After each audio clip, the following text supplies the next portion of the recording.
Alright, hello Wiz, how you doing? How's everyone else doing? So, we are continuing the rotation between Trails and Granblue. So, the anniversary event part 1 of 3 is out right now, but we still gotta catch up on the main story. So, yeah, better get going. Yep. The event's here, but I should not see it because guess what? Like you guys have informed me and like I've, read up on, the event takes place with the current main story right now, chapter 190 something plus, wherever the current endpoint is. Right now, I am at chapter 184. So, still got a ways to go. But yeah, we'll casually read along with it because, like, as with Granblue's usual anniversary events, they phase it out in, or sorry, not phase it out, they structure it in 3 phases, and right now is phase 1, and you usually take about what, 2 weeks, I think, as each phase releases and unlocks the unlocks the next one. Almost lasagna time. Enjoy the lasagna soon. So it's self-inflicted behind on main story problems, but you did the same to yourself but with less quantity of story in Genshin. Yeah, it's always like a little bit of a potential burnout or a rushed feeling when you really want to get to the current content, but you don't really want to skip on the journey there. Because otherwise, like, it kind of feel hollow when you catch up or when you get to the new stuff. It's like, man, I don't have any context. Yeah. Okay, so from where we last left off, we reached the first layer of Estalucia, which is basically heaven, from how they describe it to us. And from there, we are trying to find a way to bring back the current parts of the main crew who have unfortunately passed away through, through sacrifice to bring Gran/Jita up to this point to Estalucia. And we have found our dad throwing hands with Rel and, and he's told us that he's been throwing hands with the Omnipotent, or I think the Omnipotent, or, just trying to throw hands with God or various gods at this point. And we had our little awkward family reunion and went through some little, like, mini arcs or mini episodes of the main crew, kind of like either separated or for those who are technically dead so far, like, or at least their souls are kind of like within Estalucia or some shit. Basically, just them finding their way forward, or just the usual like steal or newfound resolve or some shit. And yeah, and what else was happening again? What was it? God of Destruction. Oh, yeah, we learned about what happened to our mom, too, as our dad relayed what happened during the journey between Reen, Virn, and company. And when they didn't want to give up Virn, basically, Bahamut ended up possessing Reen to become Versusia, the new vessel for the God of Destruction, Bahamut, and everything, and yeah. Our dad's been trying to find a way, or at least as far as I remember, to bring her back and shit. But yeah, something like that. Catalina. Yeah, I forgot how gruesome the death was for Catalina. Like, god damn. Hey Lorenzo. Finally, you can play Zenless on Xbox. Feels smoother. In your opinion, use control over mouse keyboard? I mean, it just depends on preferences, honestly. Some people like the feel and ergonomics of the controller over mouse and keyboard. But yeah, I mean, just all personal preference, really. Like, some things you can do on one compared to the other more easily or whatnot. Some things might be a little bit harder. But yeah, like, just all personal preference and how much thought goes into, or how much thought from the dev team goes into, you know, how the game controls and feels. Because yeah, there's a lot of times when developers just end up not really considering like one control type over the other. Whether it's they focus too much on keyboard without thinking about controller players, or vice versa. Like, case in point was like my experience initially with Fate Samurai Remnant. I tried to give mouse and keyboard a chance, and while functionally it works, technically, they didn't really take into account like how smooth the feel is when you're actually going through the fast-paced combat, like when you're, you know, adrenaline's like going and everything, and like, you know, you're like frantically trying to like move or, you know, like dip around with the various key bindings to bring out certain attacks, spells, supports, or, you know, just like the UI navigating and everything. Then it very quickly becomes apparent that they just lazily translated what they originally designed for with controller, and then just go, oh, let's just translate it from like, so you know how like your controller, when you look at the analog stick or D-pad, you can kind of like view it as like a plus shape. So then they translated that plus shape and then converted it to the button placement on keyboard. So then like, oh, like for the 4 spots on the D-pad, we could just put it like IJKL, or, you know, or VBN spacebar or some shit. And while it makes sense, like, in one perspective, it's like, oh yeah, you know, it kind of just, the V and N are the left and right, and the B is like the up, and the space is the down. But then when you move when you actually place your hand on the keyboard and then try to feel around, it's not comfortable to stretch your hand all the goddamn time. So yeah, it really just depends on how considerate developers are with like the different control types to make things more like smoother, accessible, and just, you know, like not just like think too narrow-mindedly about like a control type, others be damned, you know? So let me just catch up on chat a bit before we continue. So 88 on Metacritic for Resi 9, good performance on PC. Yeah, I heard the performance for Resi 9 is actually pretty good. And funnily enough, when I read like a small little headline for Metacritic that apparently they had to remove a lot of reviews because a lot of them were just AI generated nonsense. And I'm just like, oh great. Like, AI reviews from, well, AIs that have never played the game just regurgitating like what other reviewers probably have said. Because it's just like, might as well just read an actual goddamn review in the first place of someone that hopefully has been, you know, playing the game thoroughly and reviewing it in detail, rather than a random AI just scanning random articles to put some amalgamation of words together to simulate them as if they played through something. I'm just like, bro, like, what a fucking dystopia we live in. So a fun fact, this area of Afterlife is the only map that people still haven't figured out the clicking puzzle for the one pull they did for the Arc 2 town. Oh yeah, I was wondering about that because I was looking on the Granblue wiki, I was like, wait, like we're technically in a new area, there should be a new code. And then I checked the wiki, no one's found it out yet, and I'm like, oh shit. Bone lasagna is ready but needs a little time to be less liquid on the bottom. Oil pooled on top of the cheese. Oh god, it always sucks when like you make something and then like whatever oiliness or whatever just like stacks or pools up somewhere. Boosted games always feel better with the controller. It doesn't always have to be that way, but yeah, just like,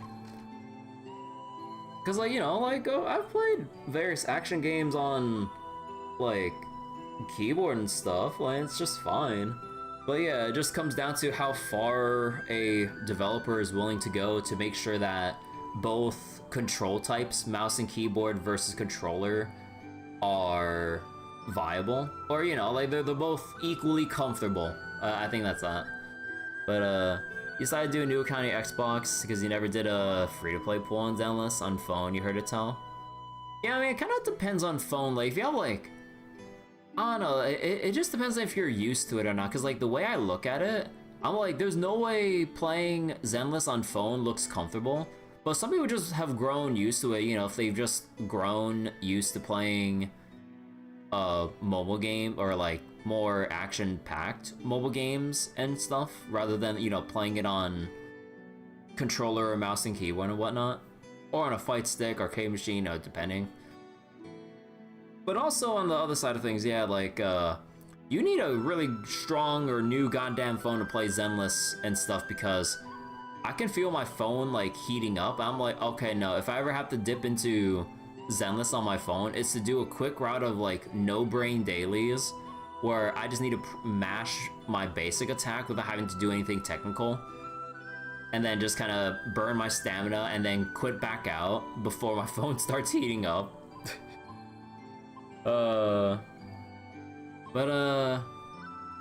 Keeps crashing on phone. You have a pretty good phone? Yeah, I think it probably just varies from, like, brand to brand of phone or whatever, depending on how it handles it. I'm not sure how optimization is on Zenless on mobile.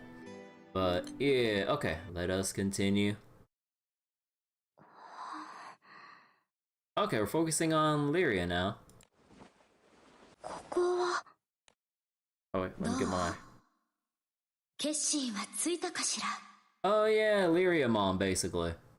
Or I think the way they described the Australia didn't really have a concrete, like, appearance of sorts until Lyria came into being, which then retroactively affected Australia's appearance from what they explained. Or I'm pretty sure that's what they were trying to tell me. Another incident of VA talking to themselves reminds me of what I've heard about, like, a Conclave OVA with the Congo sisters, all of whom are voiced by Naoto Yama.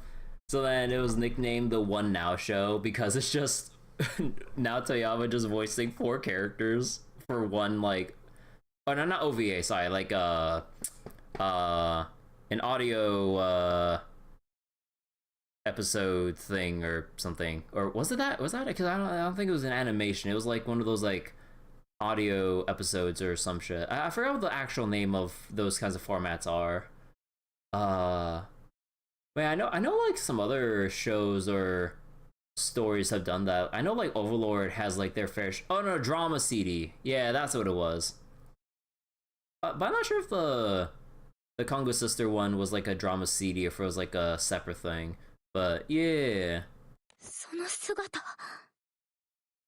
That's why Phone Play Store is rating a 3.2. Hand cramps playing Miyavi. Yeah, like you really had to like claw grip your phone or do some janky ass shit. Like to like have your fingers over the appropriate prompts on touchscreen. I mean, technically from what people have explained, there are some things that are smoother to do on touchscreen compared to even controller or keyboard, but it just depends if you're built different to get used to that shit. So not me at all. Lyria clenches her fists as if to give herself the courage she needs before fixing her gaze on the girl in front of her. Estalucia-san, あなたが星の神なんですね。そうだよ。この姿を見たらすぐに分かったかな。もともとは私もバハムートのような創世神に似た竜の姿をしていたんだけど。Before, like Bahamut, used the form of a dragon resembling the omnipotent. あなたが生まれた影響で私も見た目が変わっちゃった。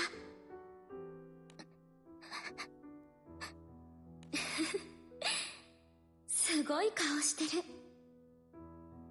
私のことが怖い？警戒してる？ Oh wait, hold on real quick. It says like something's funny happening on YouTube right now? Wait, hold on. I'm getting a little warning message on YouTube. Hold on. What's going on? Not receiving enough video? Wait. What do you mean not receiving enough video on YouTube? What the heck? Huh. Oh, seems like everything's fine, at least with how my OBS is showing. Maybe just YouTube being YouTube. If anyone watching on YouTube is seeing any random buffering, please let me know. If you can even hear what I'm saying at this point. はい。ビューレイストさんが言っていました。星の世界による侵攻が始まったって。YouTube's been having a lot of issues lately. Okay, wait, it seems like it's not showing me the error message anymore. Oh, thank God. Just in case for anyone watching on YouTube, make sure to double check the delay and refresh if needed. There was a bit of buffering? Okay. Because it says like the bitrate I'm sending is stable, so I'm guessing YouTube is just having a hiccup right now. So wait. A bunch of us were watching a VTuber, we're having trouble. Oh, okay, so it is like YouTube having issues at the moment. Oh, okay. どういうことなんですか？あなたは一体私に何をさせようとしてるんですか？ Wonder if the person hacked this was Yokai? Maybe? I'm not sure. It's been like so long since I've seen the 1.0 content in Zenless that like if I were to look at it again, maybe I'd have like more context with like what we've seen up to this current point, which would probably be pretty interesting, but yeah. So wait, rather playing PC and Xbox, suffering cramps. Just seeing, wait, to see what mobile players, huh. That was yesterday and today? Oh. Man, like, it really sucks when I see buffering issues happen that are just out of my control. I'm just like, what do I even... Because like when I look back at the VOD sometimes for, you know, like other sessions, like either just recently or way back when issues were happening, it just sucks that like whatever was archived is just completely choppy. And I don't really have much alternative because I don't really locally... I don't have the hardware or the like space or even the bandwidth. Well, I mean, technically I do have the bandwidth now to really support that. Cause yeah, there's just gonna be a lot of headaches trying to like balance out all that shit. And I'm just like I know there's like a lot of free time I probably do have, but there's also the aspect of like, oh my god, like I'm too drained to even consider putting in all that effort.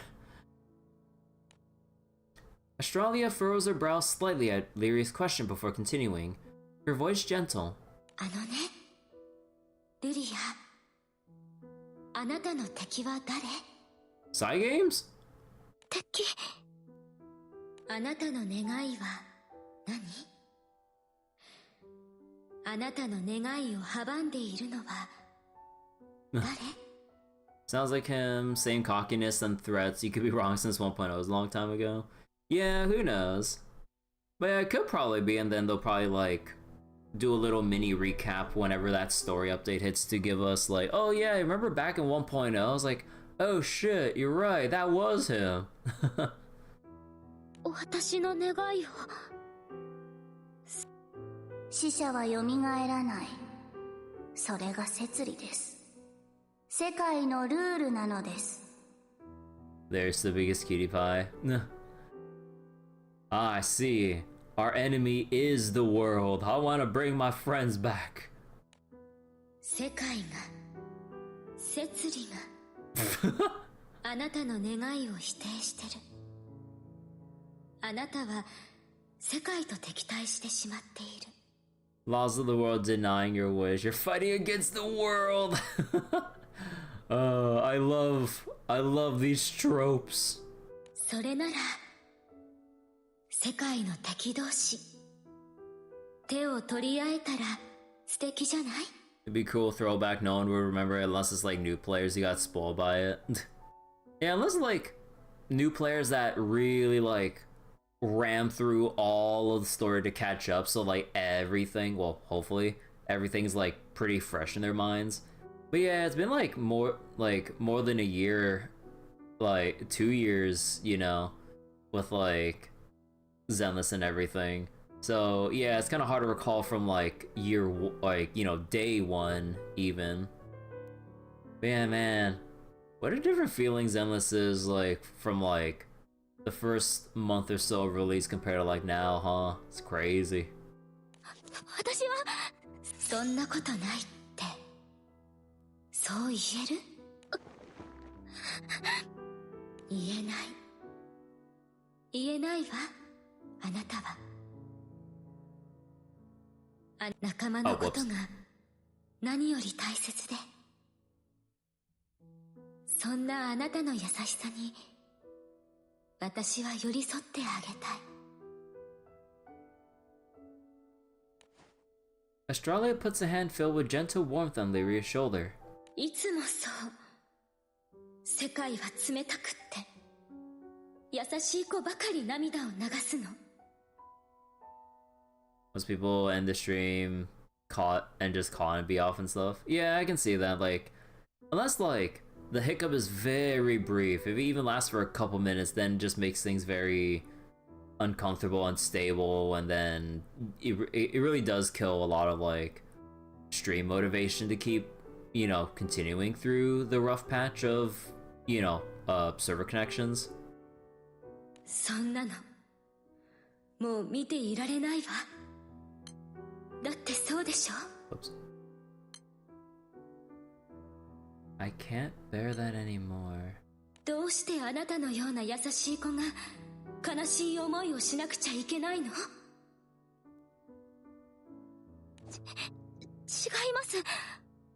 私はそんなこと。私ならすべて叶えてあげられる。気空団の仲間たちを蘇らせて、またみんなで旅をしましょう。 Just like that? What's the catch? またみんなで旅を。ヨウちゃん、オイゲンさん、ロゼッタさん。もちろん私は星の神だもの。意地悪な空の摂理なんて関係ない。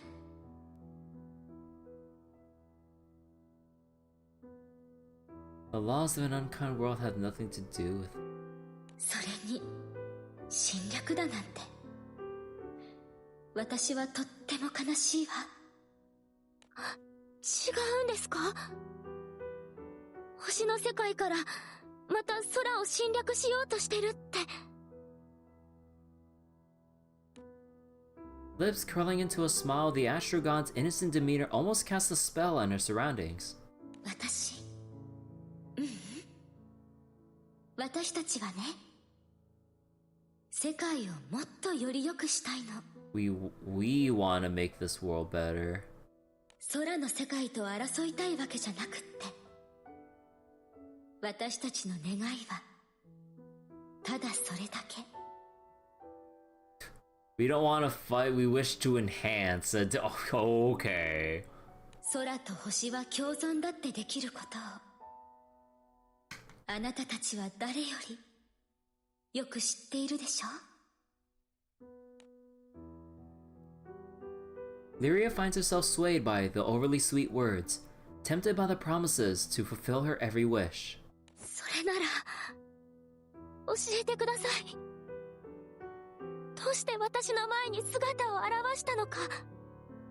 もちろん私はあなたの中に眠っている力を呼び覚ましたいの。創世神すら凌駕する古く曖昧な存在の因子ですか？そうそう。誰から聞いたのかな？ビューレイスト？それともミカボシ？誰からでもいいかな。大事なのはあなたに眠っている力だから。 With enchanting elegance, Australia reaches out and puts a slender finger on Lyria's chest. ルリア、あなたのここには運命のかけらが眠ってる。それは世界の意志であり、連綿と束ねられてきた奇跡の奇跡。 Accumulation of far-reaching and unbroken traces. すべてを飲み込む流れの中では、私もバハムートもただ流される木の葉に過ぎない。そんな大きなうねりの一端に触れる力があなたには宿ってるんだよ。これは星の力ではなく私の力でもない。ルリア、あなたに眠る力なの。あなたという器だけが触れられる力を目覚めさせてあげたい。あなたの望みを叶えるために。どうしてそこまでしてくれるんですか？どうして？お母さんが子供に寄り添うのに何か理由が必要？お母さん。私はそう思ってるわ。ルリアのことを大切な子供だって。Her sugared murmurs are a ray of light in the darkness, offering an irresistible warmth in an otherwise dire situation. 因子を目覚めさせるにはあなたを形作る意志を確かなものにしなくちゃいけない。始めましょう、ルリア。長い長い旅の中であなたは何を思い何を願ってきたかしら。あなたの思い、あなたの願いをお母さんに教えて。Suddenly, memories come flooding back to Lyria's mind. The colors, the air, the scents. 私の始まりはここに似た研究所で。 With Australia's prompting, Lyria revisits all that she has felt and experienced since the very beginning of her journey, including the Idolmaster collabs?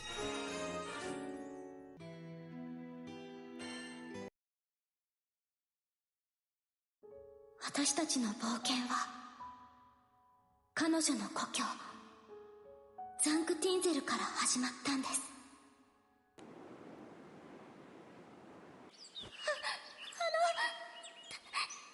けてください。おいおい、遺体全体どうしたってんだ。そこの者止まれ。剣を足元に置いて両手を上げろ。エルステ帝国から逃げる私を助けてくれて。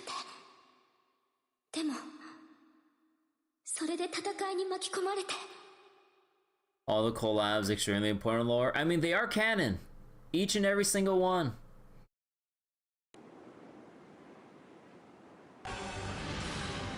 Including Hello Kitty.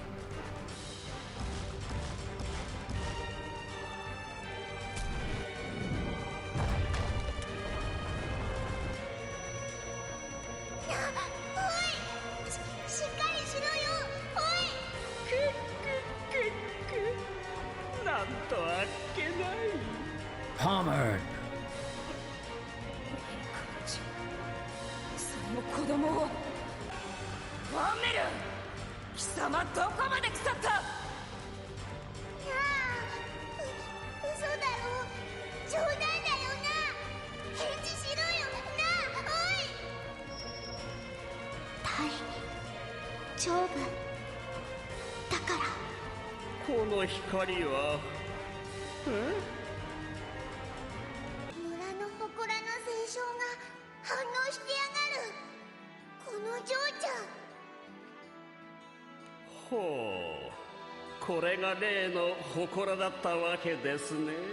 しかしこれは一体。大丈夫。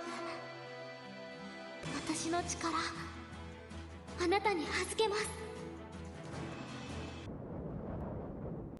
こうして私と彼女は一心同体になりました。不便な体になってしまっても彼女は私を責めたりしなくて、私も彼女のために一緒に頑張ろうって思ったんです。それからの旅では大切な仲間たちに出会って、楽ラムさん、イオちゃ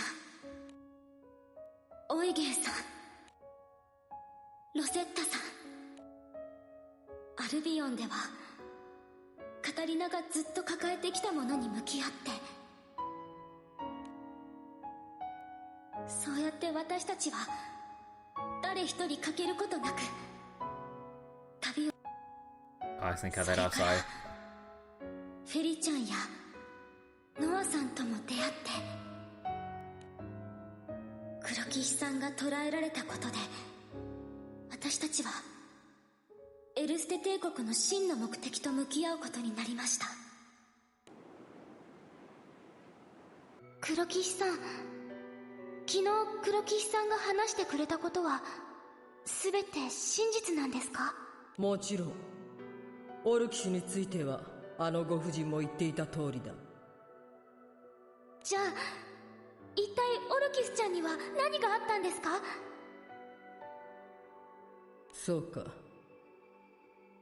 それをまだ話していなかったな。だが残念ながら私もあの日あの場所には居合わせなかった。何かがあったというのだな。あのご婦人の話では10年ほど前だったか？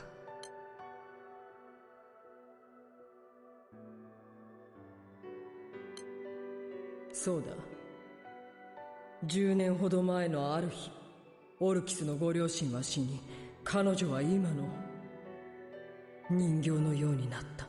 オルキスはあの日以来成長が止まり、心を失い、人形のようになってしまった。おいおい、何が起きたらそんなことになるってんだよ。青少獣だ。青少獣に絡んで事故があったらしい。らしいというのは？私が駆けつけた時にはすでに全てが終わっていた。私は後になってその場に居合わせていたフリーシアから全てを教えられたのだ。黒騎士さんは全てを犠牲にしてでもオルキスちゃんを取り戻そうとしていました。だけど空っぽのはずのオルキスちゃんの体には新しい心が芽生えていて、黒騎士さんがオルキスちゃんに辛く当たっていたのはそのせいだったんです。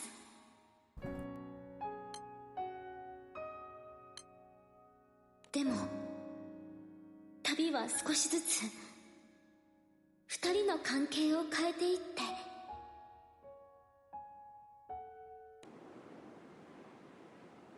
くそ、ふざけるなよ。アポロ。貴様、どういうつもりだ？私への嫌がらせのつもりか？違う、私にはもうきっとアポロにとって価値がないから、せめて役に立ちたくて。それでその身を犠牲にしようと？それがバカだと言っているんだ。確かに私の計画の全てはついえた。いや、性格を期するなら私は最初から踊らされていただけだったのだ。アポロ。だがそれとこれとは別の問題だ。計画の全てがついえたからといってもはや私の望みには叶う見込みがないからといって、それでそんなことでお前を見捨てられるか、オルキス。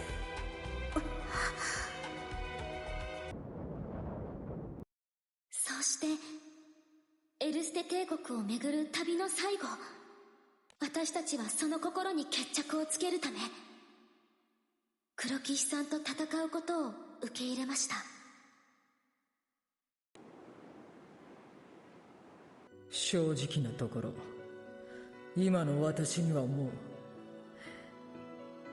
今の彼女を人形と呼ぶことはできそうにない。しかしそれでもそれでも私はかつての彼女を取り返さねばならない。この町の住人のため、恩義あるエルステの全女王夫妻のため、そしてかつての己自身のため、私が私であるためにかつての制約は履行しなければならない。そしてそれらを抜きにしても、また彼女の笑顔に会いたいという気持ちもある。私には覚悟が足りなかったのかもしれない。この選択に対する覚悟が到底足りていなかった。しかし選ばなければ前に進めない。だからこそ私はお前たちと雌雄を決したいのだ。 The Black Knight fixes a fierce gaze on Kirby. もはや私には選べない。どちらも等しく失いたくない。だからこの黒鎧の源泉になった思いと、この黒鎧が積み重ねてきたもの、そのどちらの方が強いのか、その結果に私は私の心を委ねたい。黒騎士さん、オルキスちゃん、そしてオーキスちゃん、一人一人の決意が、思いが誰も悲しまない結果へと導いてくれました。私たちを冒険に導いた最初の事件はこうして幕を下ろしました。でも私たちの旅はまだまだ続くんです。イスタルシアを目指して、次なる空域、ナルグランデ空域へと。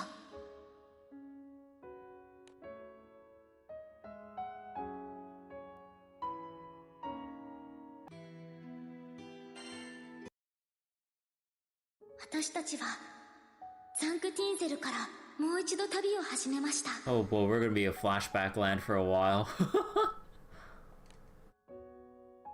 そうして訪れたライダロイトベルトで、私たちはヒーローの騎士バラゴナさんと再会したんです。 Oh yeah, I forgot about this guy. Holy shit. I mean, it's been a while since I've like seen, you know, the rest of the Luminary Knights and everything. Holy crap. バラゴナさんはナルグランデ空域を担当する必要の騎士で、いつも笑顔だったけれど、とても辛い秘密を It's the 抱えてい recap ました。 episode. I mean, yeah, I really do need the recap personally, but oh boy. クーズのかけらを集めた私たちはノースバストの白風の境からナルグランデ空域にたどり着きました。でも最初はみんなとはぐれてしまって、そんな時に出会ったのがイデルバ王国で将軍を務めるカインさん。その副官で義理のお姉さんであるレオナさん、そしてメルクマール島で盗賊たちを束ねていたラインハルザさんでした。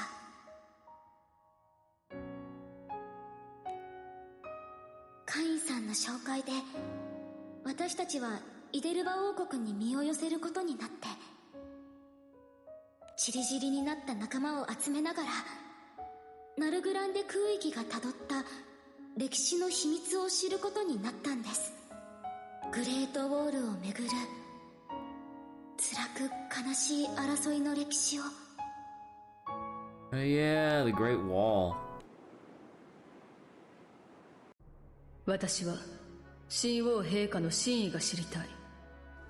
歴史の裏の全てが知りたい。フォリアは神王陛下の命を受けてトリッド王国解体のために暗躍していた。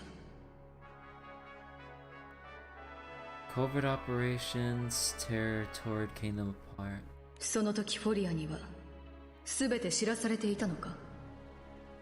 それに神王陛下はどうしてバラゴナを放置している。トリッド王国は最終的に陛下の命によって解体されるに至ったとはいえ、そもそもは必要の座をいただく尊い血筋の一つのはずだ。バラゴナは己以外のその血を継ぐ者たちを始末して回った。優秀とはいえ、あの傭兵が調べて分かったことだ。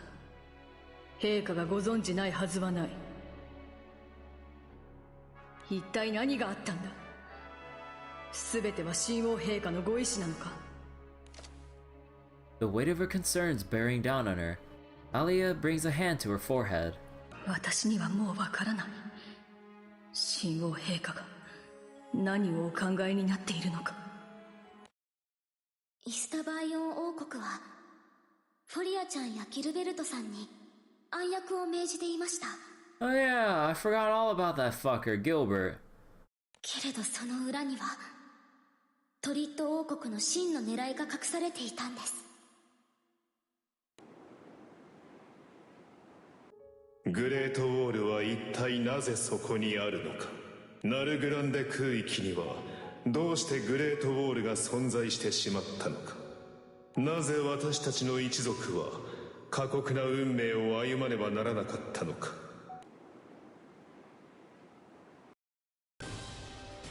聞きなさい、ファータグランデの貴空士たち、そしてイデルバの将たちよ。私はこの空の最後をあなたたちに託します。 He proceeds to tell them the tragic story behind the Great Wall and his plan in its entirety. 私はハルバーダのおかげで最後の一線を越えずに済みました。それでも私のしてきたことは決して許されるものではありません。故に己が命をもって私は一族の悲願を成就する。破壊してしまえばもはやグレートウォールが誰の手に渡ることもありませんから。バラゴナさん、本当にもう他に方法はないんですか？ありません。鍵として融合した以上、グレートウォールが破壊されない限り私が解放されることもないでしょう。やがて私は自我を失い、ただのグレートウォールの一部としてさらなる悲劇に使われかねない。そうなる前にこのグレートウォールを破壊してください。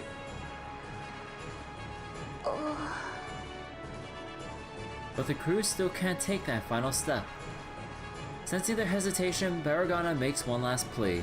団長、君はきっとお父さんに会うことができるでしょう。その時私から彼にことづてをお願いしたい。私は悲劇の幕引きのために己の命を使うことになったが、そのことに決して後悔はない。 We had a message from Scarlet Knight to tell her dad. My life is forfeit to bring Dark Chapter to close, no regrets. しかし However, his voice grows quiet, memories of the past flooding his mind. しかし私の生の中で最も輝かしかった時間はあなたに剣を習った日々だったと。Ah, learning the ways of the sword from you were the best days of my life. どうかそうお伝えください。どんなに絶望的な状況でも私たちは決して諦めませんでした。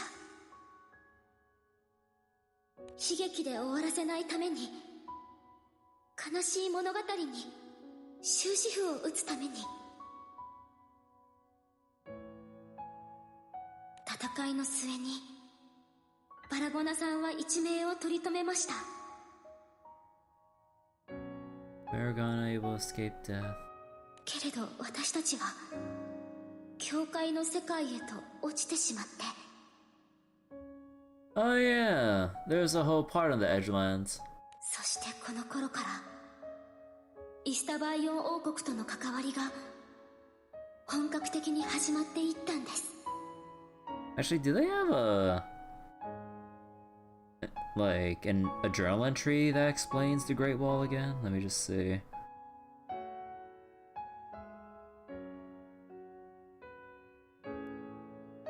You know what's kind of dumb about like the journal? Because I'm looking at my phone right now, so I don't have to exit out the cutscene. You know what's kind of dumb? They have the journal that describes like other locations, peoples, factions, or other races and all that stuff. They don't organize the entries alphabetically. Like they have it in sections, like letters, like entries G to I. But each individual one is organized by order of appearance, as far as I remember. Or just some other, or at least like in some kind of arbitrary order. And I'm trying to look up the Great Wall right now, but I'm like, do they categorize it as Great Wall or the Great Wall, or do they call it by a different name? I'm forgetting. And I'm trying to look it up right now, and I'm trying to find like the in-game way to remember what the heck this thing was exactly about. Cause yeah, they even have like lore entry for True Dragon Blood, the 6 dragons, Umamusume. Yeah, they even have a lore entry describing what Umamusume are. Like, where am I supposed to find an entry about the hecking Great Wall? Or is it organized in like by a different entry name? Like, do I just look up like Nalagrand in general? You know, I kind of wish like they showed us like related terms too. Like, you know how like in-game encyclopedias have like the entry you're looking for, and then it highlights other key terms that you can jump to like other related terms to keep like, you know, developing that layer of understanding, connecting one dot to the next to the other dots until you've had enough of it. Oh, here it is. It's categorized as Nalha Great Wall. Okay, wait. A relic from different age enshrined in skies above Nalhagrand existed before the war when the Astros reigned over Nalhagrand, originally created by the Astros to combat sky dwellers. It can cross skydomes and destroy whole islands in a single blast. Divine retribution that befell Torrid Kingdom was in actuality an attack from this weapon. Oh, right, it did a big beam. Like the heckin' Death Star, if you will. So yeah, Nalhagrand's basically just like a big heckin' Death Star. Okay, gotcha. Encyclopedias with hyperlinks are a daily trap. The longest time spent trapped on TV tropes. I know people meme about it, but I haven't really spent that much time on TV tropes. Like, I've never actually been that genuinely curious. I'm like, I look up a thing on TV tropes and maybe one related term, I'm like, okay, cool. But yeah, I mean, I can understand like for people who are more curious about stuff, they go on that like super deep dive on TV tropes. I can understand like that, but I don't have that like deep level of curiosity within me. I just like on the surface like, okay, what's that like 1 or 2 things I want to know real quick? I was like, oh, that's it? Okay, cool, done. But I never go, usually when it comes to learning stuff, my curiosity usually never goes deeper than like what I want to get out from my initial excursion anyways, like on whatever sites I need to get info from. Hell, even when I got into like the coffee rabbit hole and everything, like I just needed to look up like a simple like, okay, like what are like the different methods to brew coffee? So then you know, there's just like, oh, there's espresso, pour over, French press, and then like whatever other methods I didn't name yet. I'm like, okay, and then just quickly look up like, okay, what's like accessible in terms of like, you know, just getting started with a particular method of coffee brewing. It's like, oh yeah, pour overs, like it's relatively cheap to get started with it, and then you can just kind of like go from there. Okay. But yeah. Like, it was not until like... 空の世界と赤き地平の狭間の世界を泳ぐ巨大な青少獣エビス。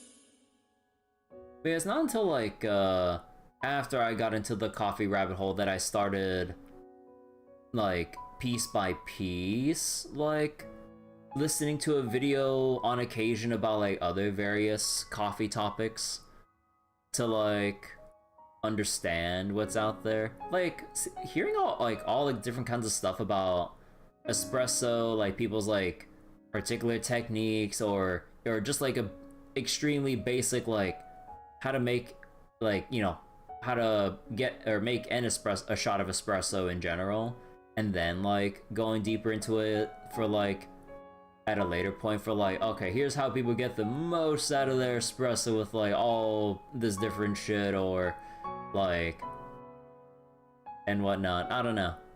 But yeah, man, I really love to try making espresso, but then it's just like the whole space and potential budget issue. I mean, like, I do have my hand grinder can make like can grind coffee for espresso and everything, but yeah, the main problem is just having space for an espresso machine. Or maybe having one of those I mean, I've seen videos about like the lever machines that are, at least in comparison to like full-on espresso machines with like the full works of like steam wand and other doodads and shit. But yeah, the lever machines look pretty cool too. And then you just have like a lever, you just kind of like or at least it looks like you gently kind of like work your way down as you build pressure with however the hell the physics works inside it to pull your espresso shot. Like, those things look pretty cool, but they're also pretty pricey from what I remember looking up. And I'm like, god damn. Definitely not budget friendly, at least as far as I remember. So, Ebisu. Oh yeah, Ebisu is the big island whale in the Edgelands. Right. Seeing espresso time, make a cappuccino. Enjoy making the cappuccino, Wiz. So, what's up, Lorenzo? Sorry, I was like on my whole coffee thing earlier. You thought you got Shifu on first pull, instead he got Grace? Hey, I mean, at least Grace got buffed. Like, people are having fun with like Grace and everything at this point. So you know what? That works out. Like, honestly, like with how things are going in Zenless right now, like Soldier 11's back to viability. Grace is doing well from what I hear. I don't know about Lycon, but it seems like, as far as I know, like he's just more effective. So it's kind of like the same but more effective. So, you know, better than original. And then who else was standard in Zenless? I mean, Arena didn't get a buff yet. Nekomata, bro. The moment they actually buff Nekomata and make her viable, holy shit. All the players who have like been burned with their M6 plus Nekomatas, depending on how many 50/50s they fail, they'll be ready. Oh man, they'll be ready when Nekomata buffs hit. Oh boy. Who else was there? So we have Grace for the anomaly, Lycon for the stun, Soldier 11 for the attack. Do we have a defense? No, do we have a free defense standard character? I don't think so, right? Oh, I'm forgetting. I'm trying to remember off the top of my head, who is the rest of the standard characters? Because there's like 6 at least, right? Hold on. I know I gotta continue the cutscene, but this question is bothering me. Grace, Soldier 11, Lycon, Rena. Grace, Soldier 11, Lycon, Rena. Grace, Soldier 11, Lycon, Rena, Nekomata. Wasn't there one more? Oh, Kaleda. Right. So we have 2 stunners. in standard. Because I thought, I was like, wait, didn't we have defense? I was like, no, we don't have any standard defense character. Your only defense option at that point would just be Ben, if you exclude Caesar in terms of, like, you know, just the 4-star at the moment. And then we have Panyan who's just there to buff sheer force for rupture characters in a very boring one-dimensional way. Man, like, I get, like, designing certain characters in Zenless for, like, just being there to maintain a role in a party. I really wish that they still just had them with, like, proper movesets that have them viable for on-field use. Like, not to make it their primary focus if their main thing is just to be a source of a buff or stun or something, but man, do you know how sick it'd be if, like, Panyan who's actually, like, dishing out some moves and shit? Dude, that'd be fucking badass. Sure, go from construction? Oh, yeah. その背中には村があって、私たちは2人の女の子と出会いました。いつも凛としているしとりちゃんと、しとりちゃんを慕うミカちゃん。Oh yeah, there's like the whole dynamic with Shitori and Mikaboshi, or at least Mika before she unlocked her memory about who she really was and everything. There's that, yeah, there was that whole development right there. But yeah, you know, I kind of wonder how they'll end up buffing Kaleda and everything. I actually have my Kaleda built up and everything. Like, I just finished building her and everything, and like just to fill in the stunner role for Soldier 11 and everything. Although I gotta say, I suck at utilizing or just running with Soldier 11 with Kaleda. Even though it should be simple, I don't know why I can't get into the rhythm of doing Soldier 11's like perfect timings with her basic attacks. I really don't know. Like, I've been trying to use Soldier 11 at least during my dailies, so I, like, over the course of time doing my dailies, I, like, just hopefully get used to it and have the timings just be second nature. But then, I don't know, there's something weird that feels off to me that that's just not clicking with me. Maybe I do need to just look up a guide, an actual legitimate guide, instead of trying to feel it out for myself to explain what it is that I'm, like, missing in my logic in playing, or my process of playing Soldier 11. I don't know. けれど、2人は最終的に悲しい別れを迎えることになってしまって、それでもしとりちゃんは決して諦めたりはしていませんでした。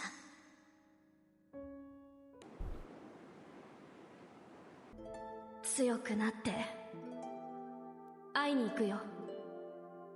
君たちにも母さんにも。もう封印は解かれてしまったから、次に母さんに会う時には強くなってなきゃいけないんだ。Oh yeah, then there's a whole crazy thing that happened with Chitori during like one of the during the True King arc when we were in what was it, Estavion? Or was it Estavion? But yeah. You know, I felt really dumb in hindsight because they literally just put her name fucking backwards. It's like a fucking Reddips moment, but oh my god. 自分の力で母さんを止められるくらい強くならなくちゃいけない。Man, Capcom, just re-release Mega Man X Command Mission, please. Like, I'd love to play it again for the 8th time. I just adore like Command Mission as an RPG to bits. Like relatively short for an RPG, but it has the fun gameplay, like moment-to-moment gameplay, especially with like the active time mini games, like for characters like special gimmicks and shit. Like, man, like part of me just wishes like someone will whisper in Capcom's ears to go like, hey, bring back Command Mission, like make up some shit and continue the story, please. 幸い空の民でも星の民と渡り合う方法は君たちが見せてくれたから。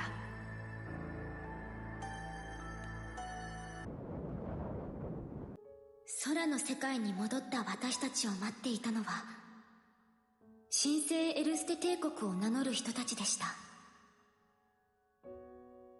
ツバイちゃんと昔とは違うフュリアスさん。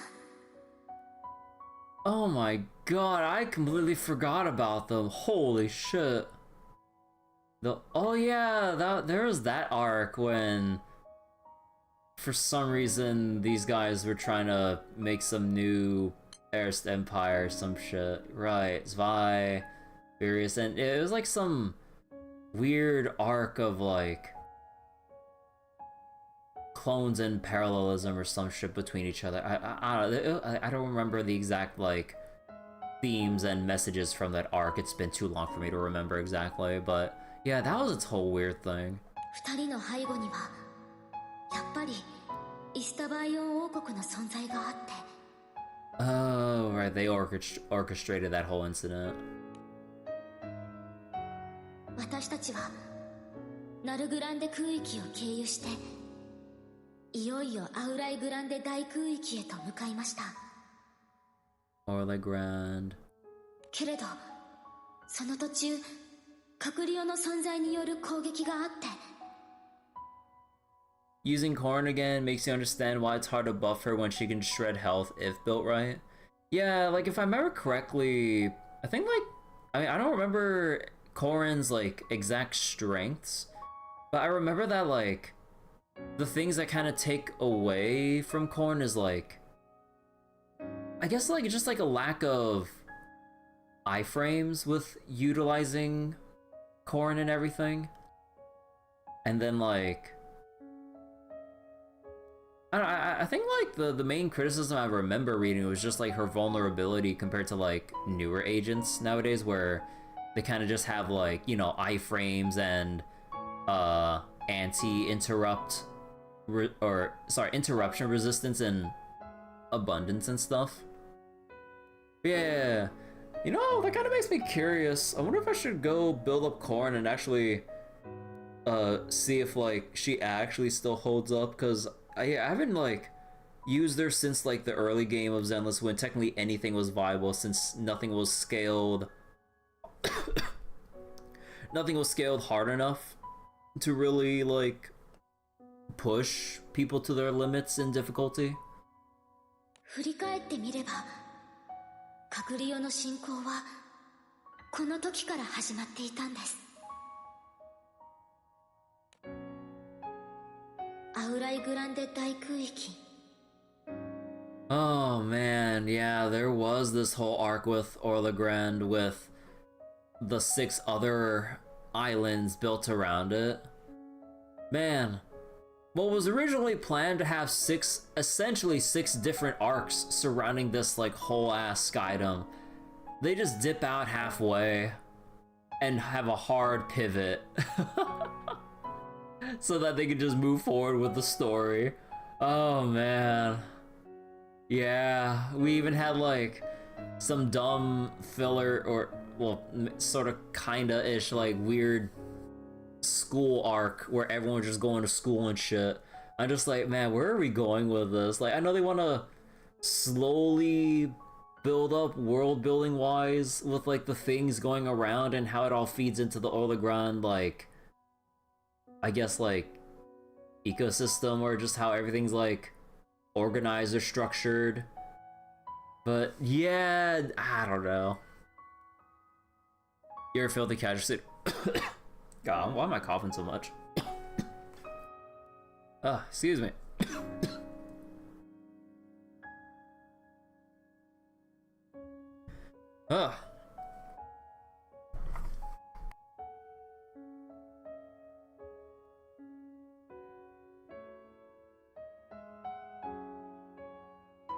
Sorry, I'm having some coughing fits right now. One moment.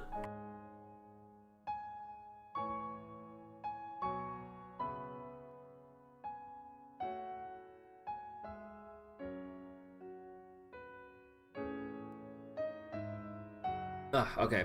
Probably after this cutscene, I'll go get some like cough drops or something, This kind of crept up on me out of nowhere, but I don't know. I don't know where this came from, honestly. イスタバイオン王国での旅は実を言うと最初は少しワクワクしていました。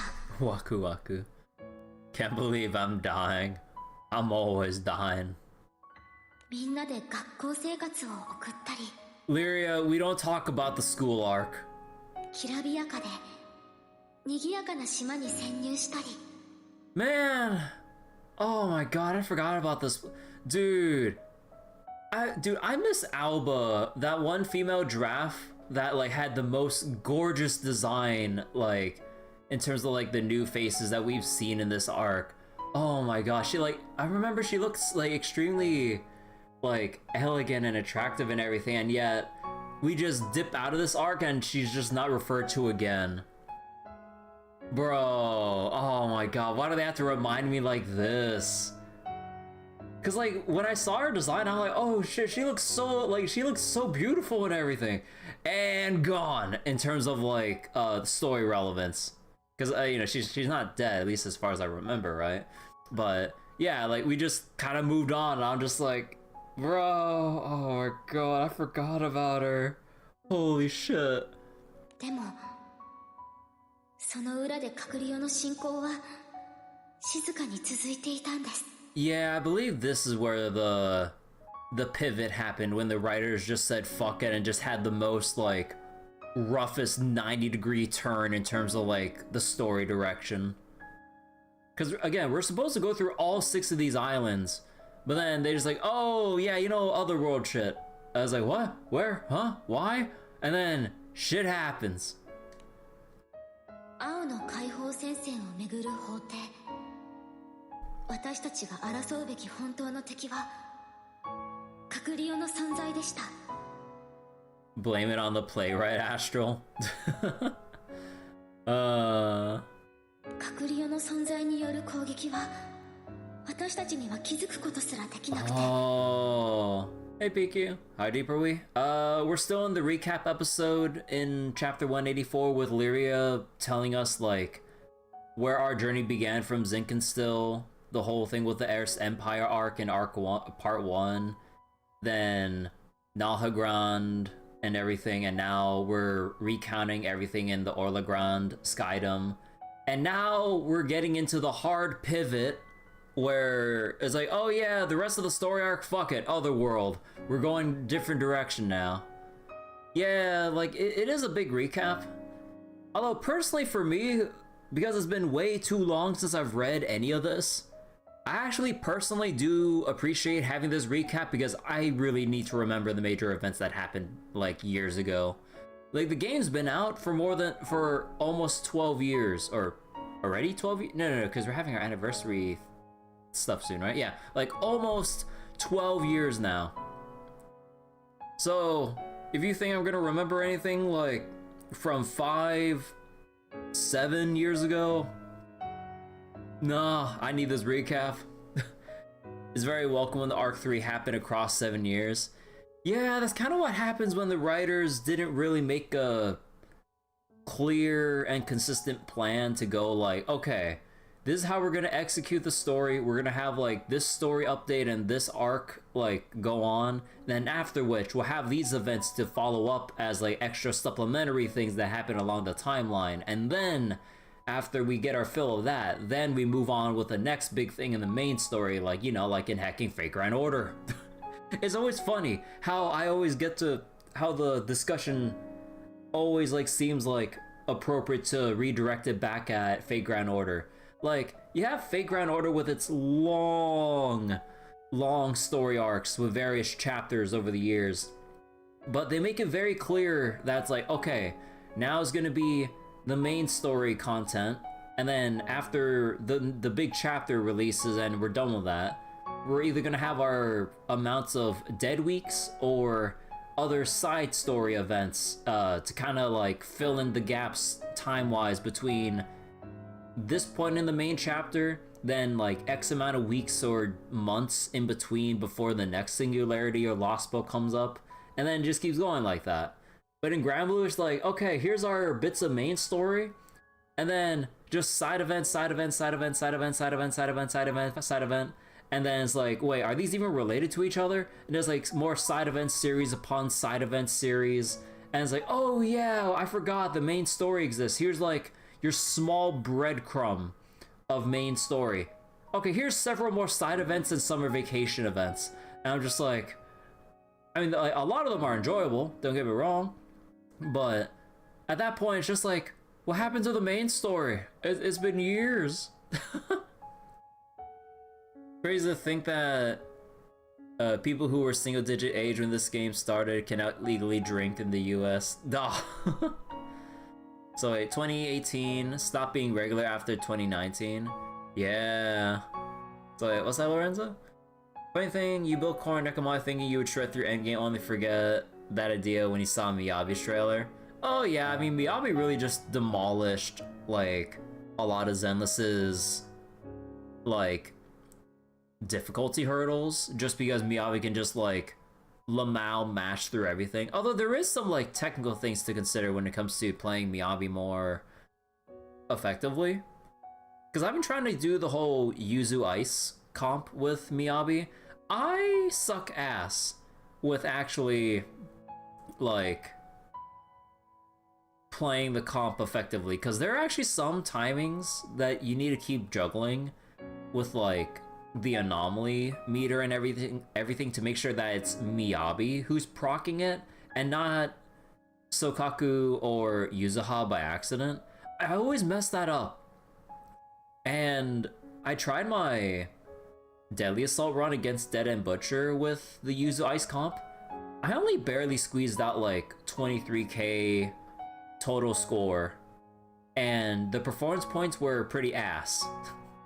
Like only 2800 out of 5k for triggering anomaly disorders.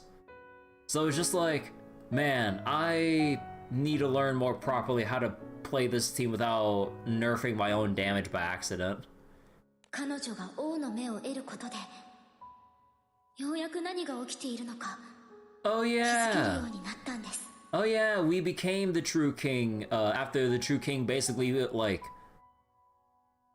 forced the responsibility onto us. I was like, here, take my special liability, and you can see all this crazy ass shit that I've been trying to stave off like this whole time while you were trying to fight against me. I had my reasons. だけど、隠れの攻撃は Yeah, 続 we いて got い the て、 Millennium Eye. 今度はラカムさんまで。 Oh yeah, and Rackham was the first to go as he just got snapped. エダン島には隠れの総体であるレギオンボイドが現れました。 Oh yeah, Legion Void. Yeah, that raid's a thing. I've barely ever touched that freaking raid. So that's why most gotchas have a thing called events. FGL had a few events with story bits. Spawned me out because she was cool. Oh yeah, that's perfectly understandable, yeah. Collection purposes. タウルークさん、ミカちゃん、犠牲を増やしながら、それでも私たちは戦い続けました。 But yeah, with like FGO and stuff, they like you kind of feel whether or not they make it clear from the get-go that like whether or not an event's like a serious event or if it's like a goofy like lighthearted event where everyone's just kind of fucking around and you're just here for the ride. Like they make it pretty, they do a, in my opinion, pretty good job of like just going like, okay, here's this event, oh, we're gonna be here for some batshit crazy times, or oh, it's like, oh, like this is an actual like relatively grounded event that we need to take seriously, like, and you know, it's still like an event story but not a, what was it, main story update. But yeah, with Granblue, I mean, there are different event series that are inherently lighthearted, or they're just the more serious things. Whether it's like Phone Society and Dragon Knights, or you have like the wackiness of like the summer vacation related stuff, or whatever the Loenon Bros are doing. Yeah, like that level of silly shit. でも、隠れはきっと私たちが抗い続けることすら計画に入れていたんです。 Oh yeah, we got impaled. ついに私たちは創世神の力を手に入れたカクリオの竜と戦うことになって。 Your eye, my eye. そして私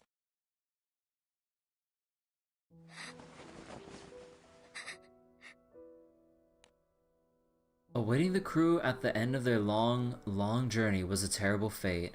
Rip half our crew.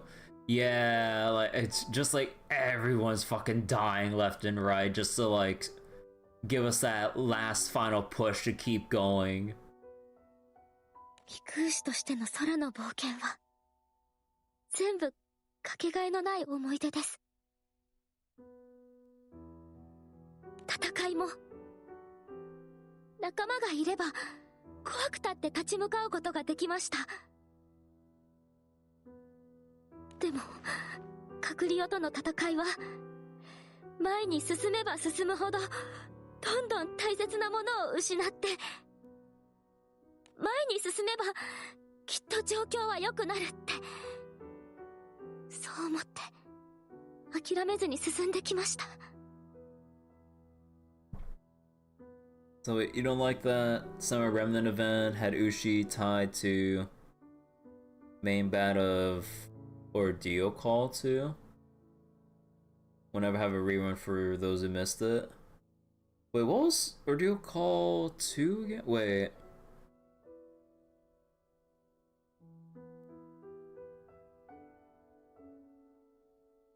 Wait, I'm forgetting right now. Hold on.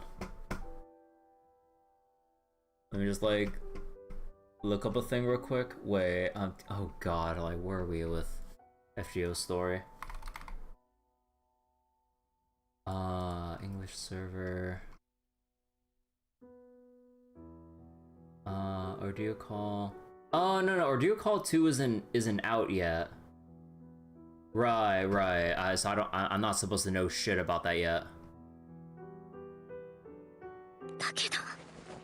Next stop in the story.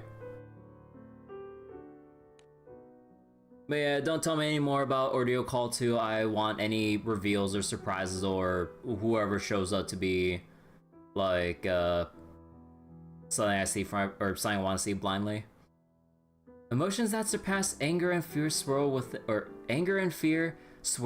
Lyria as she reflects on how the crew's convictions ultimately led them all to a grim reality. ルリア、あなたは頑張ってるわ。でも、どうにもならないことだってあるの。そういう時は、少しくらいズルをしたっていいでしょ。あなたには、その力があるんだもの。God, just dangling that in front of us, like, what's wrong with a bit of cheating to revive all of your friends just like that, snap of a finger? ズルは言い方が悪かったかな。少しだけ世界の流れを自分が思う方向に寄せるの。Guiding the world's flow. ハッピーエンドが欲しいでしょ。あなたにはその力もその資格もある。The bait. さあ、願って。運命を、因果を、その手につかむ。その瞬間を。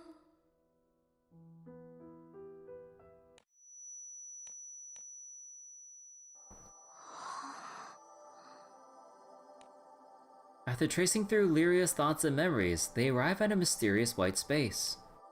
The place is calm, with no color, sound, or any visible end to it.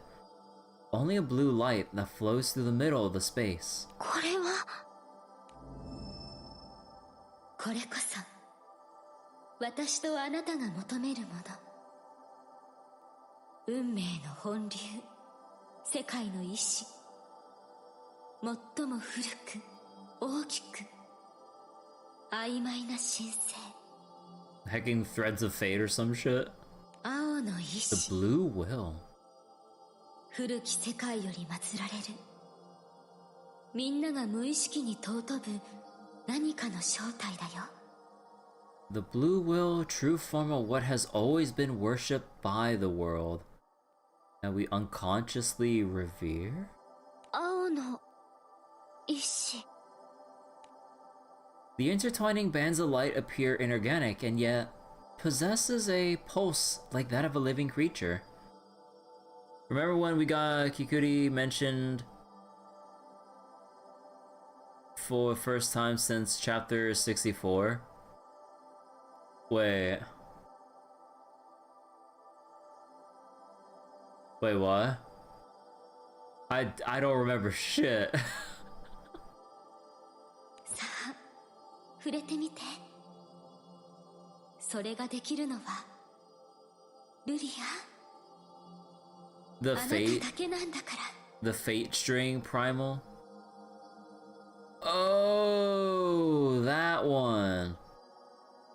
Oh my god, god damn.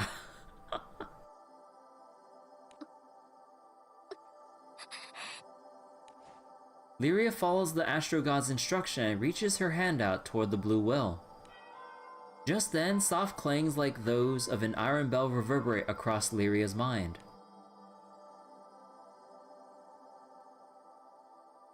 So wait, you know, things will just happen if they're fated to happen? So if you can change fate...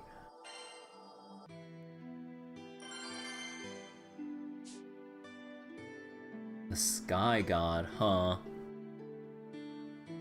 Alright, let me be right back like I said earlier. Let me go get like a couple things of cough drops before we read more for the main story tonight. So I will see you guys in a minute or so. So let me just go dig around for them.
Alright, I'm back. Sorry for the interruption. Got my cough drops and everything, and definitely feels a lot better ready to speak. Okay, let us continue. So, the Sky God now, huh? Kirby and Viren are reaffirming their bond as a family. Meanwhile... Hello, Dad!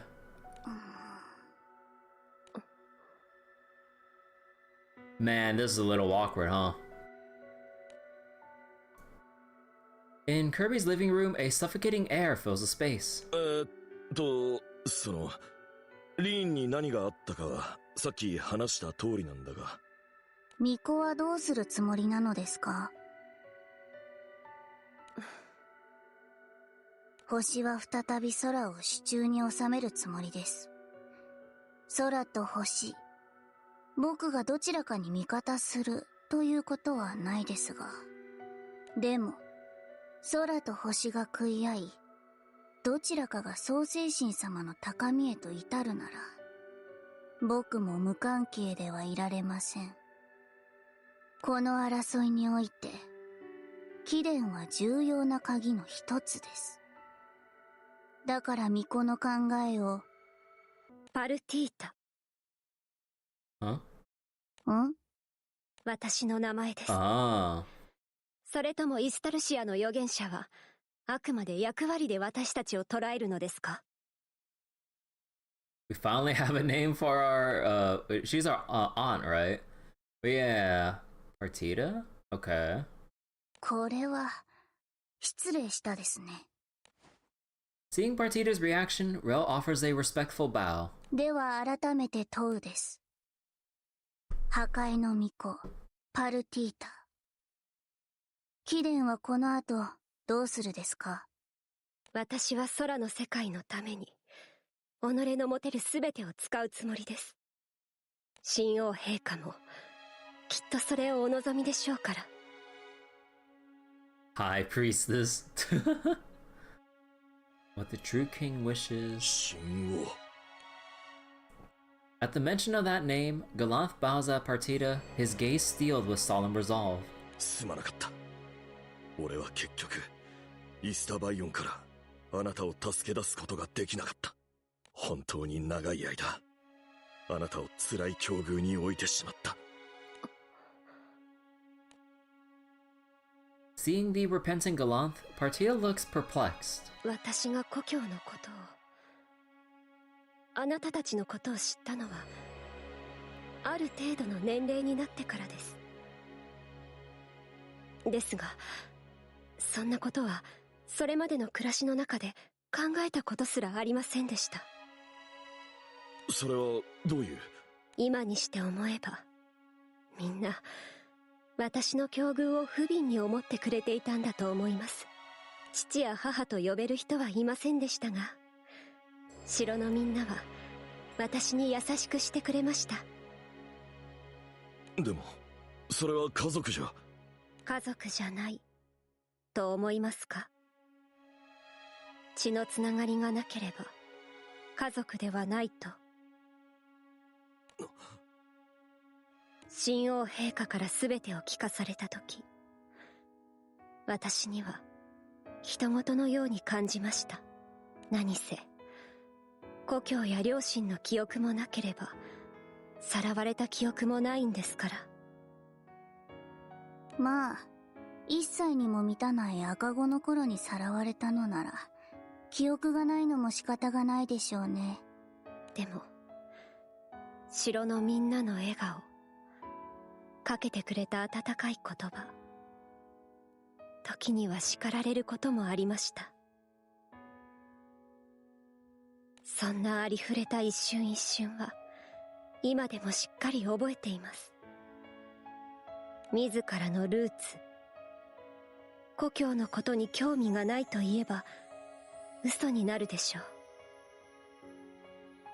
両親の死を招いた陛下に対しても、許せないという気持ちは確かにあります。でも、私を育ててくれたのは、イスタバイオン王国のみんななのです。生まれ故郷から遠く離れさらわれてきた国の民であっても、私は彼らを家族だと思っています。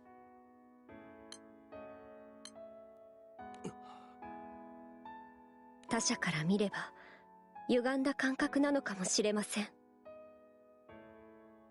ですが、血のつながった家族が助けに来てくれることを切望しながら生きるよりも、目の前で手を差し伸べてくれた人々を大切に思って生きる方が幸せなのではないでしょうか。Martita's words suggest her life was not an unhappy one. あなたはイスタバイオン王国でそんな風に暮らしていたんだな。それを聞けただけでも、こうしてあなたに会えてよかった。Martita smiles faintly in response. But that survival and I guess the Stavian wasn't so terrible from their POV. Yeah, it's kind of like a matter perspective from like her living, you know, essentially her whole, pretty much her whole life within the kingdom at that point, compared to like, you know, us from looking from the outside or going in from the outside and stuff. あなたやリーンさんが私を助けようと旅をしてくれたことは純粋に嬉しいです。でも何もかもあなたが救おうとする必要はないんだと思います。私みたいに一人一人の小さな優しさで救われる者もいるんですから。Magnanimous kidnappers and conquerors. Truly. The true king knew all, I guess. そうか。そうだな。何でも背負おうとしすぎてたみたいだ。Galant lets out a deep breath, as if a great burden has finally been lifted. そういうことなら改めて。破壊による再生を止めるために、俺とあいつはバハムートと戦うだろう。Alright, it's time to throw hands with Bahamut. それにあいつとの約束もある。リーンのことだって諦めるつもりはない。Are we the baddies for disturbing the peace? I mean, in a way, I could probably. In their eyes. この先、きっとあなたの力が必要になる。だからどうか、俺たちに力を貸してくれ。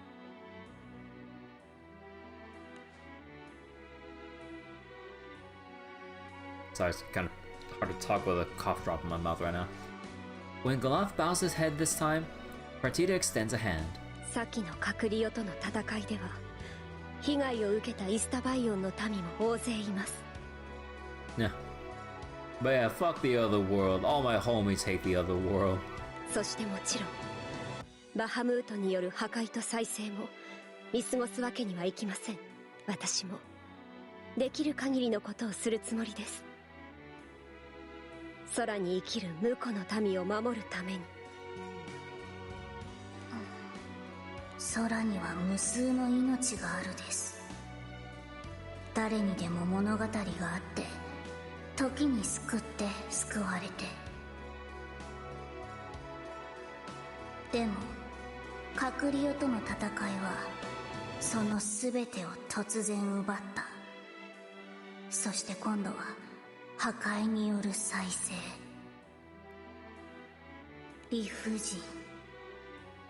しかしそんな道理は人間が勝手に考えたもの。神の摂理には関係ない。神とは人の世を超越した存在。真意に人の理解できる断りはない。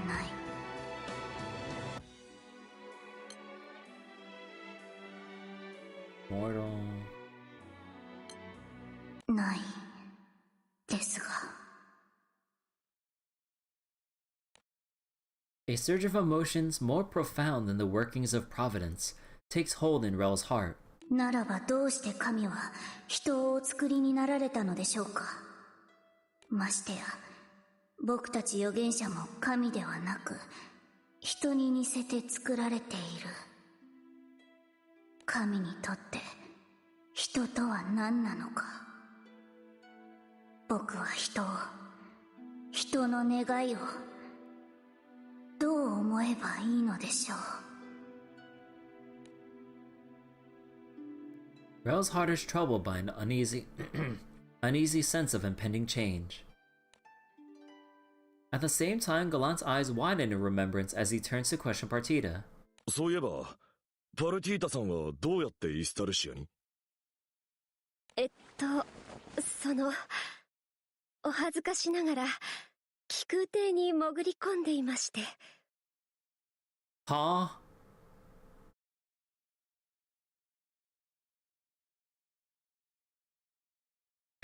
Slipped onto the airship and the stowaway? あいつの気空艇に？どうしてまた？ The classic barrow trick. 違うんです。私の意思ではなかったというか、私はもともと隔離用の侵攻があった際、宮殿の一室にかくまわれていたんです。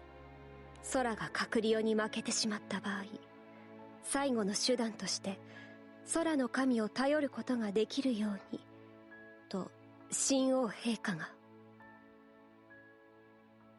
ですが隔離用との戦いが終わり、周囲が静かになったと思ったら、突然盲目の星の民が現れて。A certain sightless astral, huh? それで半ば脅される形で密航することになりまして。盲目の星の民。デミウルゴスですよ。さっき会って話したです。あいつもイスタルシアに？星が再び動き出したことと無関係ってことはないよな。Rel unconsciously scratches the spot on their neck left by Repti's grasp. Oh yeah, Repti did a little magic thing without Rel noticing. Uh-oh. A small mark on Rel's neck, not quite on the level of a wound, holds the answer to Gallant's concerns, though he's oblivious to it at the moment. Oh boy, I love ticking time bombs, or proverbial time bombs, but oh boy. Wait, what'd they say? Oh, never mind.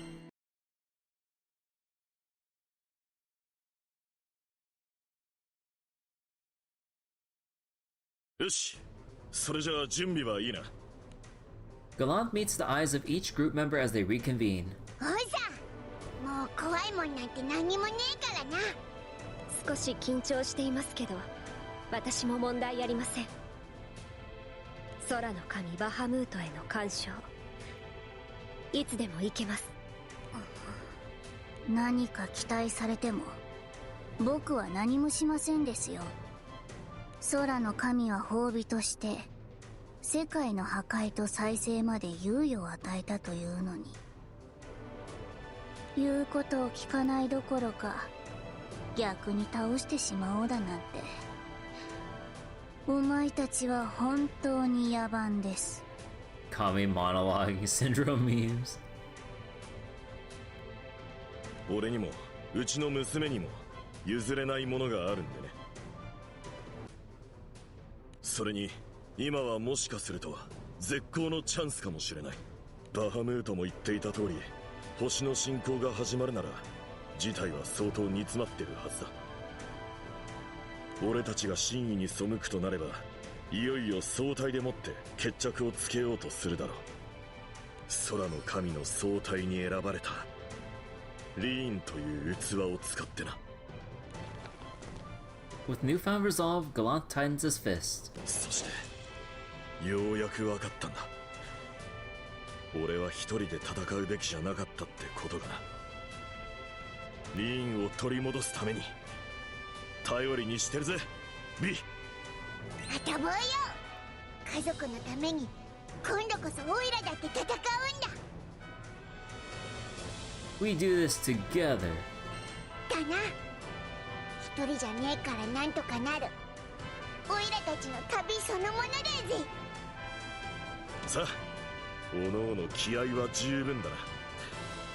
パルティータさん、始めてくれ。はい。Martita steps forward, raising her hand toward the shrine and calling out to the sky god. 来ます。構えてください。呼びかけに応えてではなく、向こうから。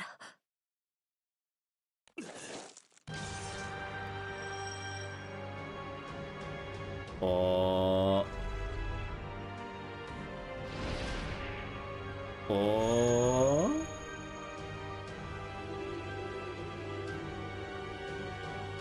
Here she is. The sky splits apart and a shimmering column of light descends from the heavens, touching down in the sacred forest. Oh shit! Stepping out from the light is a towering woman with red skin, blue hair, and the unmistakable features of a dragon. 15年ぶりだな、バハムート。は、今の名前じゃないな。Sorry we lost our mom, we got a summon from the trauma. 破壊と再生を司る創世の一翼。己が御子を器とした空の神の総体、ヴェルサシア・ジェネス。Resucia Genesis? Give me back my mother. 愚かだ。この配信は予期されていた。我が使徒、そして得意点よ。お前たちのこれまでの行いは、空に利があればこそ感化してきた。しかし、こたびの真意は絶対だ。空の進化を阻む者を私は認めない。神のまにまに身を委ねよ。これより先は神の領域である。認めらんねえのはこっちだって同じだぜ。オイラたちは仲間を助けるんだ。空の破壊による再生なんてのも絶対にさせねえ。おふくろさん、お前の今の器だってここで返してもらうからな。我が還元期。Resucia glances at Viren, her expression shifting slightly, and makes a proposition. 私はかつての私ではない。空は進化し続け、その蓄積は私に反映される。それゆえ、お前たちに勝機はない。この配信は徒労に終わり、お前たちは後悔をすることになる。そんなのやってみなきゃだよ。ただし、一つだけ譲れるものもある。この器についてだ。お前たちが終末の時を血族で過ごしたいというのなら、それを叶えるにやぶさかではない。選択肢を与えよう。空は自由であり、その意志にこそ私は価値を見出す。Fixing her unblinking, unearthly gaze on Viren, Versucia continues. 我が使徒、そして得意点よ。よりしろとして還元期を差し出せ。しからば、この器を解放しよう。Trade Viren for our mom? Holy shit. オイラを代わりに。ダメだ、B。奴の話は聞く。これを言い出すことは分かっていた。だが B だって俺たちの家族だ。 We're not giving up Viren. では、還元期はどうか。お前は進化し、意志を持った。その選択を私は尊重しよう。私は空の世界を構築した後、様々な形で自らの力、存在を分け、世界に干渉し続けてきた。You're gonna trade family for family. 中でも還元期は、力こそ持たせなかったが、その価値は中枢に値する。選べ、還元期を。己が存在か、この器の解放か。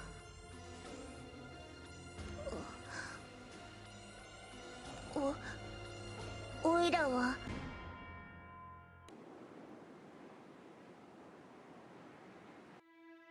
新しい出会いもあるかもな。何が待ち受けてるかなんて言ってみないとわかんねえけどよ。だから行こうぜ。ここが空の彼方へ至る旅の始まりだ。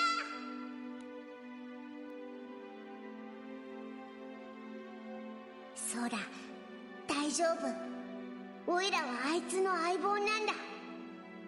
あいつもオイラを相棒だと思ってくれてる。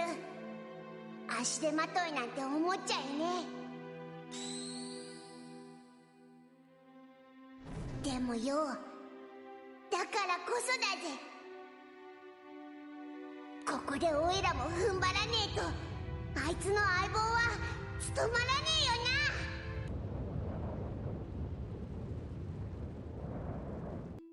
な。相棒のオイラがあいつのためにしてやれることは。Bjorn! As he slowly lifts his head, Bjorn sees the faces of his beloved family before him. オイラはこいつの家族なんだ。家族を失えばこいつが悲しむ。だからオイラは自分自身も諦めねえ。では器はおふくろさんのことも諦めねえ。大切なものは全部取り返すんだ。それがどんなに大変でも。お前たちにも利がある唯一の選択を自ら放棄するというのか。よく言った B。 それならもう覚悟はいいな。任せとき。オイラの力でおふくろさんを解放するんだ。本来は聖書獣から星の力を回収する目的のものだが、 B の能力の本質は存在から力を切り離すというところにある。 The fuck you mean separate power from existence? この能力ならリーンを空の神から解き放てるかもしれない。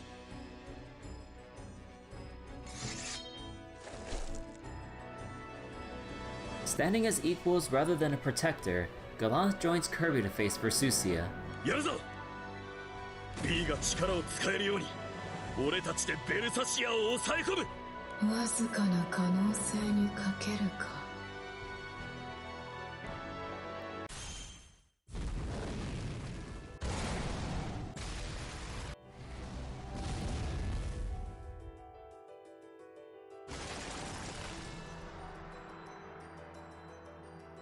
Alright, here's her raid art.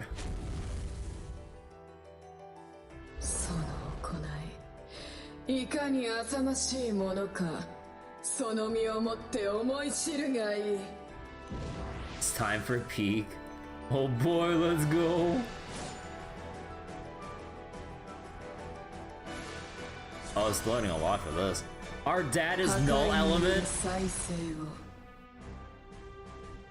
This is now the domain of gods. Kneel and submit before the absolute will of the divine. Wait, why is V? Wait, holy shit, our dad's HP.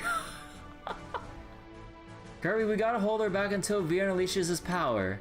Work as a family to reclaim your mother from the god of destruction. Decimate.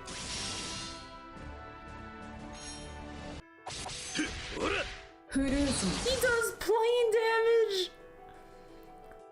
As exceptional as you Skyfarers may be, the gap between mortals and gods is immeasurable. You're gonna regret looking down on us. Cannon Fist. I just does 6 hits of every element.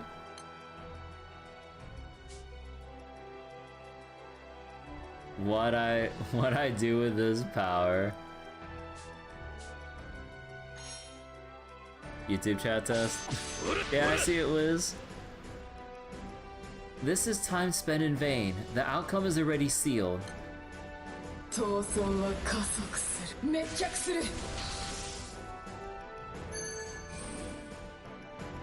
Kirby, Pops, you guys hanging in there? Don't worry about us. Focus on what you. Oh, wait, what only you can do, Viren. Kirby, can you still fight?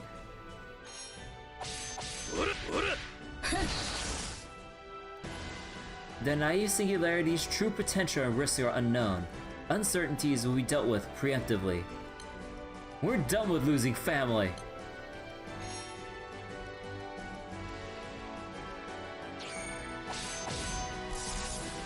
Oh. Oh.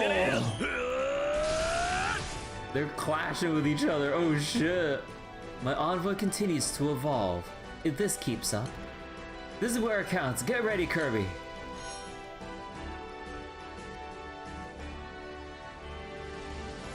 Oh. Their will to bring Mom back turns into strength.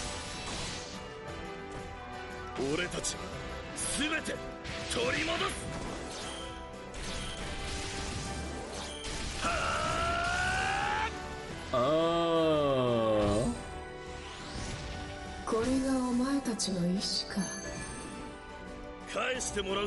Now, Viren. Kirby Pops, I'll take things from here. Oh shit! Power to part the stars and sky. With this power, I'll save both your maw and the skies from the god of destruction. The power to split primal beasts from the sky gives off an intense glow.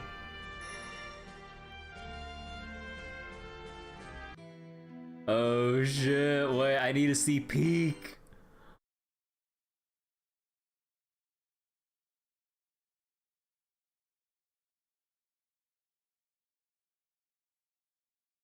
Using his power, Viren dives into the Sky God's core, zipping frantically through the void in search of Reen.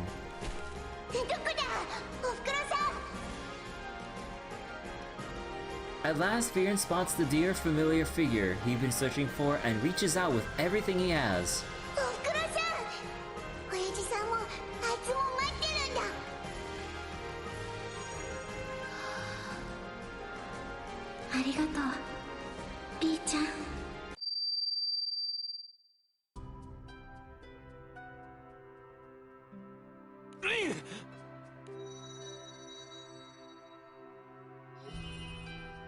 Where'd she go? Reen's gentle smile lingers for a moment before her form begins dissolving into mist. But even as her body fades, it is clear that Reen's spirit is finally free from the Sky God's hold. Thanks, Viren. Oira, 本当はお前や親父さんと話をさせてやりたかったんだけど、すまねえ。オイラの力じゃこれ以上は。何をぼんやりしているですか。本番はここからですよ。なんだと。空の神の力が消えていない。一体何が。言ったでしょう。神が消えることはなく、形を変えて偏在し続けると。そしてここは心象空間。魂が形を持つイスタルシアです。イスタルシアであれば、神々が形を持つために、よりしろは必要ありません。They can manifest on their own in Estalucia? 来るですよ。純粋な神聖。力の塊となった破壊と再生を司る神が。The raw, unbound divinity. Oh.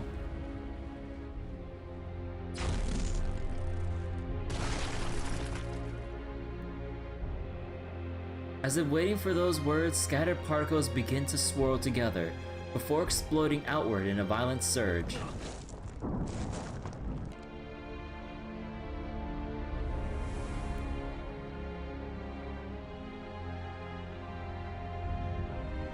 Oh. Hey, Bahamut buddy. You got any spare meteorites I could borrow? When they open their eyes again after the blast, the god itself has manifested. in a form even more immense and powerful than before. バハムート。なんだ。大丈夫か。バハムートが権限した影響か。わかんねえ。体が熱いんだ。オイラの中にオイラの知らない何かが。Bahamut is our 7th or 8th baddie, I haven't kept count. We got Ultimate Bahamut, Proto Bahamut, the Bahamut from Granblue Relink. We got like Super Ultimate Bahamut. We got like Viren, I guess. You know. Oh! Oh, there it is! Because I kind of got spoiled by this from the Granblue's comic strips that showed this as like the primary image and all. Thanks, Cygames. Although I was behind on the MSQ though. The next moment, Viren's entire body is engulfed in a dazzling light, and when all of them open their eyes again.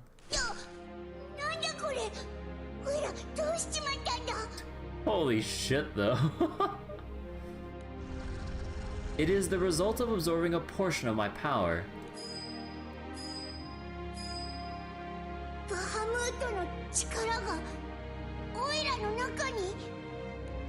In severing with the host, a portion of my power must remain within the restoration vessel.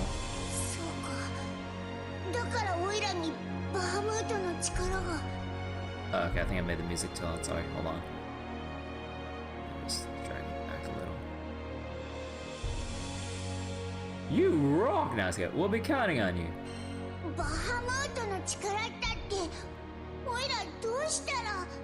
Viren, are you familiar with the Skyfall attack Bahamut has always done to us? This further evolution of the restoration vessel surpasses even my own expectations. It holds the potential to evolve beyond even creation itself, but from this point on, you must step into the realm of the divine. Now answer me, are you prepared to take your place among the gods and bear the weight of the world? The uncertainty in Viren's eyes slowly gives way to a fierce determination worthy of his dragon form.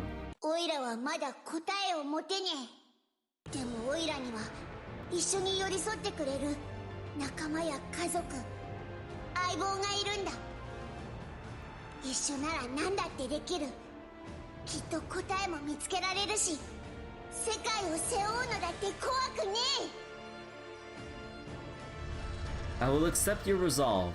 Now let us see if this evolution is truly worthy to bear the world. Face me. Prove your resolve with your power here and now. Okay.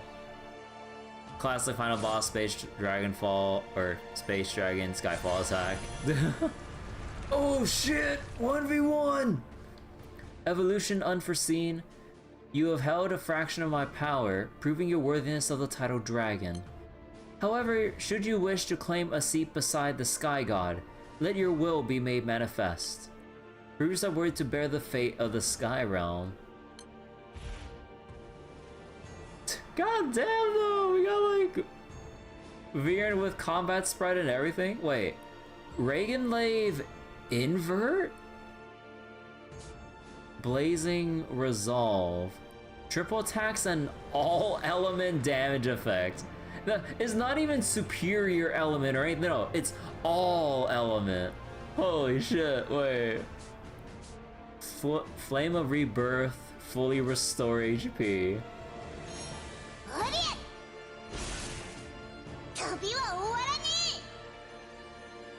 I couldn't care less about being a god, I just want to keep traveling with my friends, with Kirby.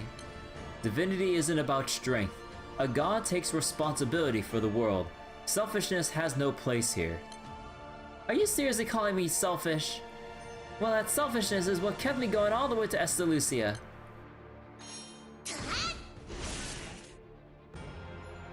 So you believe this path toward evolution to be the journey? Then what awaits you at the journey's end? What lies beyond evolution? Beats me, but I do know I won't be having any regrets.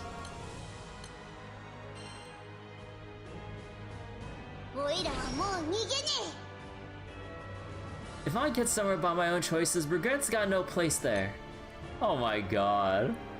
Bonus dark, light, wind, earth, fire, water attack, or damage for...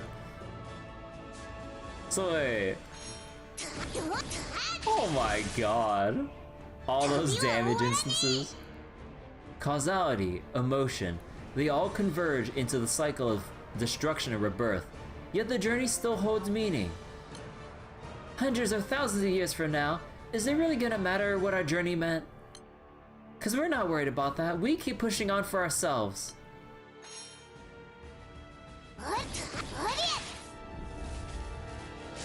Oh, crunch. Hey, my buffs! So you prioritize your own circumstances over mankind's survival or the world's future.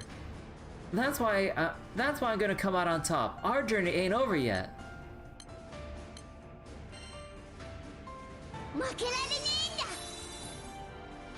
The conduit has evolved greatly by residing in the skies among mankind.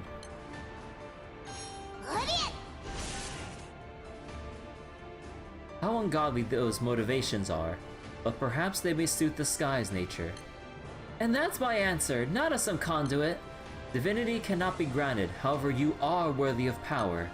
Now then, you shall receive God's roar of destruction.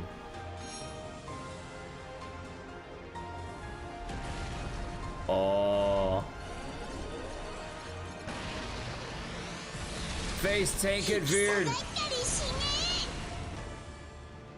Never mind becoming a god, I just want to be there for Kirby. After all, I've always been able to forge ahead only because Kirby's right been by my- Kirby's been right by my side. Oh. Oh. Oh shit!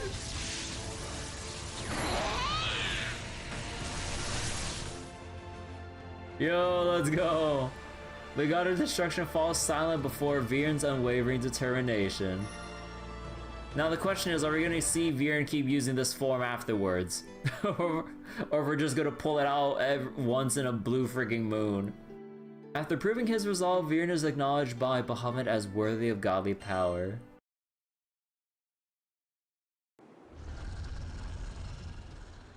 What, one of your favorites when it comes to this attack show the continent? Anything in Golden Sun in the second half of the game, especially final bosses. That or when you're trying to face like extremely big Pokemon that have devastating moves, like Gyarados hyper beaming a Pidgey or some shit, and then Pidgey fainted. There's no environmental damage whatsoever. The crowd is fine, by the way. It's like, it wasn't that like the hyper beam was aimed at the ground or anything. No, it was like aimed in the direction of the audience and like on the sidelines. And heaven forbid there's any aircraft trying to get like a sky view of what's going on too. Yeah, no, they're perfectly fine. It never went past the bounds of the arena. I'll admit my restoration vessel has evolved. You now possess the power of God. But never forget, as a god, you bear the weight of not just your own existence, but that of the entire world. Just as Viren gives a shout of joy, something takes him by surprise. Oh. So wait. Pokemon Hyper Beam is one thing, but do I remember the visuals for Judgment, Earth's Djinn, Sun, and Golden Sun? I actually do not. It's been years since I played Golden Sun back then. So, like, I can't remember too much of Golden Sun. All I remember is that it ended, or I think it ended abruptly, right? Because I think they intended for you to play the sequel, like, right after. Because I remember, like, there was still a bunch of, like, extra stuff I needed to explore, but then I decided to just kind of progress forward what I thought was a little bit, and then it's like, oh, and the game's over. I'm like, what? Put it on Discord and stuff. Alright, I'll go check it out later. But yeah, man, it was fun playing Golden Sun, but man, I think I'm pretty sure I remember it just ended, like, pretty abruptly. I was like, wait. I was like, that's it? So it ended abruptly, continues from Felix POV in Lost Age. Oh, yeah, I never had Lost Age. I remember getting Golden Sun from... Oh, actually, no, I don't remember. I'm pretty sure I got it when it was relatively cheap from GameStop, when GameStop used to still sell Game Boy games before secondhand shops would mark that shit up in their store, since people have learned the past decade and more that retro games are... that they'll make a shit ton of money marking up retro games. You know, it's kind of crazy back then when people didn't really think about the value of, like, games going out of production and becoming rare potential collector's items more than anything. Then it's like what you would find as like $5 to $10 in like some garage sale is now marked up to be $100 to $500 depending on its condition and shit, maybe even more depending on like how much people want to like really scam people. Like, oh no, this isn't like this sort of pristine edition, like, and graded in this kind of condition or some shit. I'm like, fuck that, give me the physical thing and let me play it. And you get Lost Age its peak. Yeah, I'm pretty sure like if it's supposed to directly continue, it's probably one of those things where I would assume they ran out of like storage space to keep doing things or to keep like adding things to the game's content. And then I would assume they ended up like having to just split into 2 games. It's kind of like the usual deal of like they had one big game planned, I'm assuming, and then because of scale and at least like with the Game Boy storage issues or hardware issues, it's like, we can't fit everything on here. We're like, there's just not enough space, man. Yeah, just like Cold Steel 1 and 2 or Cold Steel 3 and 4 in the Trail series. But man, that'd be hilarious to see like if they actually could, or if they actually did follow through with packaging Cold Steels 1 and 2 as their own game, like full on, without that break for the Cold Steel 1's finale. And same with Cold Steel 3, because yeah, like just given the ending, like it just ends and intends to just pick up immediately after. I'm like, whoa. They kind of had to split into 2 cartridges. Yeah. ありえないです。イスタルシアは心象空間も含め時を持たぬ場所。 So wait, Lost Age, Felix team, start low level, join forces with Isaac, 2 full parties to swap between, advancing to the final lighthouse. Oh, yeah, it's always like a cool thing when you have like the continuation of an RPG or whatever, and then like you have like the old cast and like where they continue building on afterwards, and then you just like basically I love it when they have their multi-party sequences when they build it up properly. Like it really just drives home like the big payoff leading up to this moment. That's like the culmination of like what the story's built up so far, and your time investment as the player from like the first game going into like the sequel or in the Trail series or whatever. And then it's like the payoff that's been culminating for the past like 9, 10, 12 games, you know. It's a great feeling. それなのにここが夜になったということは。 So the onset of night. Wait. If time doesn't exist in Estalucia. Wait, did they merge the realms? Oh. Oh. Oh, no. Wait. Oh, there's a thing Repti did. Wait. As confusion brews among the group, the Sky God's voice grows tense.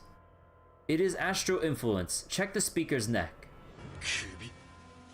Oh.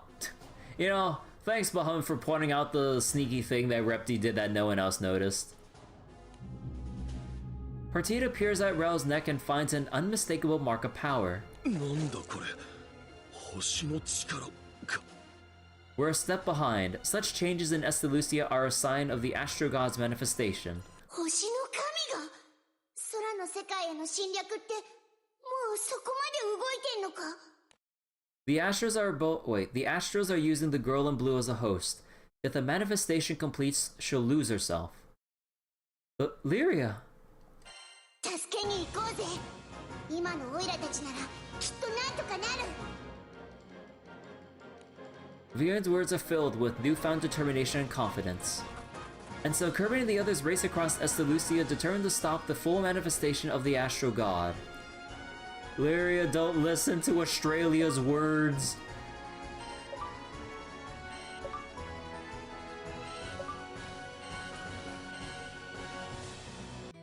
Homage chosen vessel.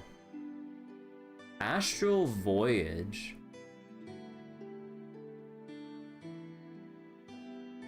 Man, we still got a couple islands to hop, skip, and jump across before we reach the final steps here, huh? What's wrong with Australia?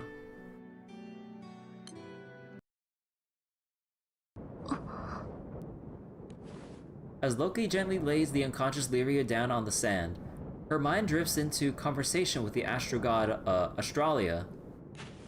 それで僕たちができるのはあとは祈ることくらいなんだっけ？結局のところこちらからは手出しができないからね。そういう星のもとに生まれたとはいえ、私たちはこの子に大変な役ばかりさせているな。Let me get another cough drop right now.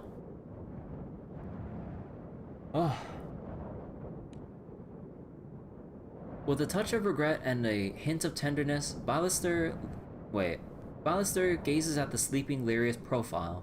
兄さん。その兄さんに聞きたいことがあったんだ。本当に聞ける機会が来るとは思ってなかったんだけど。Loki takes a moment to steady his breath before asking Ballister a question he'd long given up on ever voicing. 兄さんはさ、どうして星の世界を捨てて空に帰化したの？ Why did you abandon the astral realm to set roots in the sky? その選択をしたとき、兄さんには何が見えていたのかな？何も。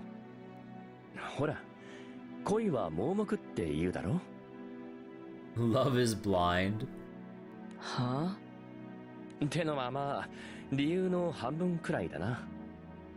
ビオラとの未来のために、私は星という立場を捨てた。The root of irrationality. Love surpasses all, truly. Or Viola. でもそれが全てじゃない。私はね、旅に出たかったんだ。旅に？空の世界でどこか行きたい場所でも？いや、そういうことじゃない。場所じゃなくて、未来へ進みたかったんだ。未来に。Recalling his cherished decision with a nostalgic warmth, Ballister continues. 知れば知るほど、空の民というのは理解不能でね。でも、ずっと興味が尽きなかった。なぜ理解できないのかを理解したとき、私は気づいたんだ。星には未来がないということに。No future under the stars. 未来がない？星の世界が滅びるとでも言うのかい？どうかな。それすら星の民自身には委ねられていない。星の民は創造の力によって完全な状態で生まれ、老いることも成長することもない。Neither age nor grow. 生み落とされたその場にずっと立ち続けるということだ。良くなることも悪くなることもない。現状より栄えることも衰えることもない。それがなんだか虚しくなった。もっといろんな景色を見たくなったんだ。Variety is the spice of life. つまりそれは成長して進化したかったということ？ Ballister can't help but grin wryly at Loki's question as it ties everything back to the nature of the sky. そんな大それたものじゃないさ。私はそれほど野心的ではないからね。未来が必ずしも今より良くなるとは限らない。それでも前に進みたかった。Despite being created as complete states, they yearn for final edit V to use this for repair fix V4 with GFX.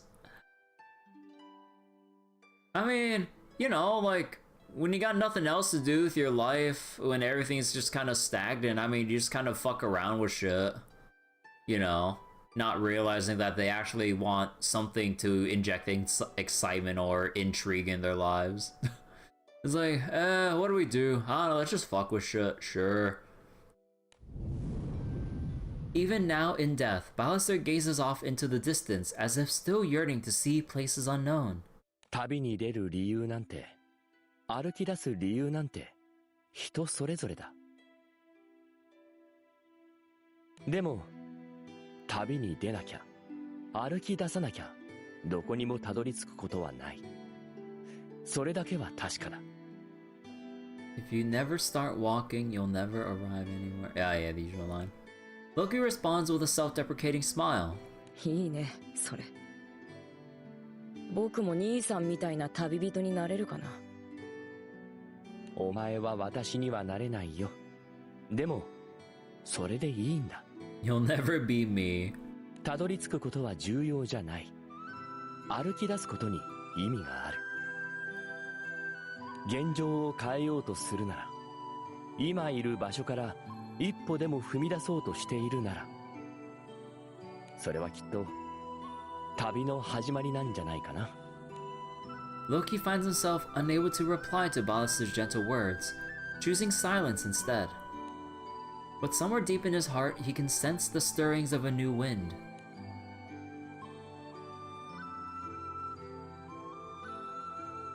Never did you think we get... you get resolution to Loki characterization?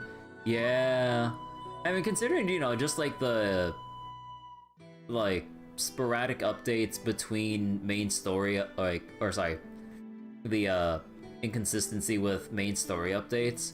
Yeah, it was always like a big question mark of like, when the hell are we gonna do, or, you know, finish things with like Loki's story and all.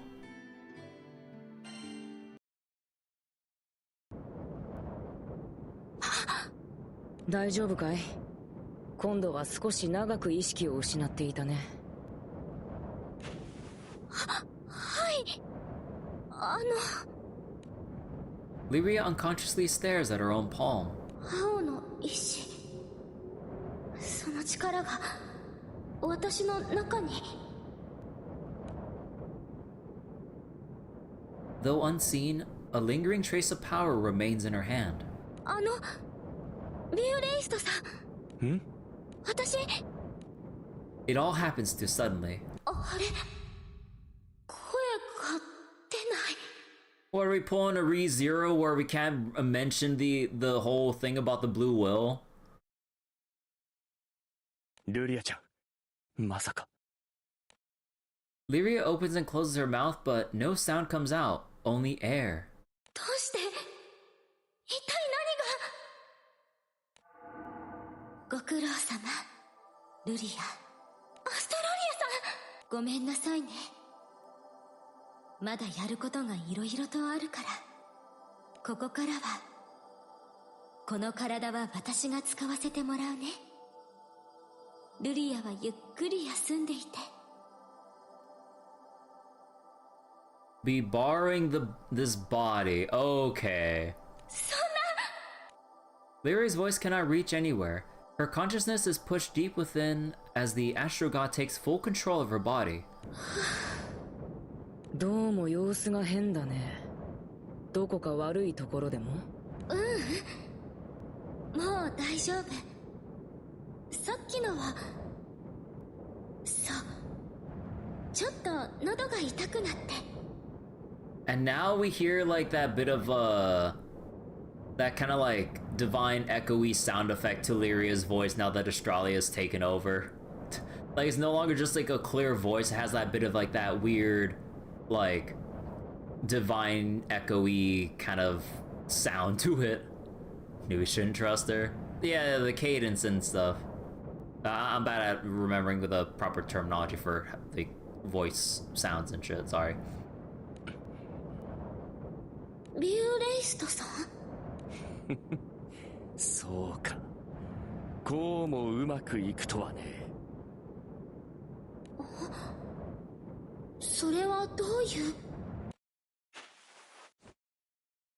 Smiling gently, Ballister stands before Lyria and raises a hand toward her chest. 捕まえたよ。我が母なる神。In the next instant, power flares from his hand and seeps into Lyria like smoke. The astro god Australia has been bound on the spot. Oh.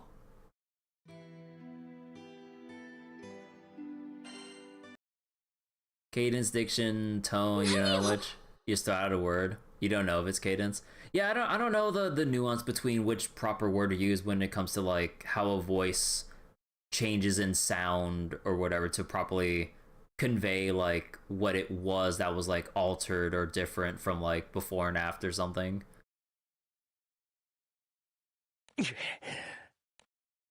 Ballister feels his outstretched hand being repelled by an invisible force from Lyria's body, but he musters all his strength to hold it steady. 星の神アストロリア、あなたにはここで退場してもらう。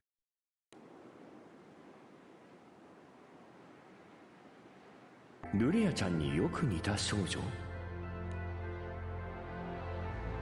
Upon receiving Ballister's warning of a second astral invasion, Lyria had nervously explained about the strange things happening inside her own body. はい。彼女が私の中から語りかけてきて、名前はアストロリアってそう名乗っていました。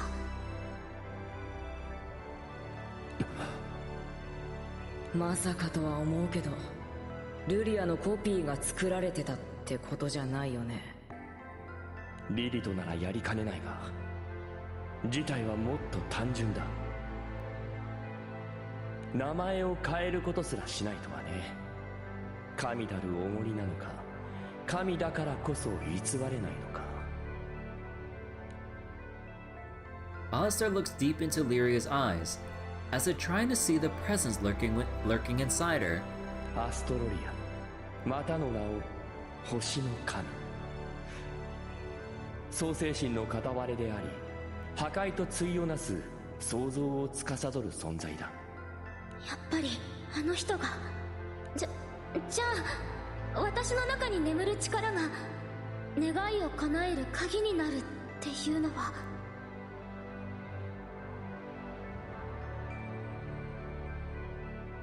さっき話したように、ルリアちゃんの中には確かにとんでもない力が眠ってる。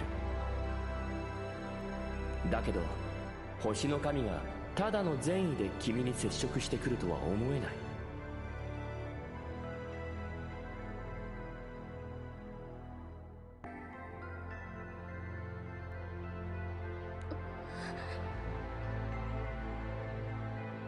星の世界はまた空の世界を侵略しようとしてるんですよね。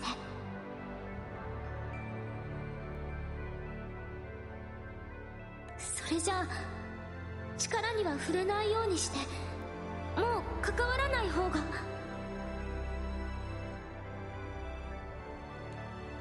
However, that would mean giving up what little hope there is left. Lyria hesitates, trying to settle on an answer, when Ballister cuts her off. いや、利用させてもらおう。星の神を止めるチャンスかもしれない。君たちも知ってるだろ？神は死なない。非常に厄介な存在だ。This is our chance to stop the Astro God. それに星は空を決して諦めない。この衝動は星の神自身にすら制御できないものらしいからね。their compulsion to not give up on the sky. Huh. だったら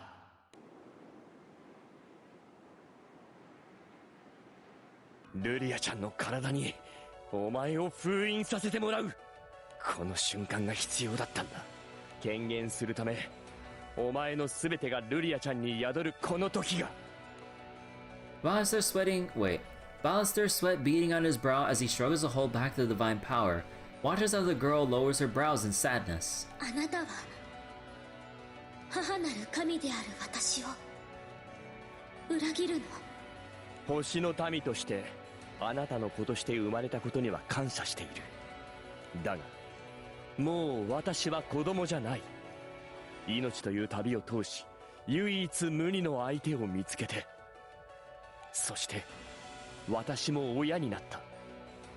この子のためなら自らの命など惜しくないと思うようになった。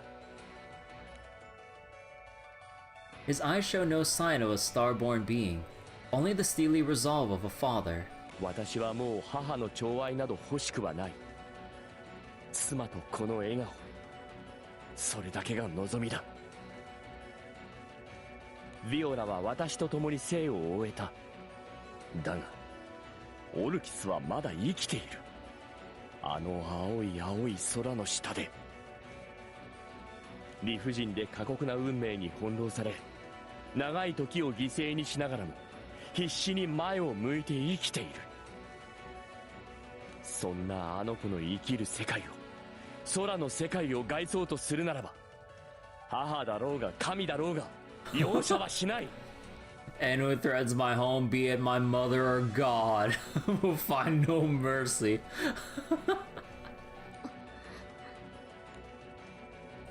The girl casts her gaze downward and releases a soft sigh.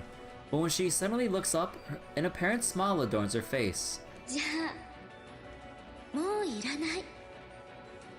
あなたはいらない子だわ。 Oh, damn. You may as well be an unwanted child. 決別ですね。これでようやく。兄さん、後ろ。 Oh. Before Ballister can turn around, a sharp pain rips through his side. Yeah, I was kind of expecting Repty to show up sometime, considering like what he snuck into Rel, and so I was like, okay, where's Repty gonna come in? Or sorry, Demiurge. 実に嘆かわしい。空の塵や悪多にたぶらかされ、母の寵愛を裏切るとは。選ばれし民であるという自覚があまりに足りていない。そう言わざるを得ません。デミウルゴス。 The fellow Astro emerges from behind Ballister, his left hand plunged deep into Ballister's abdomen. ありがとう、デミウルゴス。あなたはいい子ね。 Who else talks like this? The wavering up and down voice. I'm not sure. Like I've heard other similar like styles of this voice before, but I can't remember off the top of my head where I heard it from. Whether I've heard it in like other animes with like the because it's kind of like usually associated with like the more creepy, enigmatic kind of characters or whatever. But yeah, I've heard this in like other games and animes and stuff, but I can't remember off the top of my head. But I know for sure I've heard this kind of like this style before. 母なる神の子であれば当然のこと。褒められるほどのことではありませぬ。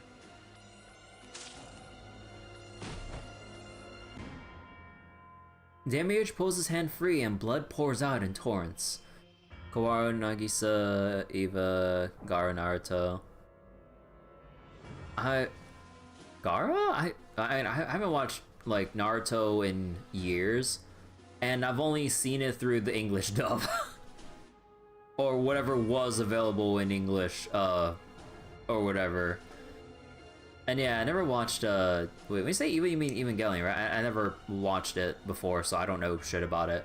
It always makes me feel bad on the inside when people reference Evangelion, or when I play other games, or literally anything that has an Evangelion reference. And it just flies over my head when it's supposed to be that, like, finger point moment of like, oh, reference. I'm like, I don't know what that is. It always makes me feel like left out or empty, just seeing like, oh yeah, here's the thing that everyone should know, but I never bothered. I'm like, okay. So then the moment just kind of rings hollow to me, and I just like, it just takes away from like whatever story that's supposed to be like going on right now in whatever respective anime game or what have you.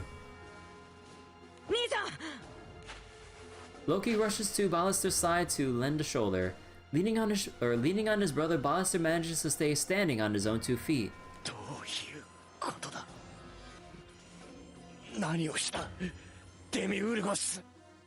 You're the group of people who never saw Chainsaw Man or Evangelion either.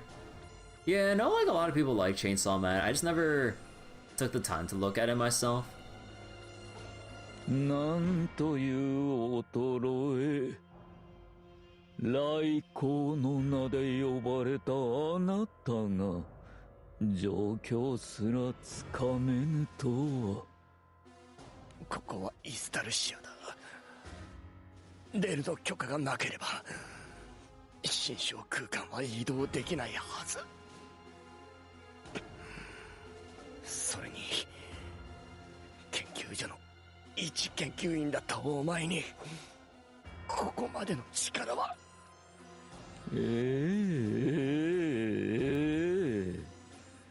この身の無能は誰より私が存じておりますとも。故に作ったのです。不可能を可能にする聖少獣を、無能を補う聖少獣を。Primal beasts that make the impossible possible compensate for my inadequacies. この身の内に我が体の臓腑として As the very organs of my flesh? 改造したのか。自分自身の体を。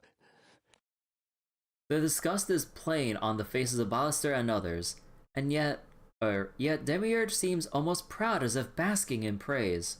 完璧な存在を作る所長のような芸術家のごとき才能は私にはありません。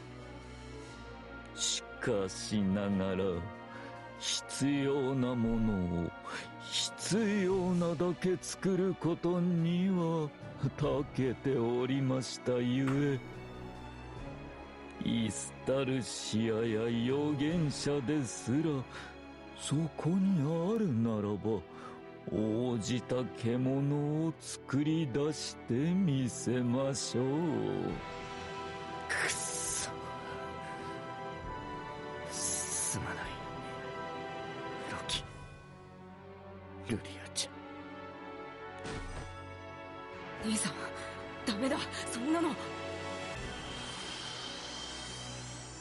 実に興味深い。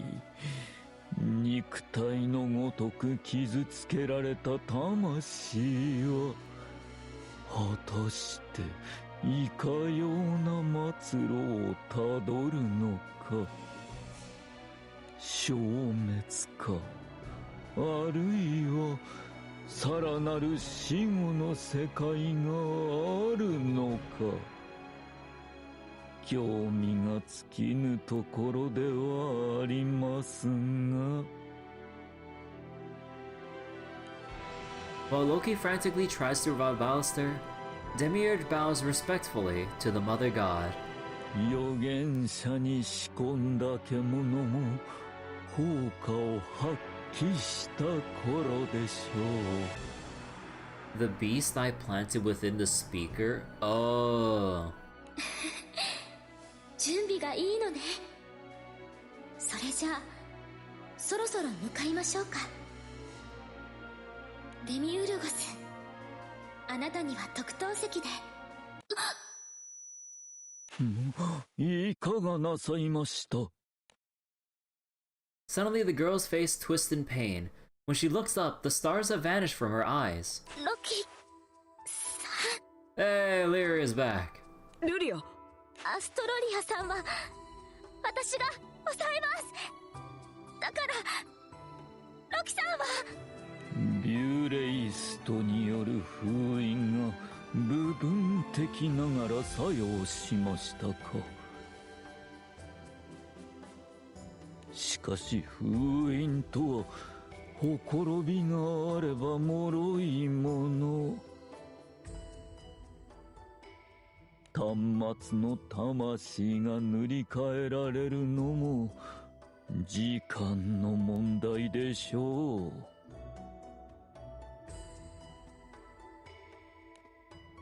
Contrary to his words, however, Demiurge shows no signs of composure and instead begins gathering his power.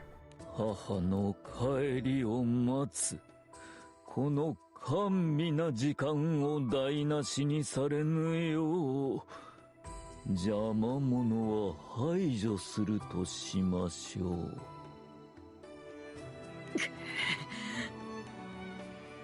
While healing his brother, Loki stands to face Demiurge. Even as he shields Lyria behind him, there's no mistaking which of the two Astros is stronger.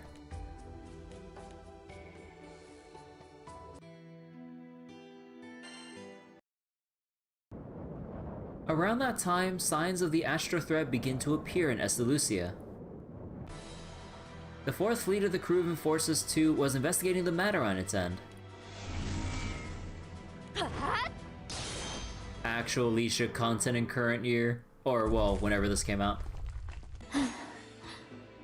この島で暴走していた青少獣は今ので最後ですね。ご苦労。しかし新手が発生しないとも限らん。引き続き警戒は続けよう。Though they fended off the primals with minimal damage, Monica's expression remains tense. まだ対症療法でなんとかなってはいるが、青少獣が暴走する原因を突き止めないことにはどうにも気が休まらんな。この島にも今のところ特筆すべき情報はありませんね。Statement holds true yet. I'm not there yet. Anniversary stuff. Well, we'll get there soon. 一応集落の近くであるという点についてはやはり全てに共通しているみたいです。空の民を狙っている。それにしては妙に遠回りというか。While the two are deep in thought, a fellow enforcer brings an elderly islander over to them. モニカさん、リーシャさん、こちら村の長老の方になります。島の青少獣についていくつか伝承をご存知のようで。Oh, he knows the local lore. わしらもまさかこんな形で青少獣の実物を目にすることになろうとは。Just as they're looking to the village's living encyclopedia for clues about the rampages, something completely unexpected occurs.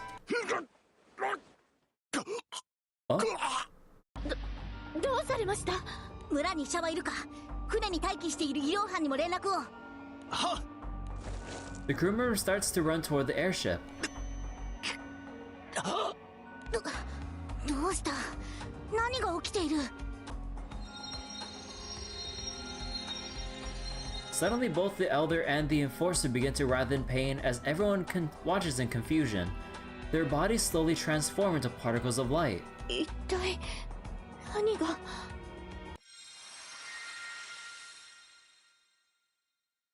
The two become lumps of pure light, losing their shapes before transforming into glowing rings large enough for someone to walk through. And sure enough, two shadowy figures step through the rings of light into the sky realm. Wait, they... まったく、境界迷路ダルマなどと面倒なものを作りよって。 The Nexus Labyrinth Dharma?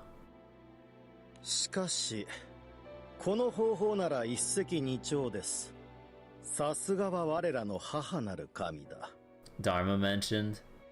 なんだお前たちは一体何をさ。ん？空の民か。邪魔だな。殺しておくか。待ちなさい。むやみに数を減らしてはならないと、そういう話だったでしょう。どうせ空の民は勝手に増える。100や1000程度なら殺してしまっても構わんだろう。はあ、計画を聞いていなかったのですか。扉にするのだから数は確保しろと。To use them as portals? The strangers show no concern for the enforcers whatsoever. Their indifference isn't friendly, but neither is there any sense of malice or hostility. Their gazes are as cold and uncaring as someone glancing at a roadside pebble. Leisha draws her sword and approaches. 答えなさい。あなたたちは何者ですか。返答次第ではこちらも。うるさい。The intruder's simple motion of brushing something away generates a shockwave, easily knocking Leisha off balance. リーシャ大丈夫か。はい、なんとか。名乗らんとわからんのか。下等な空の民はこれだから困る。相変わらず器が小さいですね。啓蒙する者、征服者の余裕というものがない。Each theatrically folding their arms, they introduce themselves with exaggerated flair. 我らは星の民。この空を頂戴しに馳せ参じました。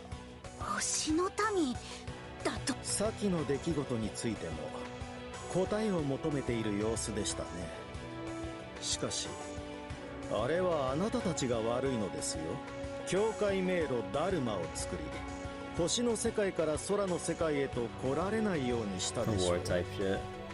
Dharma. Oh yeah, no, we had that like Zodiac related event with the substitute or Bison shit.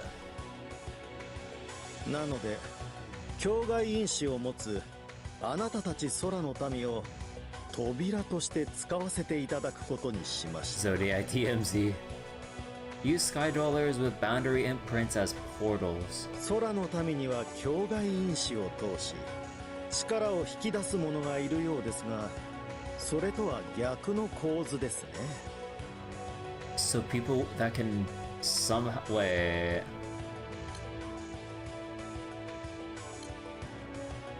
星の世界からイスタルシアにいらっしゃる母なる星の神を通し、イスタルシアを経由することで扉に変えた空の民から空の世界へと降り立つという形です。 So they consume Skydwellers with as like one-way portals essentially. Like holy shit. 扉に変え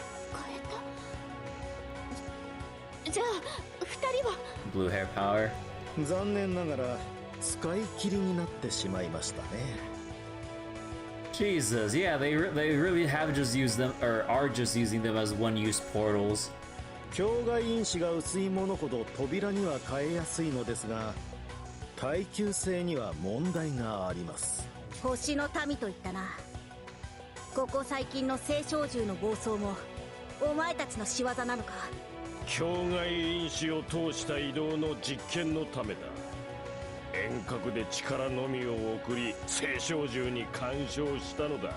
だから扉となる空の民がいる集落の近くでのみ暴走が発生していた。そうだ。良い推理だが、お前たちはもう何も考えなくていい。先の敗北で我々は理解した。無知猛邁なる空の民にもはや教育を施そうとは思わん。空の民は皆星が空に来るための扉となって死ね。 Okay, they're just gonna commit Skydweller genocide by just using all of them as one-time portals. Holy shit. how do we even win the war the first time? Because they got, I mean, as with how they depicted, they basically just got complacent and their own like hubris and shit where they're undoing, like just letting the primal beast like do whatever they want, losing control over them, and not really just thinking things through, just thinking their superiority would just innately let them win. But now they're like, oh no, we know better. We'll just make sure we actually kill you all for real this time. This time, we'll just convert you into one-time portals and then you'll just disappear as we basically, you know, like, for every astral that pops in, that's literally one Sky Dweller that, like, gets snapped from existence. So, yeah, that's pretty effective. Everyone they teleport in, that's just, like, a big shift in, population size.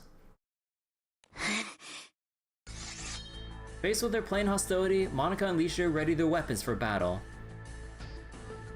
They said they kind of educate us in the first war, now it's like no talk. Yeah, they wanted to basically subjugate like the Sky Dwellers, but now it's just pure eradication. Sky Dwellers outnumber the Astrals.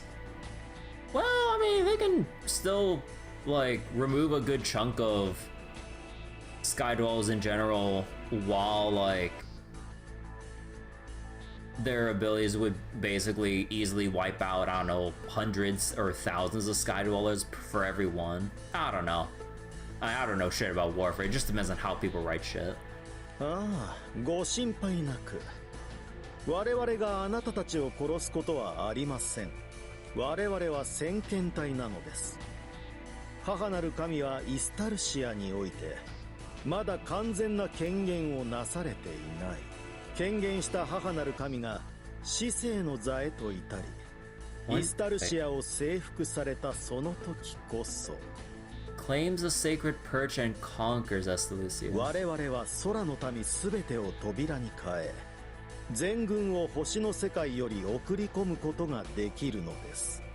But yeah, unless they explicitly somehow convey it to us, the reader, we don't exactly know how much there are between Astros and Sky Dwellers, even though they kind of, like, sort of softly tell us that, like, Sky Dwellers would in general outnumber Astros, but we don't know exactly how much. So for all we know, like, this would completely devastate and shift the power and number balance between Sky Dweller and Astrals just by simply converting a Sky Dweller for every one Astral they teleport in.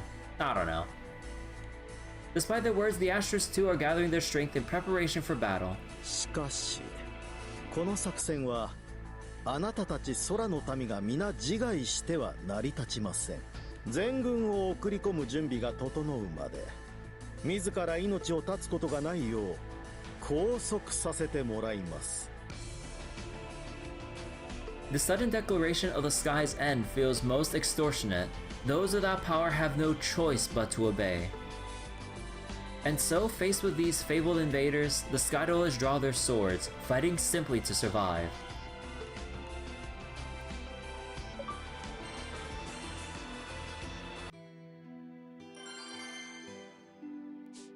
Now, the Astral God.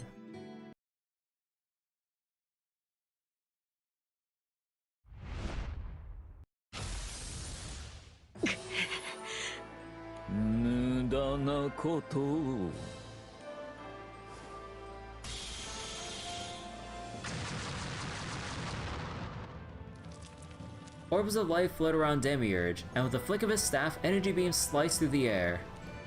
Each beam in the barrage is powerful enough to pierce a mortal body with ease.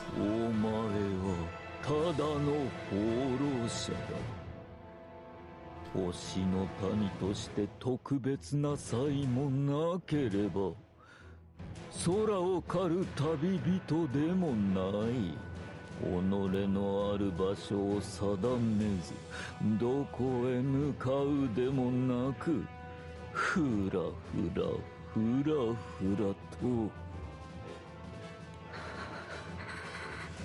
お前は高みから俯瞰していたのではない地に足をつけずどの立場にも立たず相対すべきものから逃げ続けていたに過ぎない。私は己の無能を知っているが、お前は私よりもなおたちが悪い。そんなの知ってるよ、僕だって。ではお前は何をしている？大した思想も熱意もなく私の邪魔をするというのなら、悪意を持って私はお前を殺す。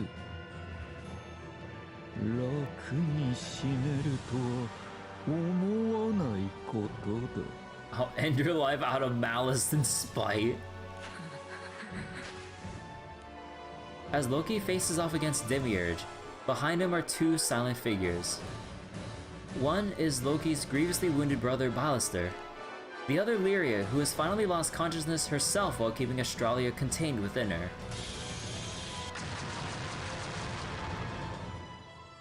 本当に何やってんだろう。 Demiurge's assault grows fiercer by the second.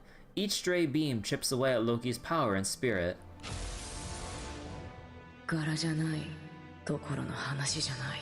そもそも初めは僕は団長さんたちと敵対してなかった。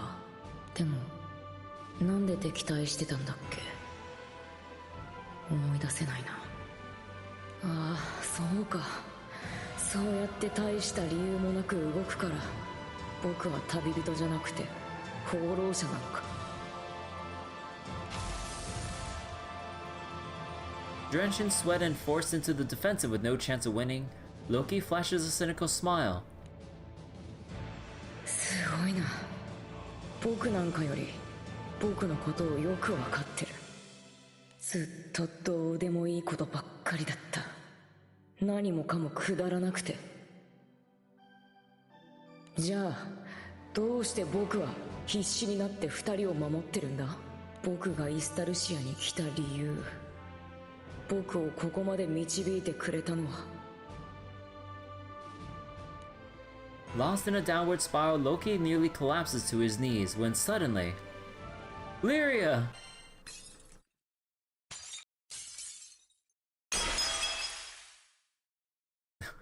Oh my god. What a shot. あっちはデミウルゴス。ただ何か雰囲気が。 The god of destruction tears through space without effort. The girl on his back, guided by the life link that connects her to the one she cherishes, races to her side. Hello, Kent. Waiting for Fenrir in 2026. Oh man. Like, I know a good handful of people that wanted like playable Fenrir and stuff like way back when, like during, you know, part 1 and shit and everything with Granblue. And well, yeah.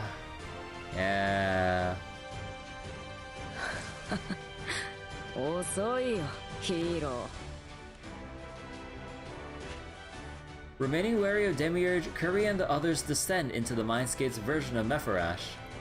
Loki quickly brings them up to speed, explaining what's happened so far in the current situation. How about FOB Dark Jean? I actually don't remember shit. Again, it's been so long since I've read a lot of characters' Fate episodes and their respective, like, FLB stories and everything. I truly don't remember. Oh my god, it's so hard to remember everything, especially when it's just bits and pieces scattered over the years. There's still time before the Astro God fully manifests. Loki がルリアを守ってくれてたのか。お前、ずいぶん変わったな。そういう君こそ随分な変わりようだけどね。Look who's talking with the new form. I always believed in you. そりゃどうも。やっぱりお人よしにも程があるんじゃないかな。怪我人は任せてください。多少は心得があります。 When Partida begins tending to Ballas's wounds, Loki lets out a sigh of relief. But even in that calm, Demiurge's gaze is fixed on just one man. ガラント。久しぶりだな、デミウルゴス。まずは礼を言わせてくれ。お前、ちゃんとザンクティンゼルまで手紙を届けてくれたんだな。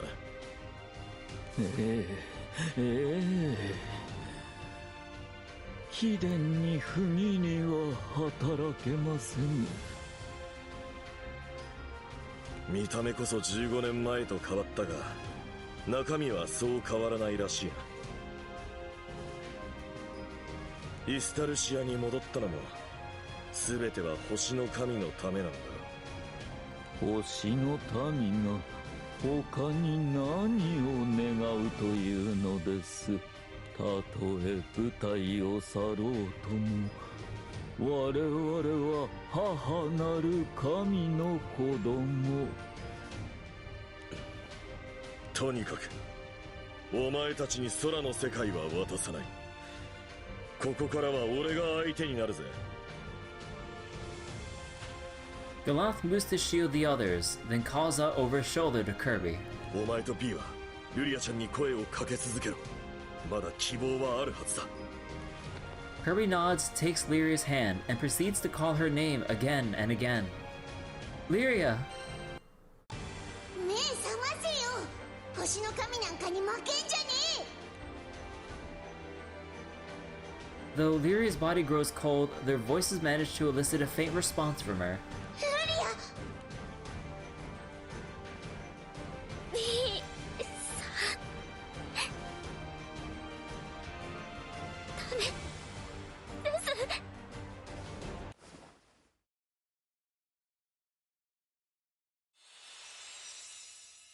From her blurry, unfocused vision, Lyria can see Kirby and the others. A light bell-like murmuring echoes in her ears. 見えるルリア。あそこに誰が倒れているのか。レル・イスタルシア。イスタルシアの管理人であり、写し身の創世神がいない以上、あの子こそが生死に関する摂理の番人とも言える。摂理の番人、弱っているでしょう。後でデミウルゴスにお礼を言わなくっちゃね。Bruh. でもその前に始末しちゃいましょう。レル・イスタルシアを。そんな、どうしてそんなことを。どうして？仲間を生き返らせたいんでしょ？すでに教会は弱まってる。あの子を殺せばイスタルシアの摂理は崩壊するわ。優しい子を泣かせる摂理はなくなって、みんなで空の世界に帰れる。めでたしめでたしね。そんなこと、いいえ、あなたにしかできないの。 Cheat death. No.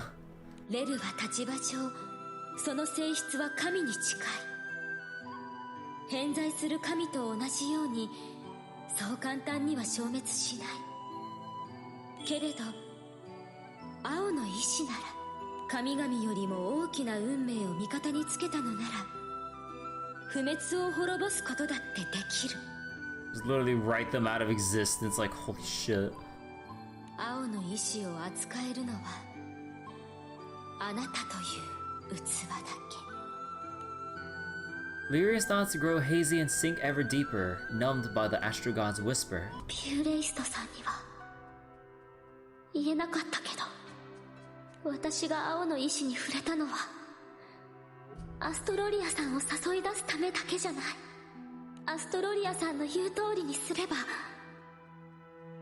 新しい力を手に入れさえすれば、 Getting rid of the substitute teacher? もしかしたらなんとかなるんじゃないかって。空は綺麗な青に戻って、またみんなで旅を続けられるんじゃないかって。そんな期待が捨てきれなくて、つながりを持たないレルに青の意志で干渉するには、因子を持つものじゃなきゃいけない。私じゃないよ、ルリア。あなたなんだ。あなたが摂理を壊し、仲間を救うの。私がみんなを。 Lyria turns away from everything and slowly gathers power in her hands. さあ、手を伸ばして、すぐに終わらせて帰りましょう。みんなであの空に。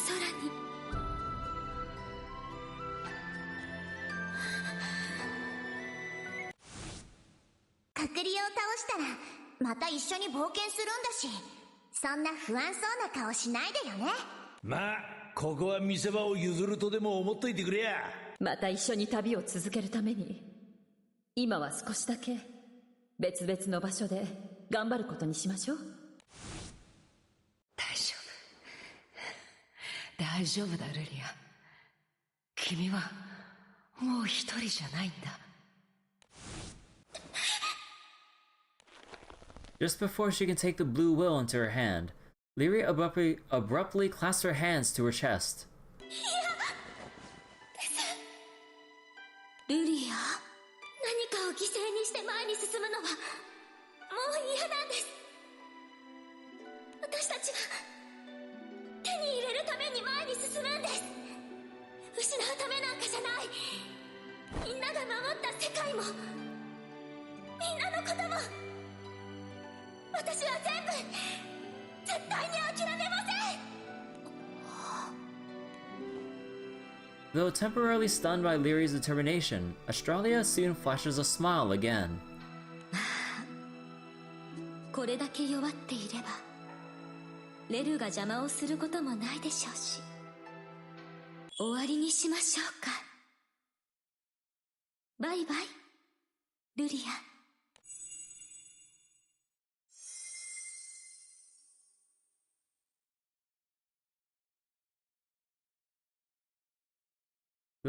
Lyria? The moment Kirby grips her hand tightly, hoping for a response.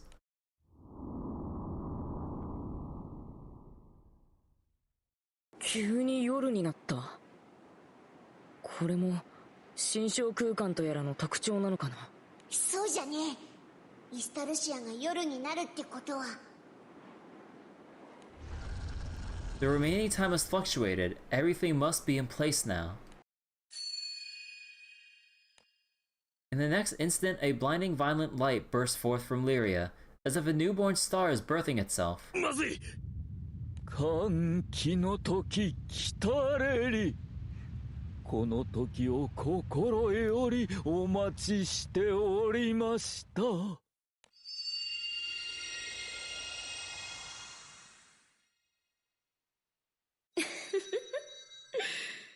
Oh. これなるは創造を司る創世の一翼。我らが母なる星々の神、アストロリア様よ。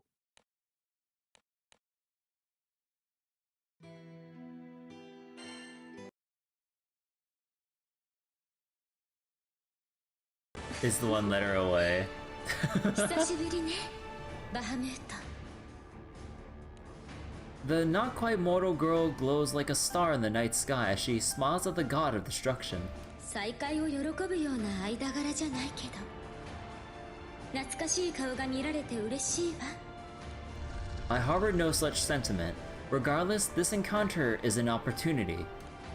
Now that both wings of creation are together, all that remains is to see which of us devours the other. 神と神の直接対決ってことか。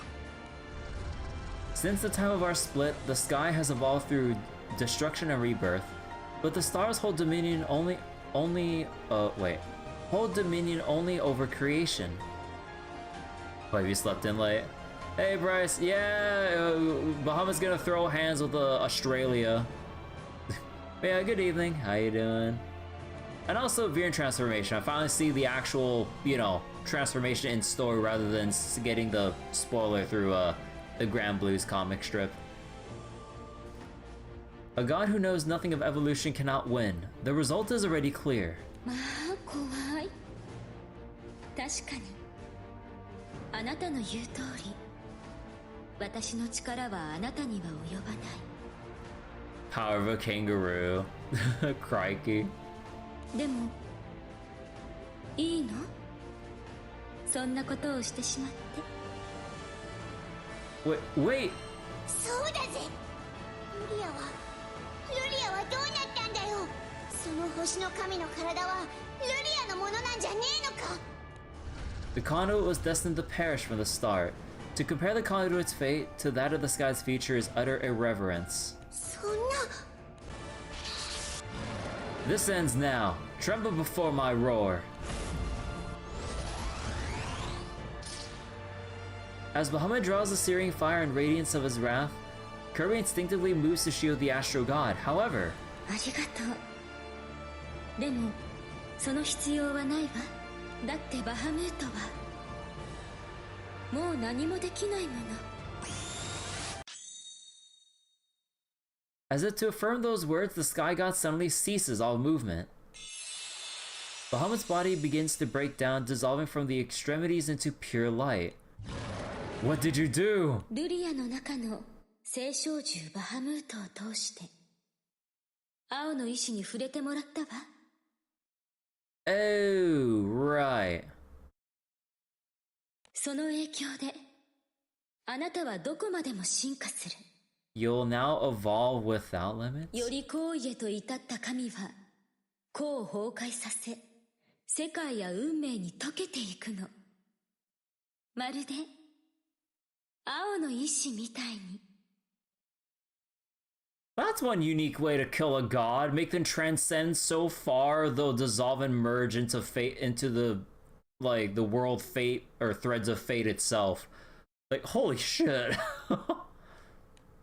The acceleration into excessive evolution driven by the blue will pushes Bahamut beyond even the omnipotent.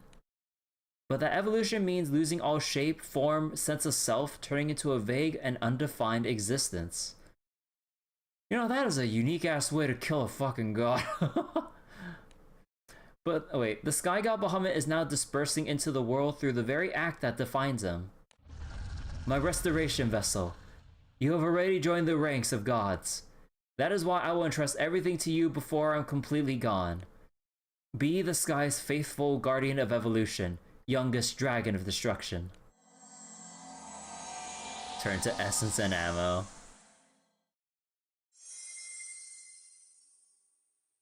嘘だろ。バハムートがこんなにあっさり。 Man, don't you love power creep? We talked to Bahamut and fought against his ass so much over the years, and now in this story it's like, oh yeah, we just merged him with basically the world's threads of fate, and we forced him to transcend too far. Bye bye.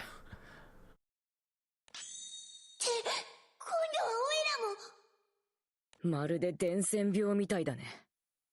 バハムートに連なる存在を次々と。くそー、これどうやったら止められんだ。何か方法は。方法なんてないよ。青の意志の導きは誰にも止められない。そもそもこれは攻撃ですらない。ただ世界の流れがそうなったというだけのこと。Forced to undergo power creep so rapidly it became too overpowered to live. 形を持たない運命そのものを相手取ることは。Australia stops mid-sentence, suddenly pressing her hands to her chest in pain. また方法リアなのか。私の中の聖少獣バハムートを通して空の神やビンさんに干渉してるのなら、私が聖少獣を従える力を失えば、あなたとの命のリンクが切れれば。 Oh, they're finally writing off the life link. 待てよ、そんなことしたら。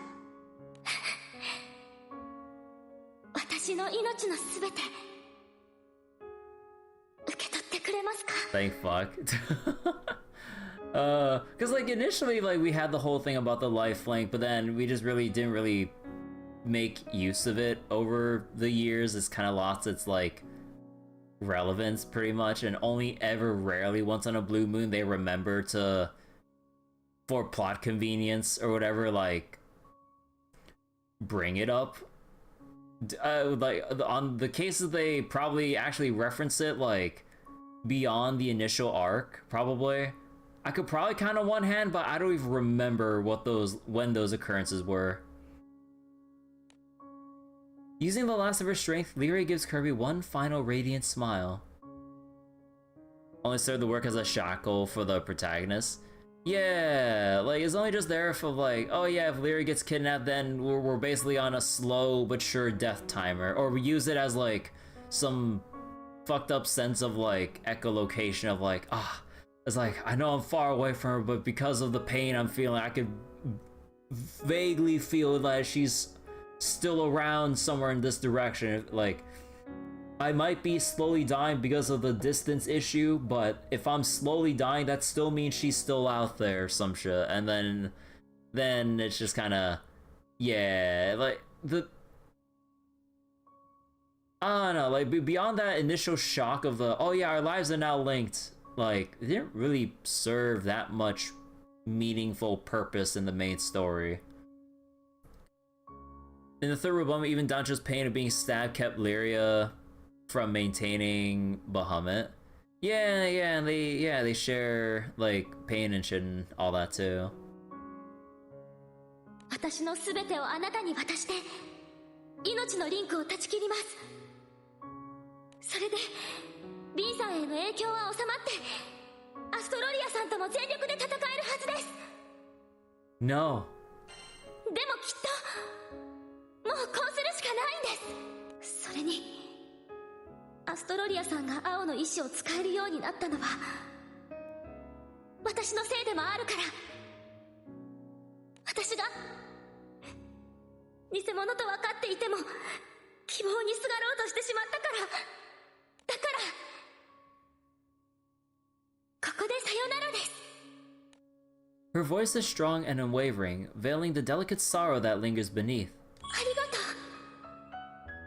大好きな私の大切な人。 Oh, that expression from Lyria. Lyria! Kirby breaks into a run. In a breathless plea against fate's tide, Kirby reaches out toward one most dear. The moment Kirby touches her, a miracle occurs. A miracle that guides the captain straight to Lyria's location. Okay. We're going omega cheesy here.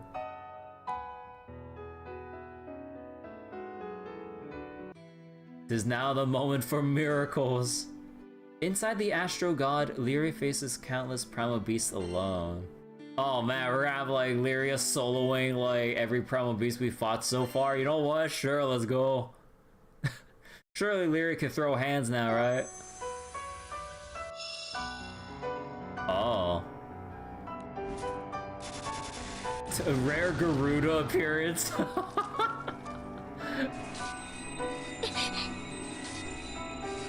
Inside Estalucia, Lyria fights all alone against a seemingly endless horde of primal beasts.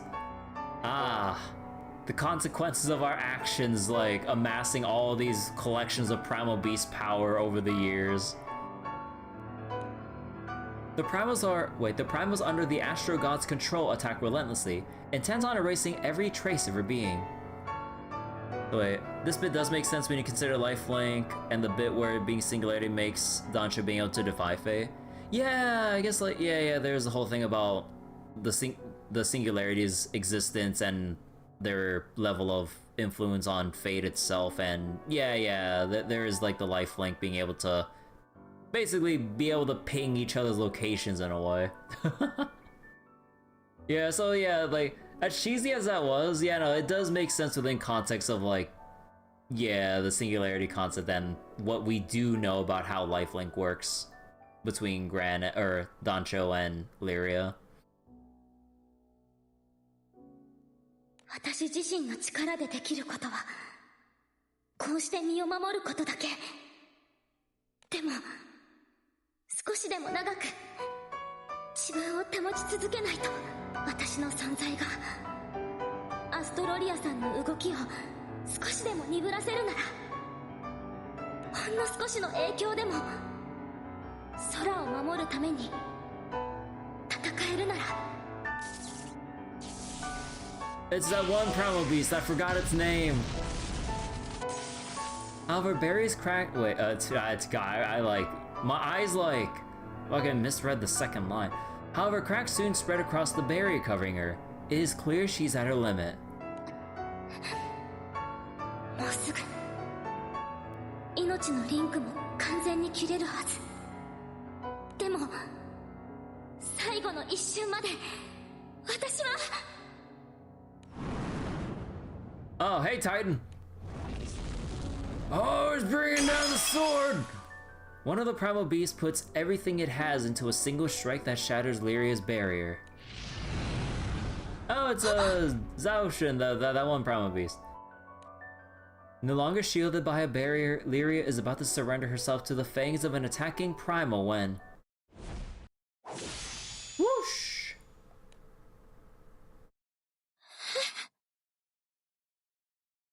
You okay?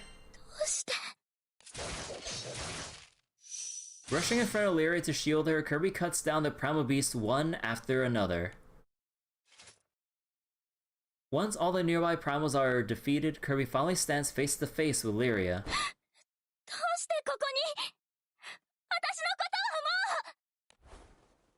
While Lyria cries out in confusion, Kirby simply holds her tightly, saying more than words ever could.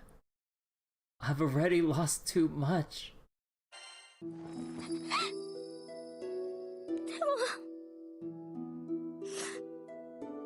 でも怖いんです。命のリンクは結局のところ私が聖少獣を従えられるようにするためのもので。 Leviathan Tiamat still being on Lyria's side since their pacts with Eugen and Rackham keep them from being controlled. I have no idea. You think there'd probably be something with... Yeah, I don't know. 私が自分で選んでいたようで、本当は 星の民の計画の一部だったってことですよね。そして青の意志というものの存在を知って。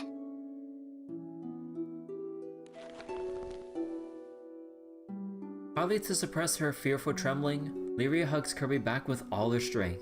創世神よりも大きな流れがあって。 Something even bigger than the omnipotent. Yep. この先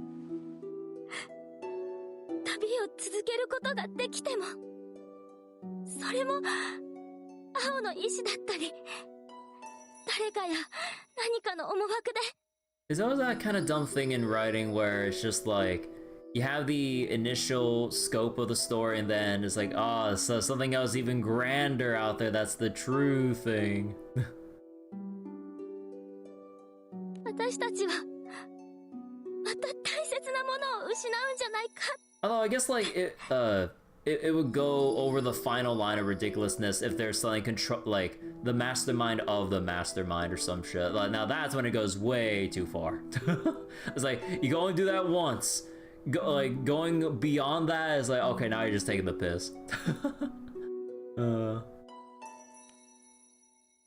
みんなを取り戻すために必死に自分を奮い立たせてきたけど At least they can't skip past the unconscious collective. 不安は拭えなくて未来が怖いと思ったらもう一歩も動けなくなりそうなんです Kirby responds in earnest to Lyria's fears. Maybe you're right. はい。もう嫌なんです。 And yet, I want to continue traveling with you, Lyria. That smile on Dancho's face. So long as they press onward, their journey continues, and its conclusion, tragic or otherwise, would be determined by their own actions. Even if the ending might be a sad one, the journey itself is never a waste. I don't know, we took kind of like 12 years to get here though. No, hold on, sorry.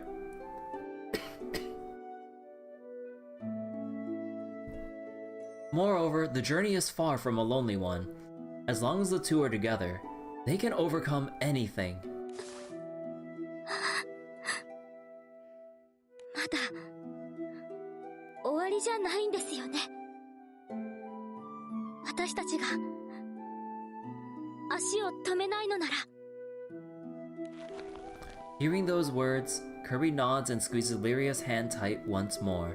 こんなところで終わらせちゃいけないですよね。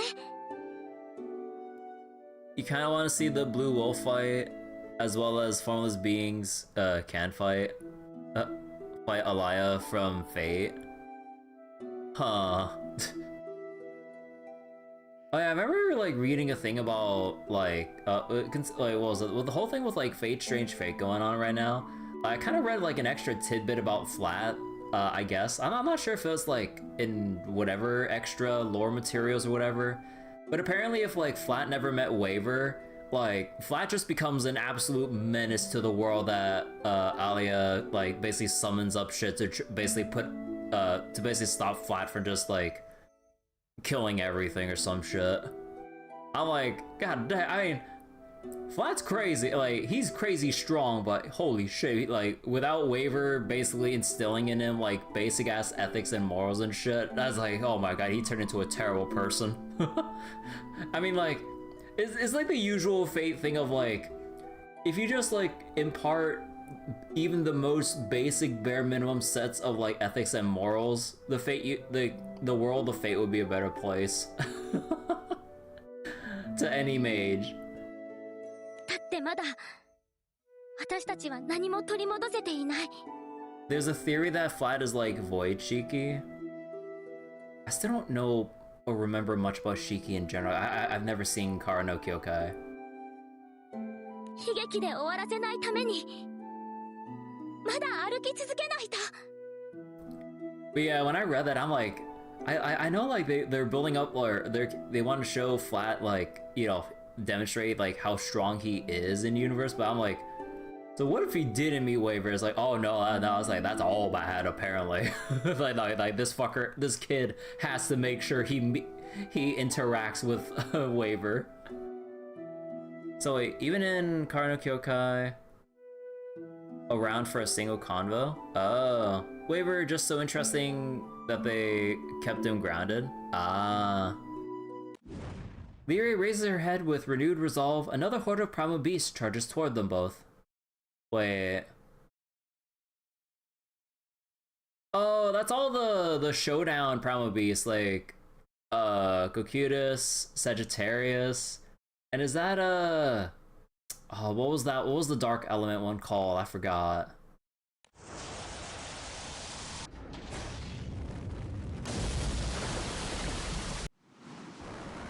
Whoa, and they're just blending all of their attacks. Oh no. Oh, no. now we have, like, we were talking about that earlier, but yeah, I was like, huh, I wonder why they aren't using the other primal beasts that we've befriended through Eugen, you know, and all the others at this point, you know, Iggy and stuff. Because, like, a part of me couldn't remember if, like, something happened to some of them, like, during the earlier main story chapters, because, again, it's been too long since I've read it, so I wasn't really questioning, like, why they haven't shown up yet. Because, like, part of me was, like, had this, like, doubt in my mind. I'm like, did something happen to them before and I forgot about it? I'll just hand wave it and move on. No, okay, no, they just show up to save our asses. Alright.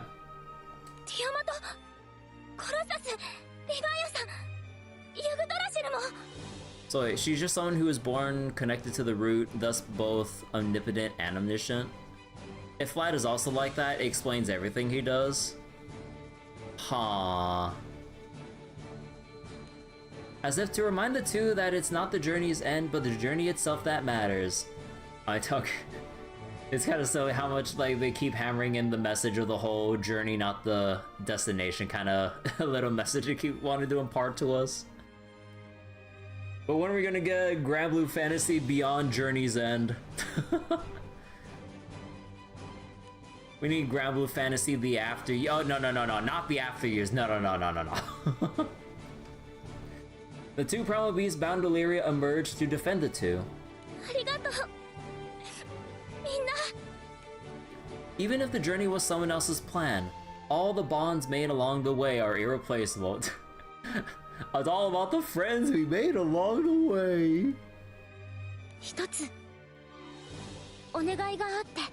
Crisis Core, we find out Lyria isn't Lyria. Wait, what happened in FF7 Crisis Core?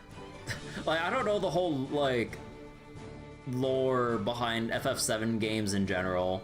Like, I've only ever played the original FF7 and then seen the playthrough of just the first FF7 remake. That's all I know. Anything else, like whether it's like the spin-off games after FF7, you know, Crisis Core or Dirge of Cerberus, I think it was? I don't remember. You don't know what happens either, you just know the broad strokes. You want to see Chevalier and Celeste join in? Oh yeah! 命のリンクの代わりに私ともう一度一心同体になってくれませんか? Everyone knows FF7 Darth Vader moment, Dirge's sequel game. Wait. In place of the lifelink, would you be willing to become one with me once more? In place of it? So it's just like... あなたとの絆を今のこの決意を形にしたいから。Lifelink 2? Nah, the real lifelink marriage. 私は青少獣に近い構造らしくって、それなら私とあなたで教えの採用へと至れるはずです。 Oh yeah, I forgot about the whole concept that they mentioned like however many chapters ago about the innermost teaching shit. I forgot. Technically FF7 remake is also a sequel. Yeah, there's also that whole mess with like, you know, what the FF7 remake story changes up, because like, they, you know, they really were just taking the piss with the whole remake terminology. It's like, oh yeah, it's like a remake of FF7. No, they remade the story. I'm like, okay. Alright. I was like, haha, like, like, nice joke, and it's like, oh yeah, we got a whole remake trilogy now. I'm like, oh boy. Oh boy. 誰かの計画じゃなくて、私たちの思いとして、あなたと一心同体になりたいんです。 Phrasing Lyria. Holy shit. Yeah, the innermost teaching was like chapter 86 or some shit like that. Wait. In place of lifelink, become one with me once more. Our bond. Like the innermost teachings. I want to be one with you. Okay, I get what you're trying to push for, side games. I know what you want to do. Moved by a strength of resolve, Kirby locks fingers with Lyria. Whoa. And forges ahead by her side. Man, they say that we locked fingers with Lyria, but they even censored it by only just showing their arms. They know. Too explicit to show hand-holding. Gradually their world turns pure white. Lewd hand-holding. Granblue's Bizarre Adventures. So wait. They should have made a quadrilogy, done a game for every disc on the original. I don't remember how my experience was, because I remember playing it on PC. I don't remember which exact segments were supposed to be separated by disc. I know, like, you know, when you leave, what's the city called again? Midgar? Or Midgard? Or wait, was it Midgar or Midgard? I forget. But either way, that's disc 1, obviously. But then, after you venture off into the world, I forget how much of it is, like, what parts of it were disc 2, 3, and then 4. Or it was 4 disc, right? Or was it FF8 that was, or were they, was both FF7 original and FF8 4 disc games? I forget. I know FF8 for sure, but I thought FF7 was like 3, right? I remember Final Fantasy IX being 2 though.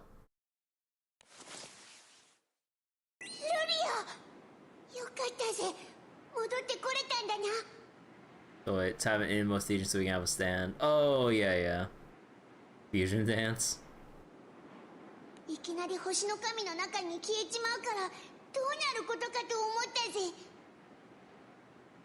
Your friend's the one who replayed FF7 replays it yearly. God damn. Oh man, have I ever had that phase before where I replayed some games like routinely just because I enjoyed it that much? Only one that comes to mind, but not necessarily in like a yearly routine fashion, was like Dust and Elysian Tale for a bit and Mega Man X Command Mission. I don't think I remember replaying games that much to that extent. Only game we replay often is Dogma. Yeah, Dogma's like a comfy replay game, especially if you want to do like a different build for like a different kind of like battle experience. And even then it's not yearly. It's good to be back, Viren. ずいぶん心配させちゃいましたね。でも私はもう大丈夫です。もう絶対にくじけたりなんてしません。 Wait, holy shit. There's over 250,000 people concurrently playing Resi 9 on Steam. Holy shit. Man, I want to play Resi 9 so bad, but I really do need to keep cleaning off all the things I have on my plate right now. Like, oh my god.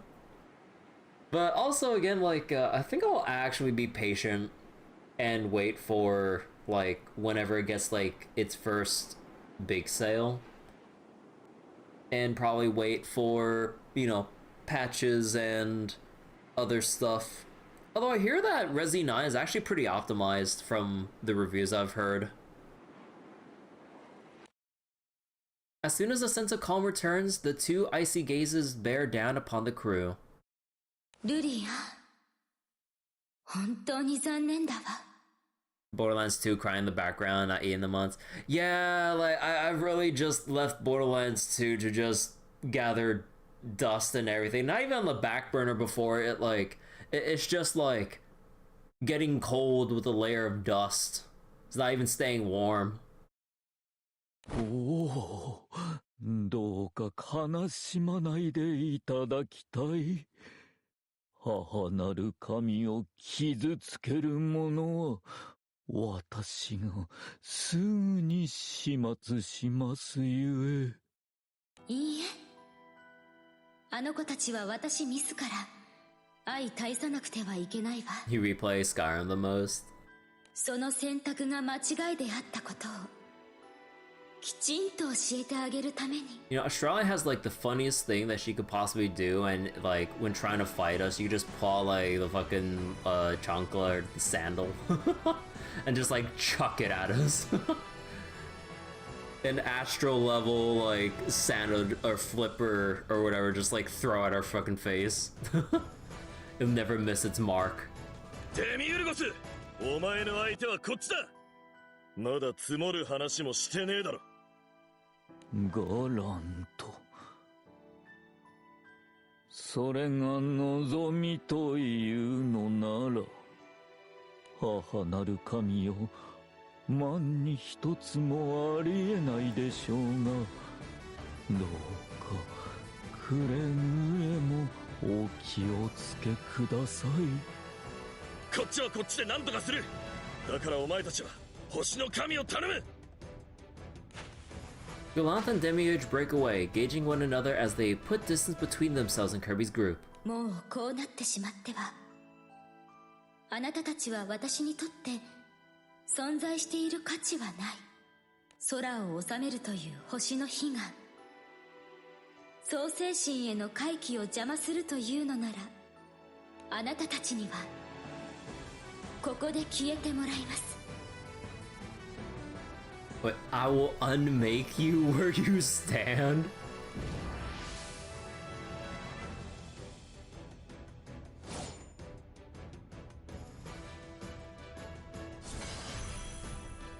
遊んであげる。 Whoa.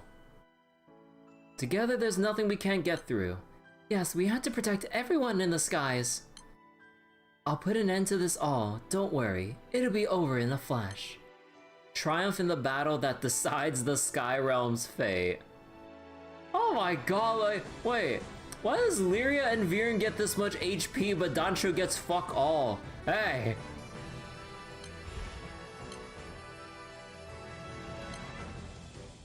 Existence is being eroded by unending evolution from the Blue Wolf's touch cannot be removed! Oh, okay. Well, wait. Oh, wait. I just noticed the charge attack names and descriptions. I won't let anyone destroy the Sky Realm. We're gonna keep the skies safe and make sure Lyria, Viren, and everyone else have a place to return to. Together we can do this. No way are we letting our journey through the skies end here, right, Kirby? Viren? I'm done just being protected all the time. Kirby and Lyria aren't doing this alone. They got me to protect the skies too. Aww. And then we just have a decimate on a 6-turn cooldown. Okay. Okay, I see how it is. Lifelink to steal my inhibitants. The aura's pretty... Alright. The aura for Lyria is pretty. Yeah, she has like the like blue aura around her, but then Dancho's like, we just have our starter outfit. I'm like, come on, Lyria gets all shiny, but where's our turn to go blue? No. I can feel the energy surging through me. An effect of being the Astro God's conduit, maybe? Please, lend me your strength to save the skies. Oh! Oh, the cut-in from all the enhanced... oh shit. From all the enhanced primals. Oh, they changed the icons to all their N3 variants. Oh shit. Runa Tempestus. Bonus Wind Echo, dodge all. Come on.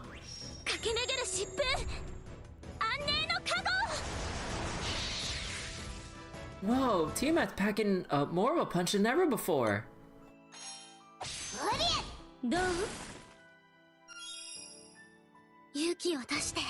We had to press the attack. Colossus, help us! How cute and futile. Dimensional cleave!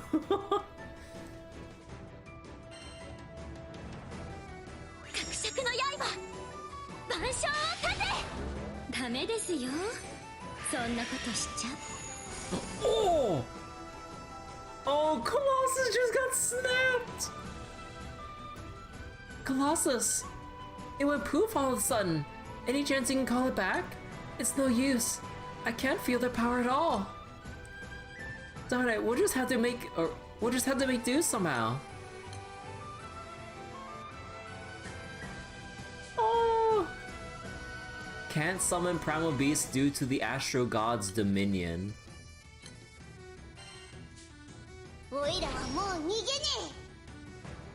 Let's go, Kirby. How powerless you are. though I did not mind before. It's time for you to watch and learn. This is how you wield the beast's power. Oshiyaki ne.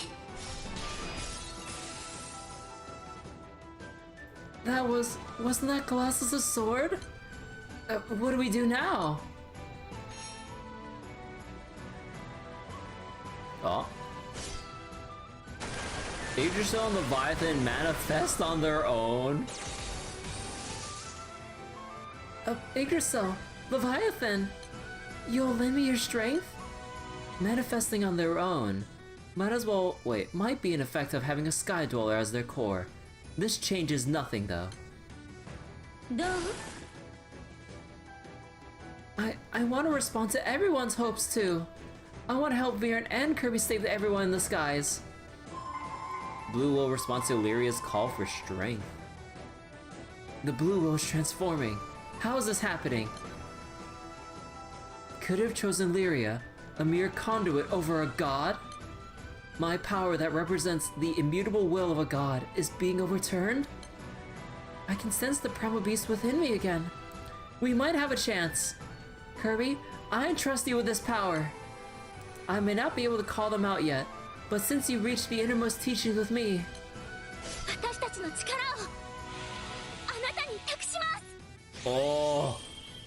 Oh shit, wait. Oh shit, no, we have rainbow hair. Oh shit.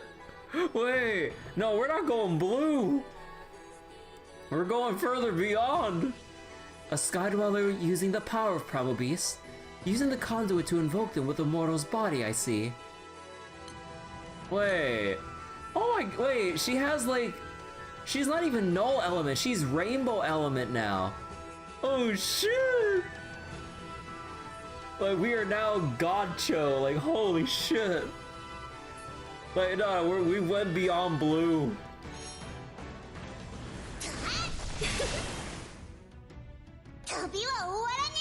I refuse to accept this.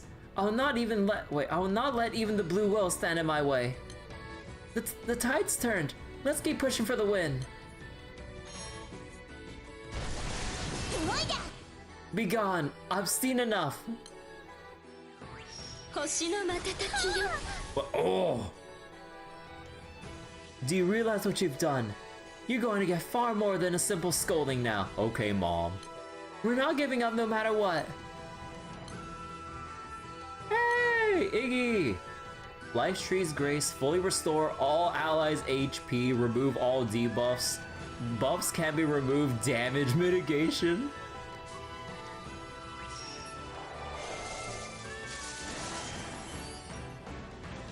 Leviathan, I could use her help too.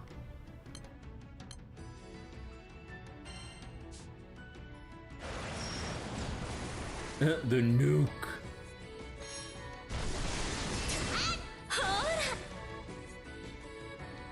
Allow me to show you the true power of the stars.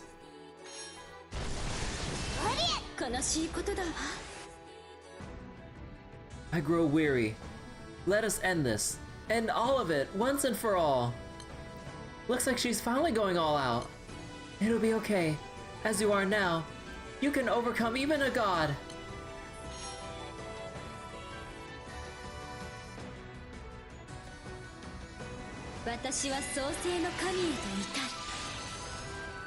Not if I can help it. Wait. Oh shit! We're deflecting all the beams! Oh shit!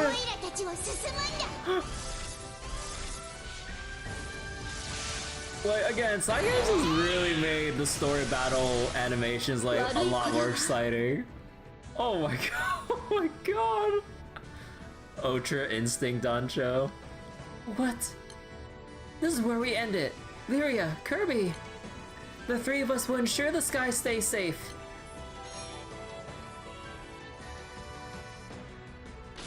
United in heart, the three turn hope into strength. Wait, 500% charge? Oh, it's rainbow colored too. Wait. Wait, green Bahamut? Wait, we saw that color in Relink, right? Oh shit. Or was it? I I forgot the color because we had a different color Bahamut, but oh shit! Oh, that's so cool! And moments like these are why I love watching shonen anime. Let's go!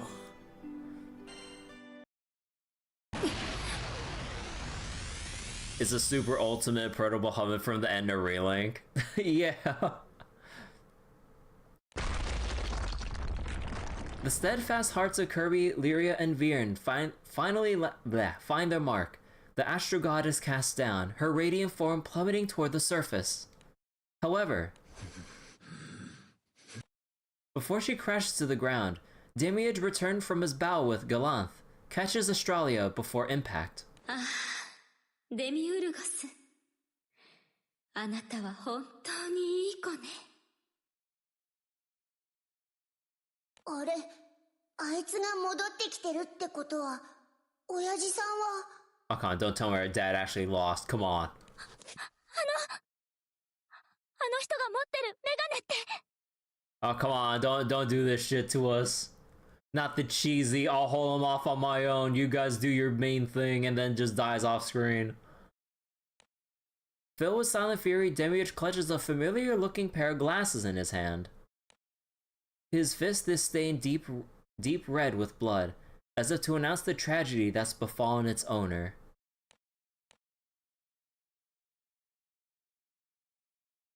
Oh, and they leave you. So that's the cliffhanger they leave you on for that batch of story? Oh my god. Imagine being cut out there. Granddad died off screen.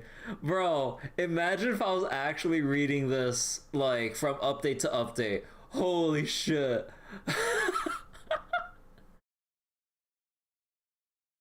Imagine reading along from update to update. Yeah, like, bro, it's just like, oh yeah, here's the super obvious hint that, hey, I killed your dad. Oh yeah, we're not gonna update for, okay, wait.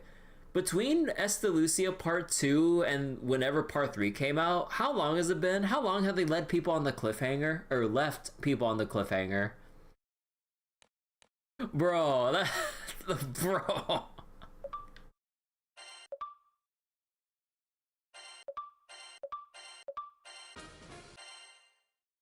They leave you hanging for 2 months? Oh my god.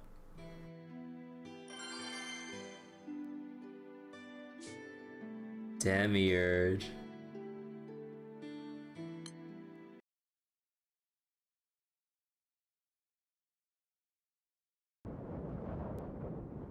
As Kirby, Lyria, and Virn were fighting the Astro God Australia, more and more the Sky Realm was finding itself facing astral invaders. Which is not as bad as the 553-day gap from Chapter 177 to Estalucia. Okay, you got a point there, but...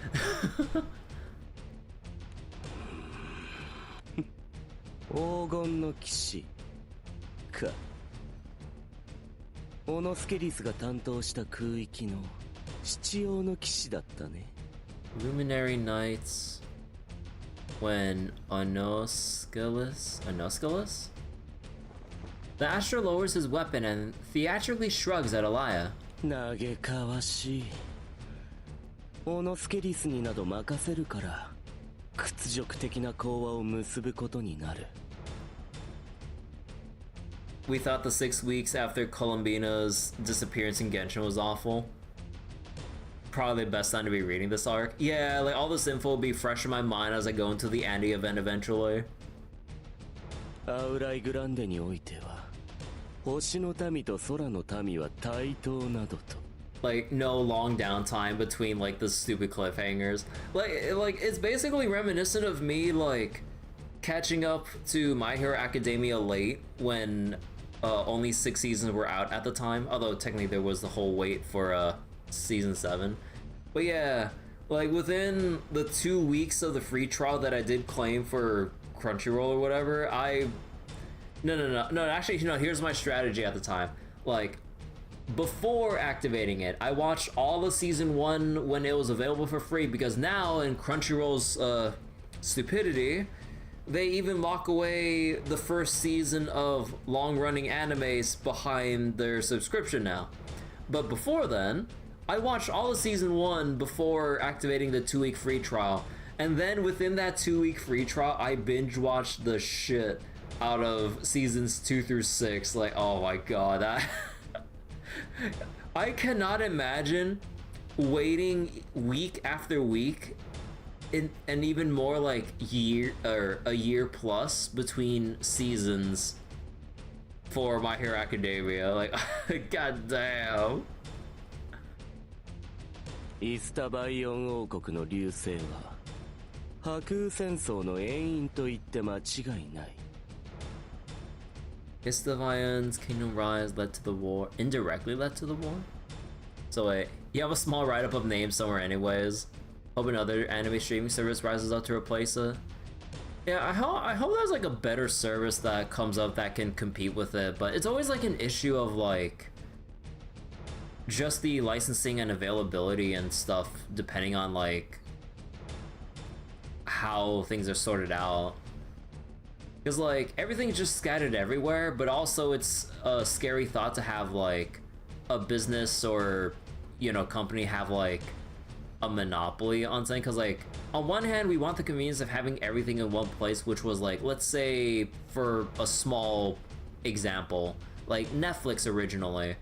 But then since every other business wanted a piece of the a piece of the streaming pie, they is like, you know what, we're gonna pull our shows off of Netflix and host our own streaming service with our own separate subscription, so we get all the money from that instead of just splitting it with Netflix.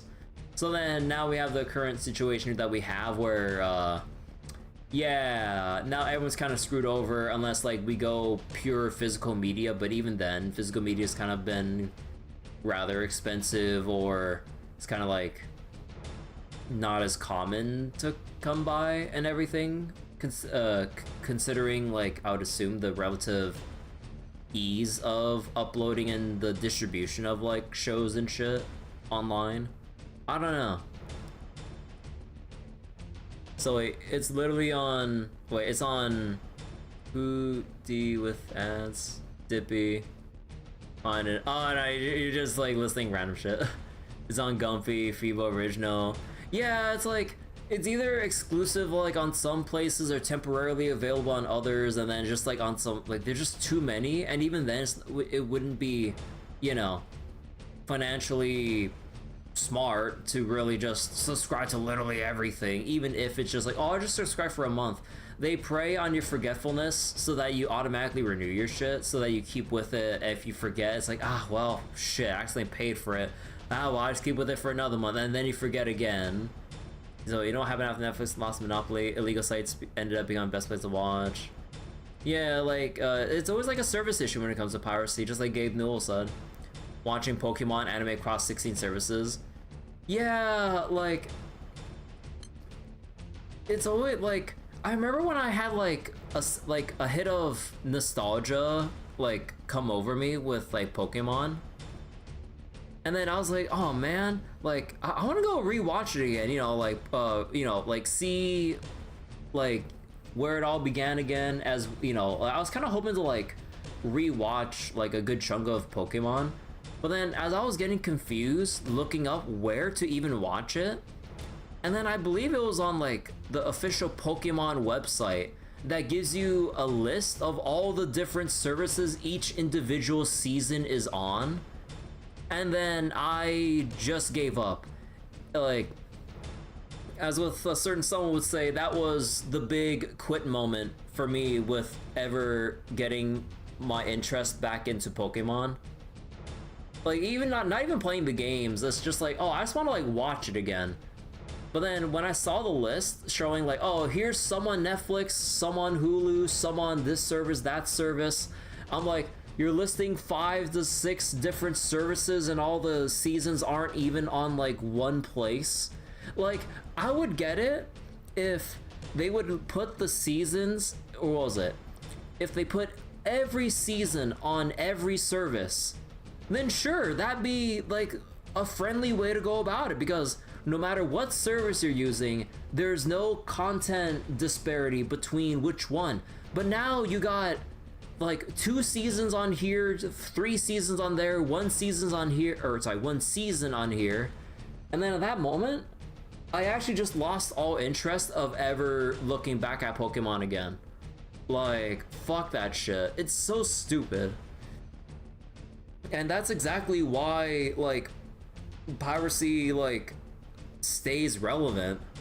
Like, again, not that I'm advocating for piracy or anything, but it's just like the reason why people feel like they don't want to subscribe to like a bajillion different streaming services when it's a lot of fucking money with uneven amounts of content at random times, because who knows on the rights holders' whims of like, oh yeah, we're not gonna renew this shit, so whatever.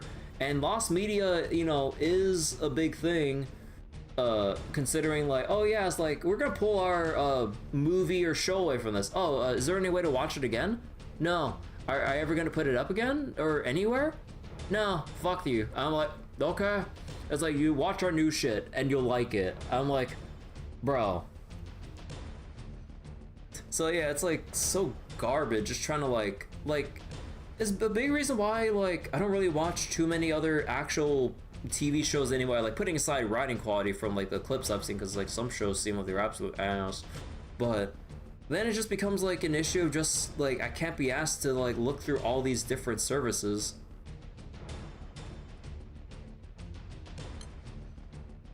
つまりはオノスケディスのせいで僕たちは空の世界を失うことになったんだ。 So wait, some of you going how expensive. We got away from TV, only get an archipelago of streaming services. Yeah, exactly. Like everything is its like own island of content when we just want Pangea. Like it's basically like Civ 5. Like everyone just plays on Pangea because it's more convenient and fun that way, and everything as in the civilizations are accessible to interact with, if not take over. But yeah, like, but then when it comes to like other map types in Civ 5, everything's all like split up, stratified, and it becomes like this hurdle that feels more annoying to overcome than just accept as the default way of going about things. Because it's like, man, I don't want to like go through the effort of researching sailing and optics across the ocean and shit. I just want to like do shit within like the island I'm on and within maybe arm's length. Anything beyond that, I cannot be bothered. Or at this point, might as well just merge everything into Pangea and have everything on one landmass, you know, and just be able to play a full game with like a smooth transitional pace of being able to interact with every civ or, you know, every piece of content within the game or match, instead of like, oh yeah, I did everything on this continent, but then there's like this whole other thing over here that I'm so split away from that I literally can't do anything, or that I would have to go way out of my way to like access and interact with. So that being like the various seasons of, let's say, Pokemon that are just like on a bajillion different islands. I'm like, you know what? I'm not gonna bother with that shit. I'm just gonna keep to my own bubble then. 随分とアウライグランデの歴史に詳しいようだな。 But yeah, I heard like the new stuff with Pokemon is pretty interesting and all, but yeah, it's just like the whole feeling of like I just wish there was an even amount of content. Like it doesn't matter if there's like a lot of them in one place. The fact that there are some missing is what's already off-putting to me, and I'm just like, okay, you know what? Maybe I just don't want to do this in the first place. 星の軒口以前はアウライグランデに居を構えていたからね。 Like, yeah, it just really boggles the mind, like, when it comes to, like, don't you want, like, you know, it's like, don't the show owners, like, want, like, the platforms have all equal access so that they just have, like, the broadest reach possible? No, I mean, I would assume, like, it just depends how much money they make from, like, their contract deals or some shit to host it on X or Y service or some shit. But it's just like, bro, if I have a Netflix sub, could give the series a watch?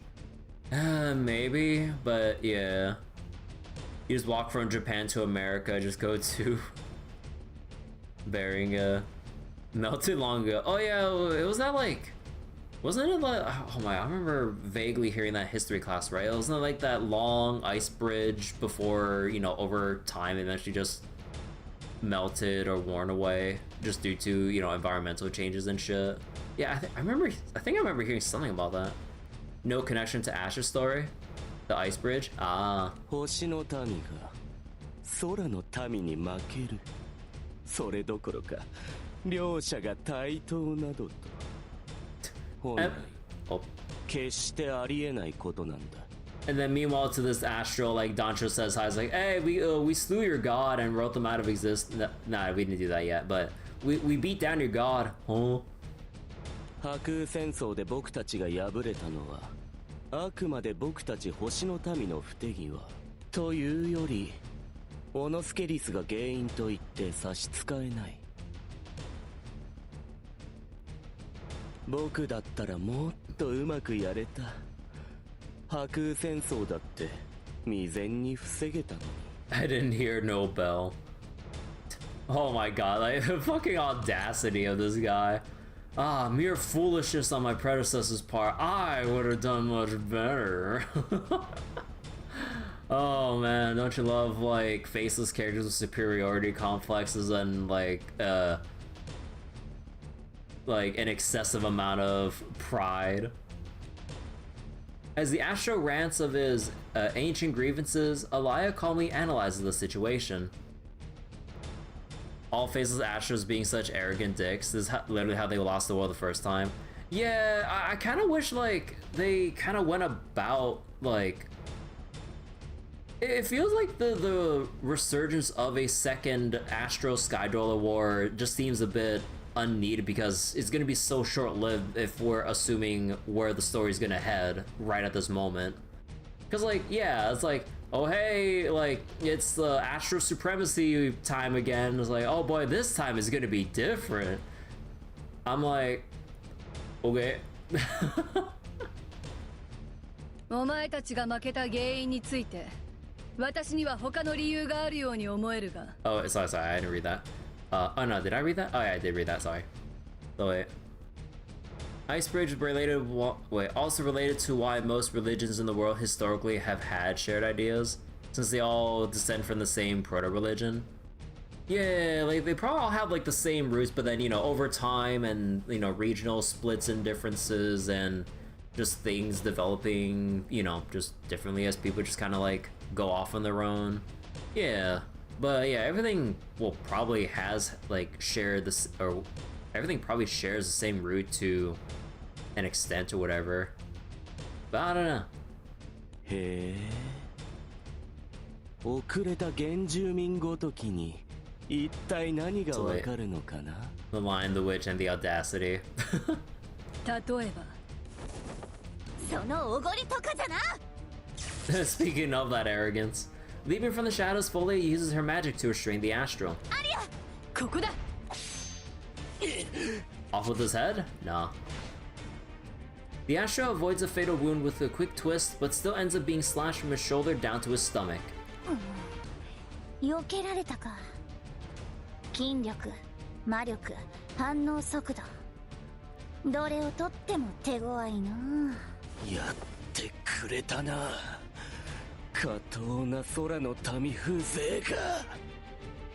Often when cultures meet for the first time, they would try to fuse the other's religion to their own, which is rather ironic. Yeah. 姉さん構えて。もう一押しだ。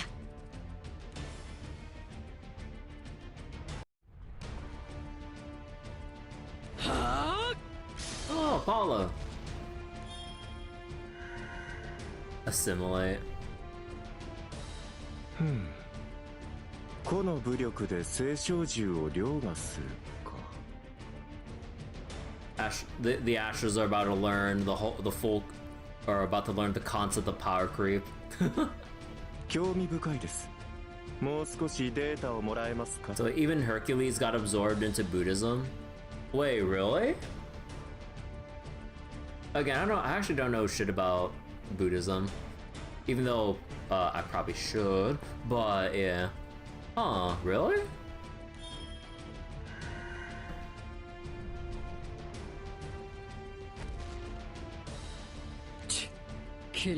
The Ifrit? Nah, come on, like he's within OTK range. それはこっちのセリフです。殺しても殺しても空の民はどんどん増えと危ない危ない。 Like, yeah, like literally just like last time, like yeah, the Astros could literally win if they just got over their fucking like excessive pride and like arrogance and shit, and actually just like lock the fuck in. 好きだらけだが、自分が戦況の要であることは理解していたようだな。 So like, this is also why Fate often tries to conflate gods into like the same thing like Kama and Mara. Oh yeah, there was that thing. And why some conflicts in SMT5 happened? In SMT5? You know, okay, part of me kind of forgets the plot elements or like the things they try to show. You know what, if you try to question me on like the bigger things going on in like SMT5 and shit, or maybe just stories in general, I actually think it all just goes over my head. They kept bringing up the bull god. 戦況の要？私が？それはちょっと勘違いですね。聖少獣を従えるのは星の民であれば当然のこと。そして私は先遣隊の一人に過ぎない。Which you guess is the chief deity of the proto-religion? Huh. それがなんだ。先遣隊だろうが本体だろうが始末することに変わりはない。いいんですか？市民を避難なんかさせちゃって。私たちは因子をわずかでも持つ空の民さえいれば彼らを扉にして現れることができる。つまりもはやこの空に安全な場所なんてないんですよ。 So wait, so all other chief gods like Zeus, Odin, and Indra are descended from the bull god? Oh.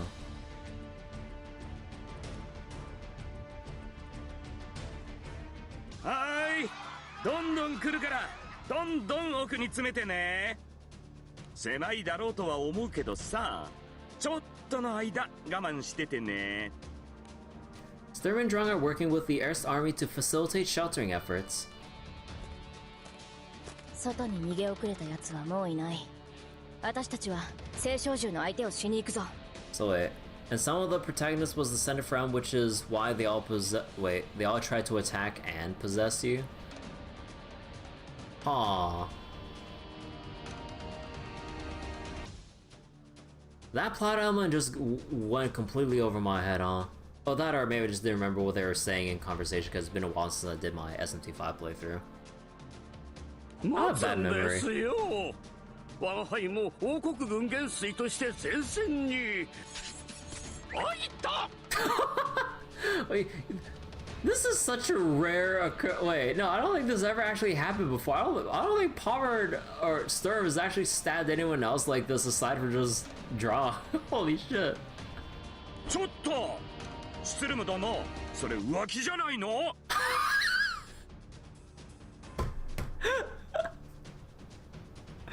You just cheated on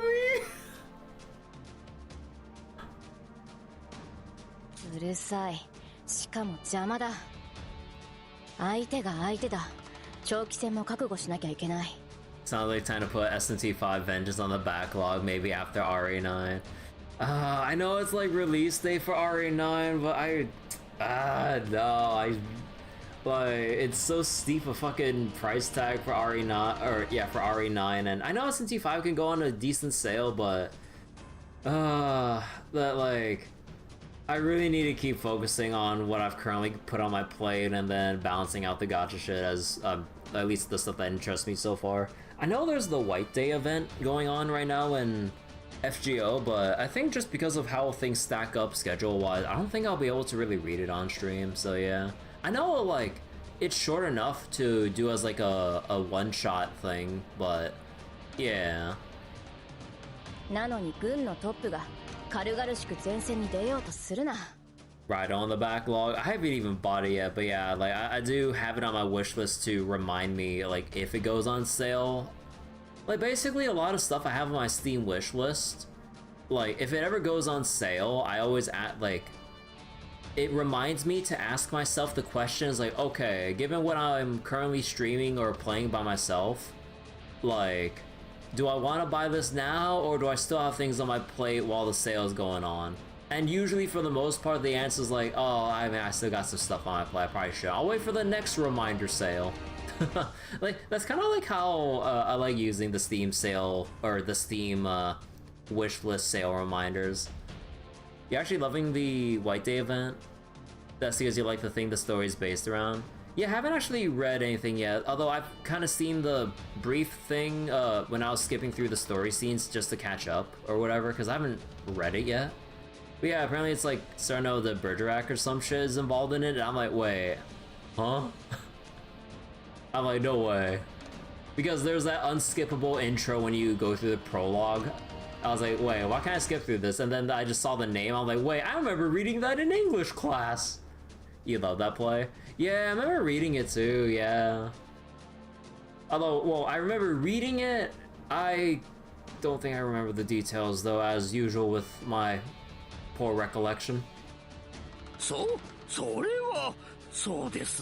I remember the name though. With Palmer in silence, Sturm turns on her heel and tries to leave the shelter. 待たない。早くしないと聖少獣がこの場所を嗅ぎつけて。違う。逃げても隠れても意味がなかったんだ。何? Seeing panic in Drong's eyes, Sturm follows his gaze. Oh. Astral 3, Astral 4. Astrals are starting to appear among the crowd, each one having transformed an innocent sky dweller into a portal.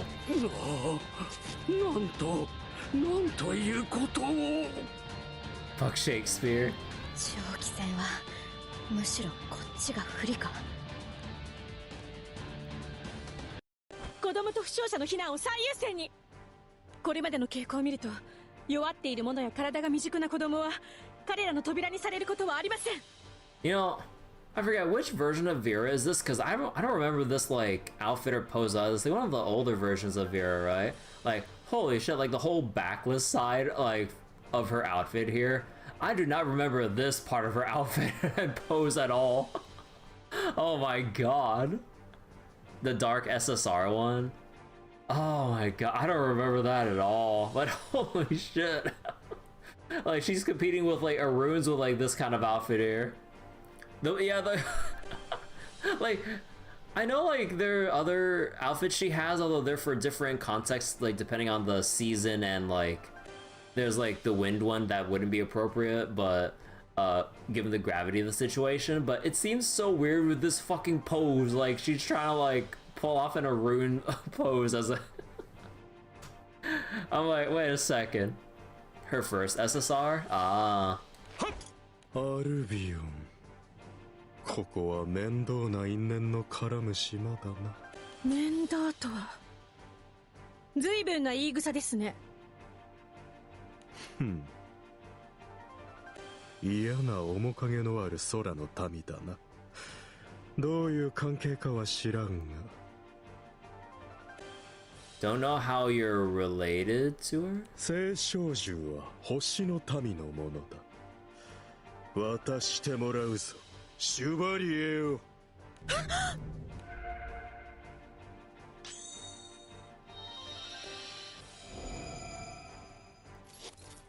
シュバリエ。どんな契約があろうと絶対的な主従の前では無力だ。さあやれ、シュバリエよ。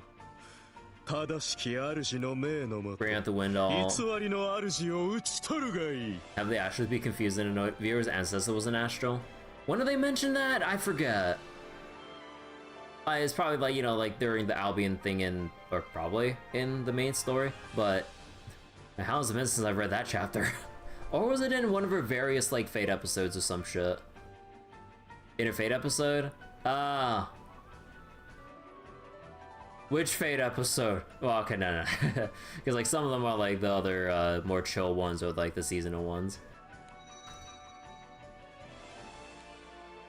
Which one? Yeah, I don't remember.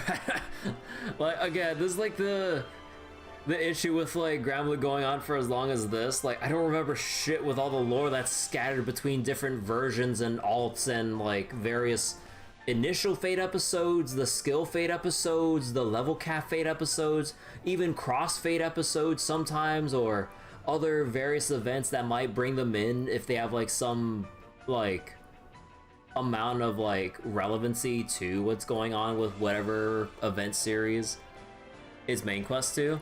So main quest and Fate episode. Okay, so I don't remember either one of those. Despite the Astro's Howl command, Luminaria stays completely still. Bleh. なんだ、イスタルシアからの母なる神からの力の供給が弱まっている。 Catalina and Vera's ancestors were both astrals and kind of had a similar dynamic. Oh. So did they mention Vera and Catalina's ancestors in the same thing, or was Catalina's like whole past with like her ancestor like mentioned at some different point? Because like, I don't remember about Catalina either. We need brain chips to help us with gacha lore. What a world. Yeah, like when you actually like see the vast lore of Granblue, there's actually a lot of cool things. The problem is there's too many cool things to try to remember, and heck me trying to remember any of it after such a long time from my last foray into Granblue's main story. So yeah, you believe it's around chapter 127? Estimate based on Catalina's SR FOB. Oh, Commander Subordinate, Ares. Ares and Albion. Ares was less dense than Catalina was. But was Ares a better cook though? いや、それだけじゃない。これは。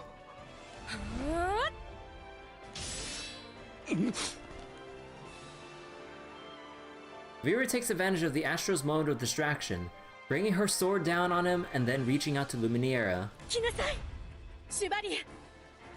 あなたはただの獣じゃない。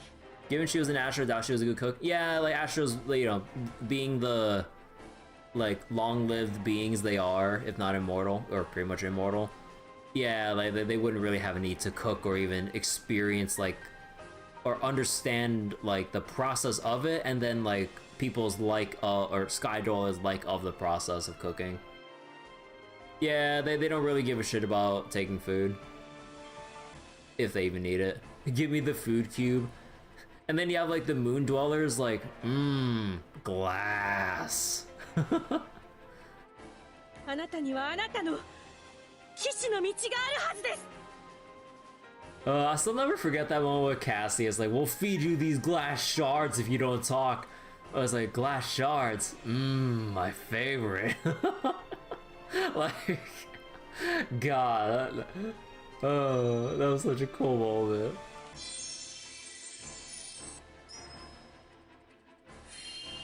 Hey, Vera's doing her install. さあ、ここからですよ。 God, even from the front, like that outfit's so revealing. Playing like Zeta the Shame. This is why I wanted to be assigned a normal island. As she carefully keeps her distance from the Astral, Vera thinks about what just happened. 星の民への力の供給、増援が収まってきている。確証はありませんが、きっと団長さんは空のためにまだ戦い続けている。 Consistency, this is Vera SSR FOBR. Ah. そしてきっとお姉様も。 Catalina! Reaffirming that belief in her heart, Vera grips her sword with redoubled strength. お姉様は必ず帰ってくる。きっとまた私に笑顔を見せてくれる。 Never stood a chance against the plot critical character with a fancy outfit. Astral 5. だから私はお姉様の帰る場所を必ず守り抜いてみせる。 Each with their own reasons to fight, the Sky Dwellers continue resisting the invading Astrals.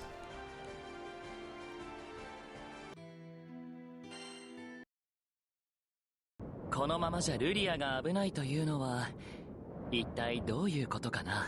Oh yeah, I forgot this happened last session because we're so preoccupied with what's currently happening with like Australia, Bahamut, and Lyria, Dancho, Galanth, and Demiurge. And did I say Demiurge already? Yeah, Fairy showed up to talk to Noah. I forgot about that. まず私の状況からなんだが。Fairy quickly explains her situation as the Grand Cipher flies through the mindscape. ほら、イスタルシアは結局のところ死後の世界だっただろう。だから少し特殊な幽霊である私は比較的自由に行き来ができるみたいなんだ。もちろんこれはイスタルシアが正しい機能を取り戻した影響だと思うけど。These multi-factional POVs always give me a headache. No. The restoration of Estalucia has given Fairy something of an unexpected power. Wait. それで偶然ルリアを見つけたんだ。いたのはメフォラシみたいな場所だった。Okay. Hello, plot convenience. The restoration of Estalucia is like, oh, I just happen to now feel out where Lyra's location is. Okay, let's go. So you get the worlds at stake, but only a lone nerd is gonna digest. A lore nerd is gonna digest it all. そこでルリアたちが盲目の星の民に襲われてて助けようとしたんだけど、私も存在が安定してなくて一歩踏み出そうとしただけで知らない場所に飛ばされちゃったんだ。 Try to step toward them but sent flying? それでなんとかしたくて闇雲に移動してたら。 Literally last time Fairy was in Arc 2 was to give us Deus Ex Machina power. Yeah, like I remember like she had like an appearance during Arc 2 pulling us out of the underworld. Yeah, like trying to like, you know, play along with the whole like underworld, afterlife, ghost aspect of Fairy's character or some shit, but then it's hardly ever, like, beforehand it was never really relevant until that one convenient moment, I guess, but then, I don't know. It's hard, even more so given things get poorly explained in the past of the writers, and the writers think they explained it better than they did, or things get retconned. Yeah, it's... like, so far, the whole Estalucia arc, I mean, it's been a roller coaster of cool hype moments, and other, like, more emotional bits with actually, you know, like reuniting with Granddad essentially and stuff. But then like there's moments like this where it's just like, oh yeah, like because of the whole restoration of Estalucia, I don't know where Lyria is, or like other things they pull out of their ass, or maybe haven't really, it feels like, you know, they haven't really thought or put too much thought into it, or they have an idea but then didn't really want to like drag it out to any meaningful extent. So it's like, oh yeah, we're gonna bring about Astral War Part 2 again, and now we dealt with Australia as like, oh yeah, now the Astros that are currently invading are now weakened, and they still have the same amount of like demonstrating the same kind of hubris and arrogance and everything as they did, which led to the failing in the first war. It's like, so you're repeating the same exact shit, but we're getting a condensed amount that's probably going to give us the same end result within like a couple chapters, as opposed to like, because I thought like this war was going to be like its own arc, like longer arc.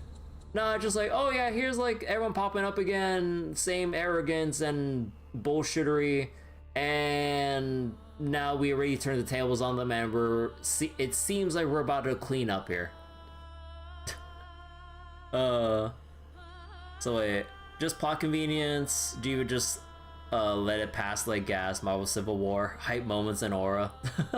Yeah, like it really is like a lot of like I guess you could say, yeah, hype moments and aura, and then some, I guess, like shallow emotional moments, because like we know that we've been dying to see Granddad again and, you know, like fix the whole family dynamic, but then as opposed to like having a more fleshed out, properly planned out storyline, because of how randomly the side games writers feel like continuing the main story. So if this is more properly fleshed out, we would have probably like reached Estalucia a bit earlier and actually spend a lot more like slower paced chapters actually attempting to awkwardly feel out and rebuild the family dynamic leading up to this moment where we're currently at, probably. But now it's all like, I don't know, depending on your perspective, but either rushed or very condensed, depending on how you take all this info in. But yeah, it's just like, we're going through so much in a couple chapters than we ever have been in the past like 10 years. Like, yeah.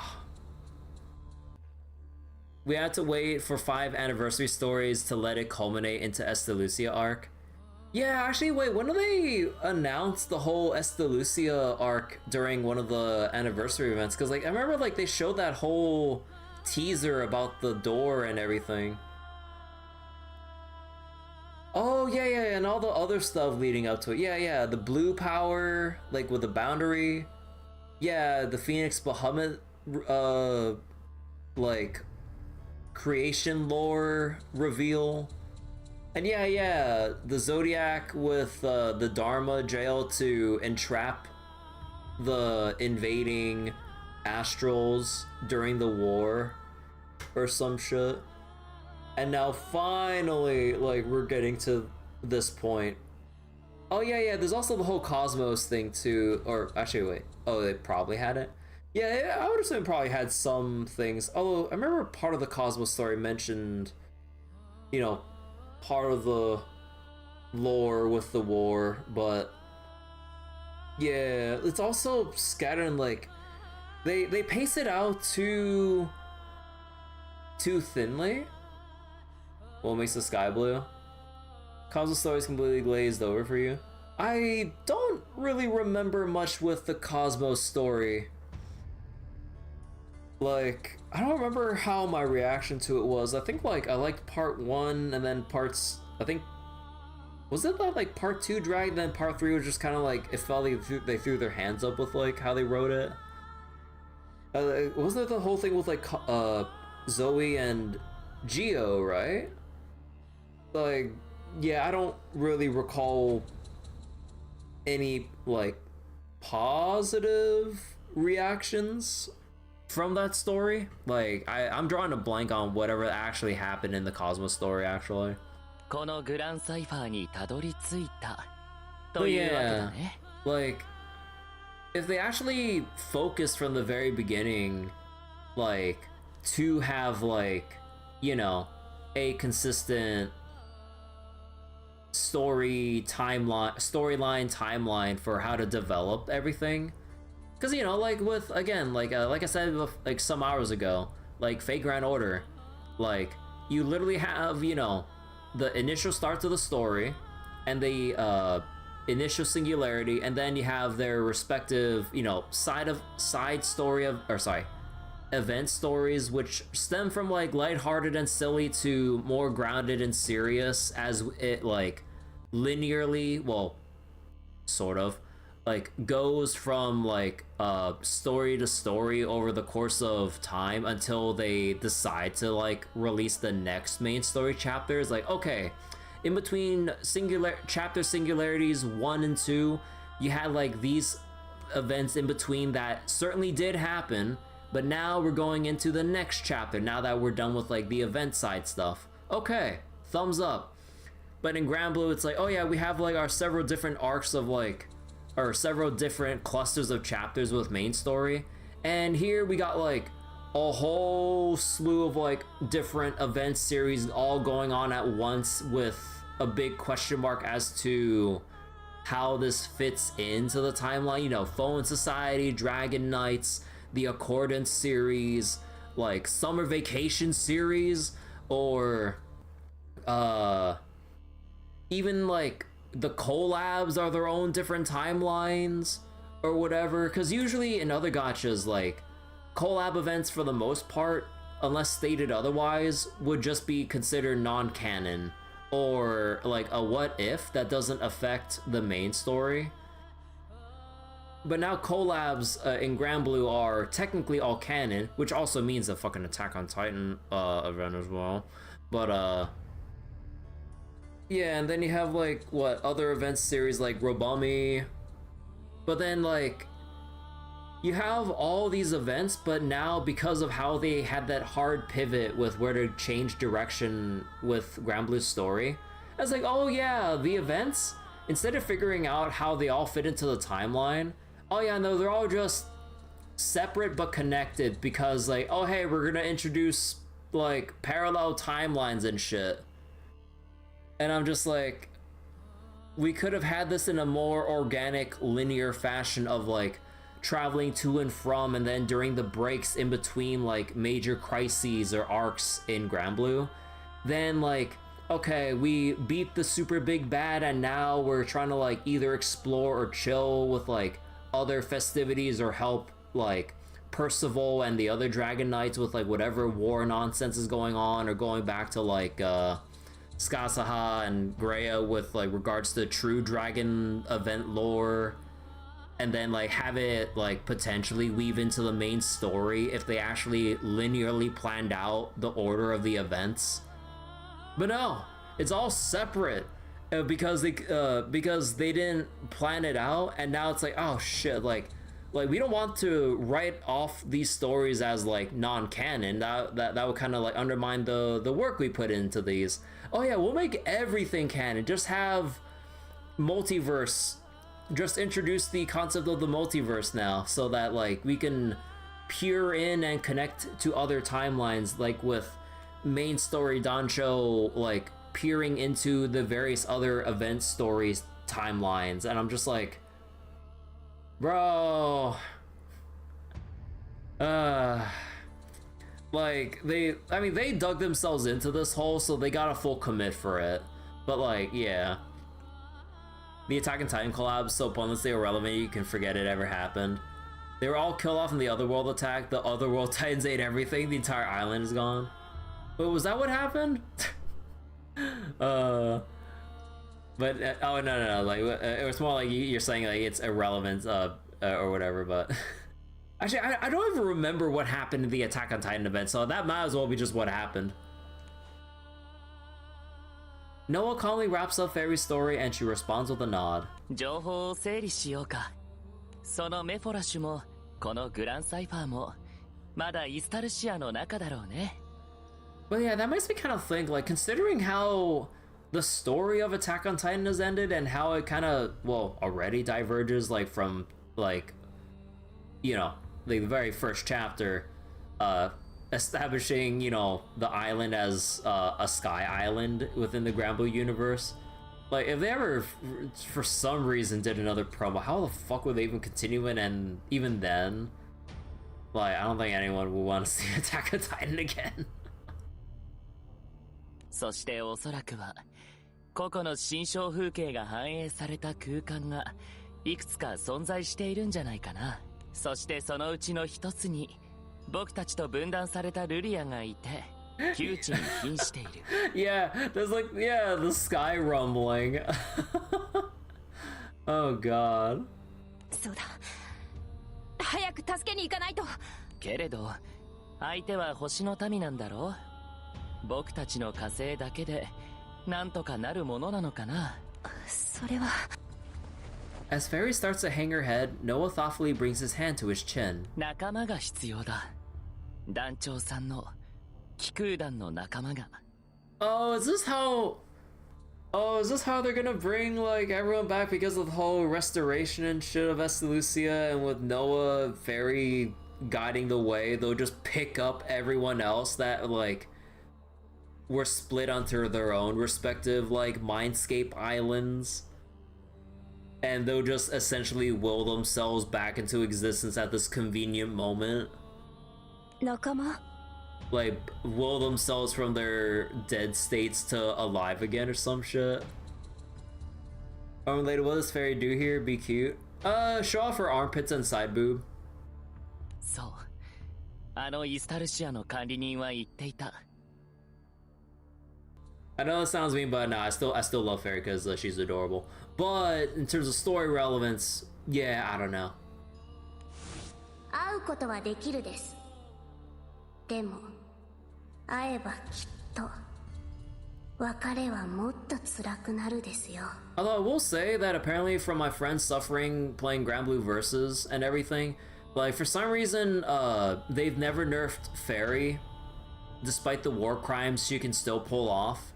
Like, other characters have gotten like the nerf bat and shit, but for some reason, despite Fairy taking place or taking top 8 consistently within like Granblue tournaments all over, they have not nerfed her. And seeing my friend, at least when when he's Discord streaming his like ranked games and some other shit, like, and even like him telling me his experiences of fighting Fairy players in tournaments, yeah, like, it sounds like an absolute miserable experience to play against Fairy, but for some reason they never freaking nerf her. Despite the war crimes and privilege that she has, apparently. 団長さんの失われてしまった仲間はきっとこのイスタルシアにいる。 So like, they could do an event with her and Drong. Yeah, like considering like Fairy and Drong and stuff, which they, you know, mentioned near the very beginning during the Celeste Island and stuff, like that Fairy's Drong's ancestor, or was that the right wording? But yeah, something like that, right? But yeah, they never really done any more than just like a vague nod or acknowledgement, or was that even, or did they even do like a vague acknowledgement at the very least, and then they just kind of moved on from it. 本来イスタルシア内の自由な行き来は管理人のレルにしか認められていないようだけれど、幸いここには君がいて、僕も多少は水先案内の力がある。二人で協力すればイスタルシアに散った気空団の仲間たちを集めることができると思う。じゃあ、急ごう。時間がないことだけは間違いないからね。Noah uses his power to move the Grand Cipher. Meanwhile, Fairy focuses on searching out the souls of her friends. As if to weave a thread of hope to pull the crew out of its predicament, the two spring into action.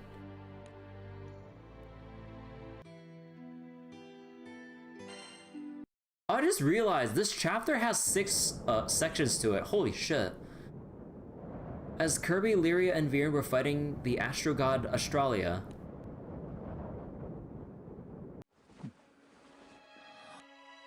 Demiurge was standing before Galanth, breathing deeply as he looked up at the sky with blank eyes. さて、こうしてゆっくり話すのは何年ぶりだ。お前のことは心残りだったんだ。まさか解消できる日が来るとはな。願ってもない機会。実のところ、それは私にとっても同じこと。しかしながら、予感がなかったと言えば、嘘になるでしょう。心願成就。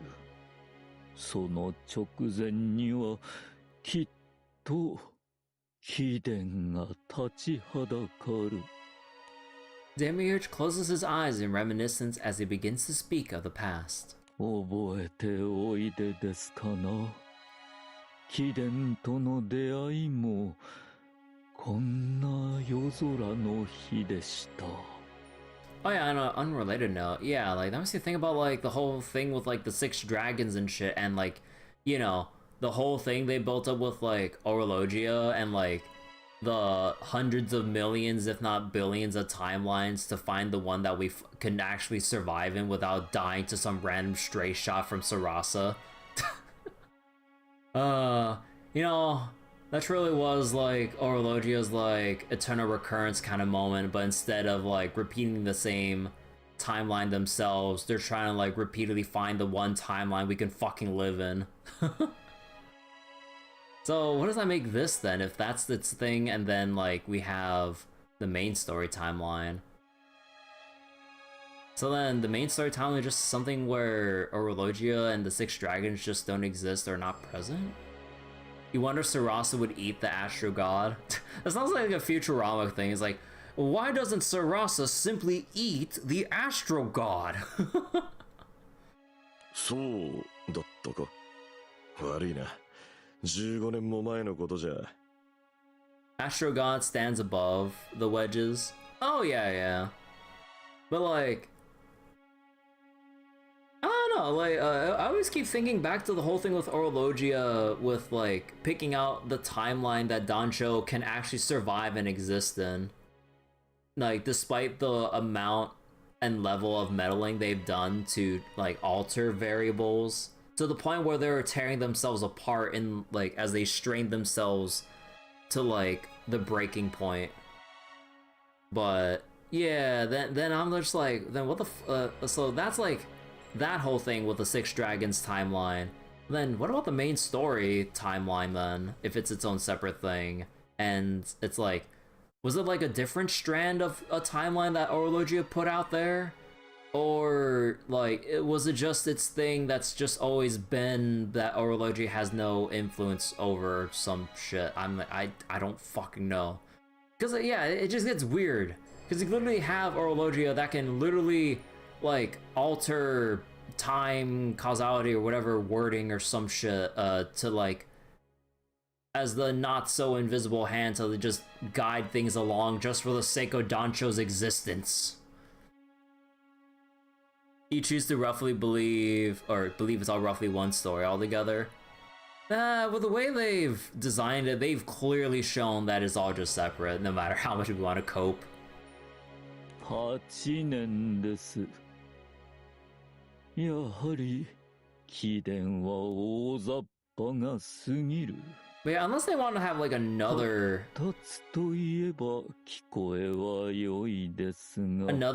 knee jerk in another direction or some shit. Like, they've made it pretty clear as far as I can understand it that like the main story is its own timeline where Dancho suffers all the goddamn time, and all the side events is where Dancho's either having fun or going through their own separate issues altogether. Or just like different like factions going through their thing with Dancho on like the very sidelines as like the safety net, while the main featured characters of their respective series go through their own struggles. I don't know. しかしそのおよさこそ神に愛されるゆえんかはたまた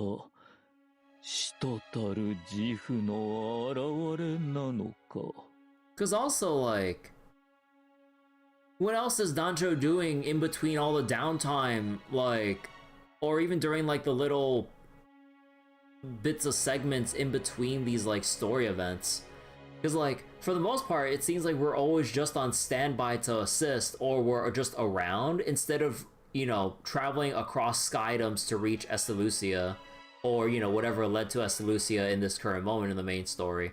So then, yeah, like, there's no way it's like one story, and there's no way they'll make it into some kind of like Granblue fantasy after years. Like, oh yeah, so this is like all after.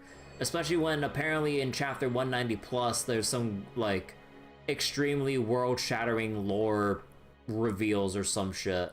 Because, I believe the previous Zodiac event briefly kind of mentioned that some crazy ass shit happened that I would love to have known from chapter 190 plus. So, yeah. いずれにせよ、私はずっと doing jobs are being competed over by their many admirers. Yeah. たのです。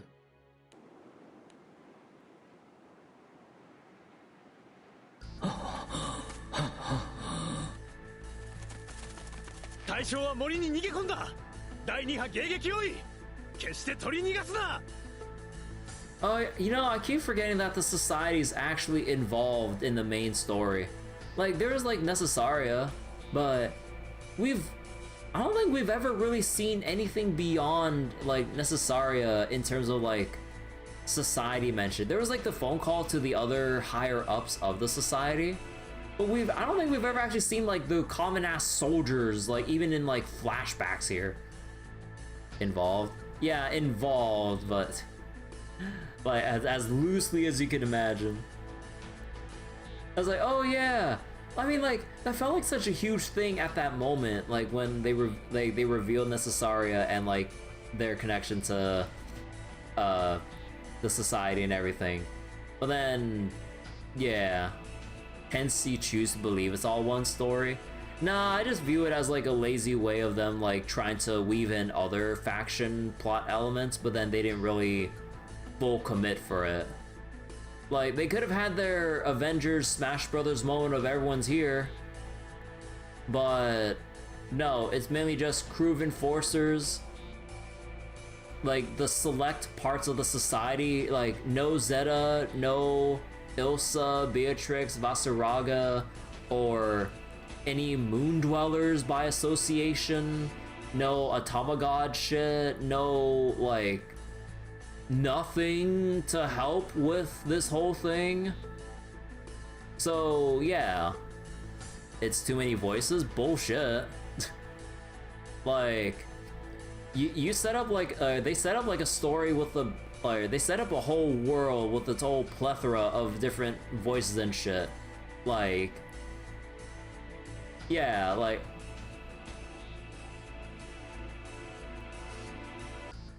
if you're gonna involve other factions, like, go all in on it and don't just bring them up for what's essentially at that point just a cameo, you know?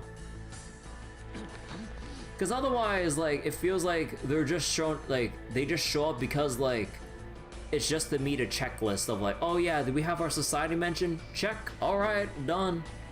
And then, you know, like, then we have Necessaria being one of the many sacrifices leading up to this moment to Estalucia, and then nothing else about the society aside from this very convenient flashback.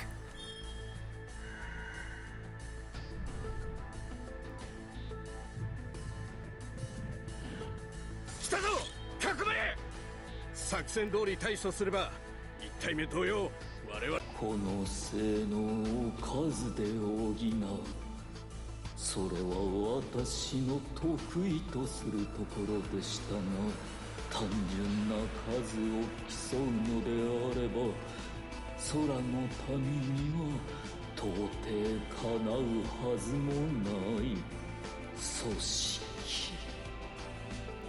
対聖少獣に特化した集団であり、その手際は見事というほかなかった。所詮蝶々閣下とは違い、私の作る聖少獣は粗悪乱造。 Well, there is this like whole thing with bringing up like Lucilius and everything. I don't fucking know, dude. 閣下に上限を賜るか、核に力ある存在を使わない限りは強力な獣を作る。 And yeah, Magus and is that Ares or is that yeah, Ares and Magus mentioned, or Albion? You don't remember? Yeah, I don't remember either. But yeah, then with the involvement of Magus and shit, then there's the whole thing with fucking like Pandemonium and Astaroth and all that shit, and thereby the fallen angels, you know, looping back to Lucilius as well. But you wonder if Fob is showing up soon? They alluded to that with the Phoenix event with Heart of the Sun. Like, literally, Phoenix's traversal through time and space spurred on the movements of Fasan, Orologia, and Yatima on the moon again. Just from the very, like, act of flying across like the endless space, that they all looked up in like the same space or sky, and seeing Phoenix basically just spurred them on. But then, where the fuck are they? It's been years since they teased that moment. They did allude to it. Who knows if it was a red herring or the writers forgot. Yeah, like, it was such a cool thing to end off the event with, but then it's like their dumb, like, story pacing that, like, now it's all up in the air in my mind. Like, you have, like, a potential, like, slow burn hype build moment of spurring on into action Fasan, like Yatima, and bringing in the Moon Dwellers into the mix, like Orologia, considering their whole shtick with manipulating and sifting through timelines and viewing cause and effect in the universe. And where's the follow-up? And yeah, Bubs!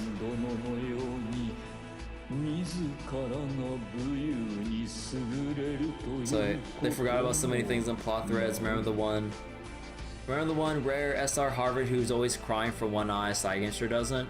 I don't even know who you're talking about either.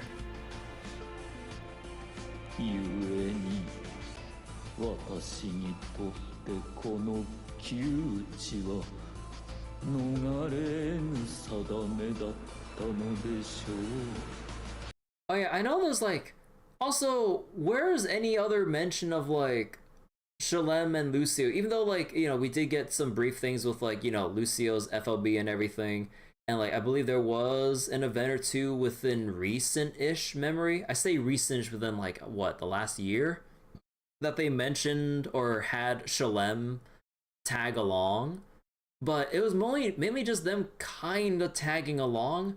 But then, where the fuck do they fit in all this? Like, they just have them there, but like, come on, do something major with them.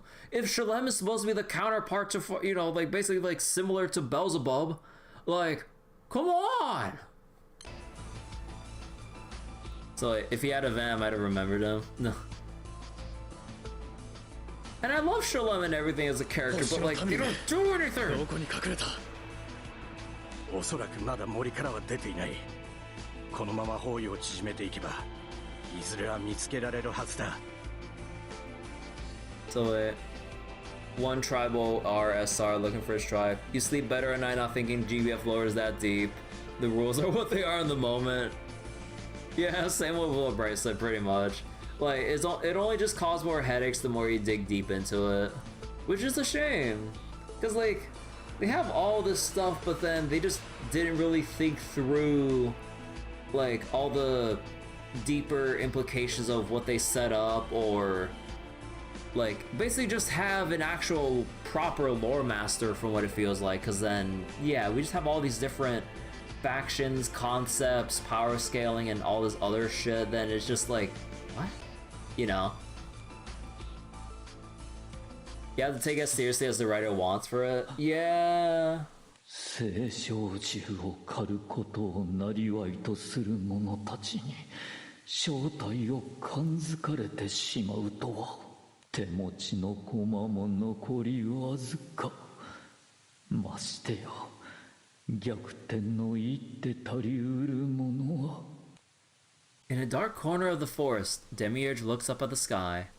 なんと惨めな星の民ともあろう者が虫けらのごとく追い詰められている。 Demiurge said you love reading this guy's story. Yeah, Demiurge's story is like has its depth, and like I'm pretty interested in like, you know, this whole thing with Demiurge, but yeah, a lot of other parts of Jiva just kind of like, you know, it's inconsistent with like how you like it or not, or how much they take into consideration the grand lore and the greater scheme of things. So issue with FGO, every writer has their own ideas on how things should be handled, and then some handle things with more respect than others. Yeah, it's kind of like a up and down thing with FGO as well. So yeah, it really is just kind of like, you just, Like, yeah, similar to FGO, you just kind of take things as they go, whether with things like taking into account the greater lore at large or whatever, or just saying fuck it and then we'll just like do this thing just for this moment or something. Although I feel like they kind of like throw their hands up more often with like Granblue lore than FGO lore, but at that point it's like subject for debate or whatever. If we had a single writer be more consistent, yeah. Although it'd be hard to probably keep someone on board like that for such a long time, but I mean at that point you would actually, you know, have like some guidelines set up so that like if whatever primary writer eventually moves on, they'd have like a guideline of what the and plan of action to stick to writing wise.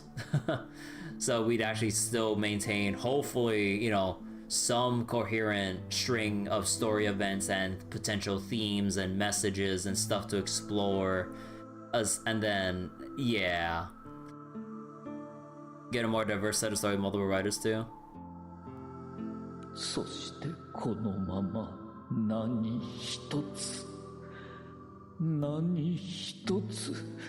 母なる神に報いることなく私はここで果てるのか。 But yeah, that's also an issue with like just having like, if you will, in theory, just have just one writer. Yeah, then you kind of like, unless they're a god at like, or have all the time in the world to really try to like flesh things out or scope things out on their own, then yeah, like there would probably potentially be a variety problem, or instead of having like a team of writers like putting together something grand.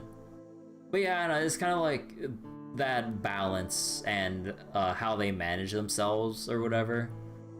But yeah, it just depends. But yeah, like we all keep hoping for, or we all keep thinking about like that, what could have, or what we thought could be. You know, it's like the potential grass is greener on the other side. It's like, oh, like what if like Granblue writers like were set up like, I mean, we wouldn't really know. We're not writers. we don't know how things are managed over at the side game staff with like each respective team for every respective game. それが私の旅の終わり、私の運命だと。 Issues with different pools of knowledge. One writer might be good at characters, one's bad at stories, then you have like one's opposite. Yeah, and we don't really know how like, you know, these things are structured, if they have like multiple writers or how they have their responsibilities or pipeline laid out for, you know, creating the story. That, you know, we don't know the actual process unless they give like a direct interview, which I'd be surprised if they haven't over the past 12 years of Granblue, but I don't know.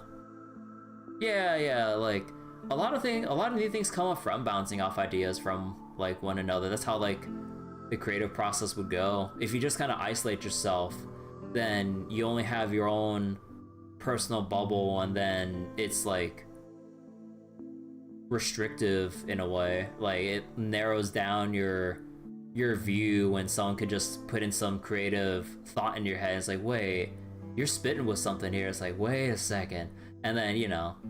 But yeah, it's again, it's all balanced. It depends from IP to IP, person to person, and work environment to work environment, and all that stuff. I don't know. It's like, it's all way over our heads, honestly.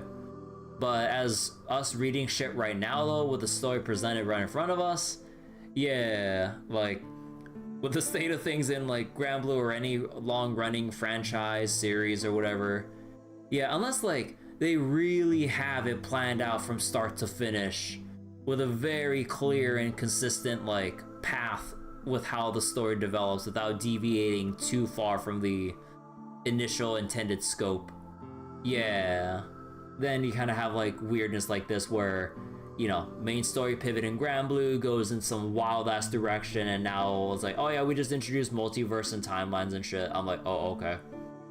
And it's like, oh yeah, we have like all these other important people that are connected to, let's say, you know, the afterlife with like, or that are just living ghosts like Fairy or some shit, but we don't really bring her back into story relevance until some very awkward moments that they conveniently remember that she's here, or, you know, various other factions that we're not sure have any relevance, or even we don't know their existence of within the main story, but we sure do know a lot about them in the other side events, that we've surely interacted with them a whole bunch, and we went to the fucking moon. It's like, if this was connected to the main story, it's like, why the fuck are we going to the moon on the side as like a side quest when like we're still trying to reach Estalucia and all that shit?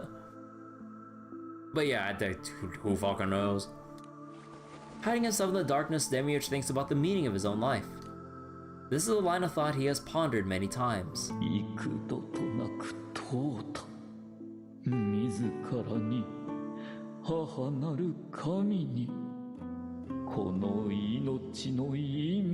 So wait, one writer gives more thought and consideration researching character, inspiring a servant, and the other gives no shit, make shit up.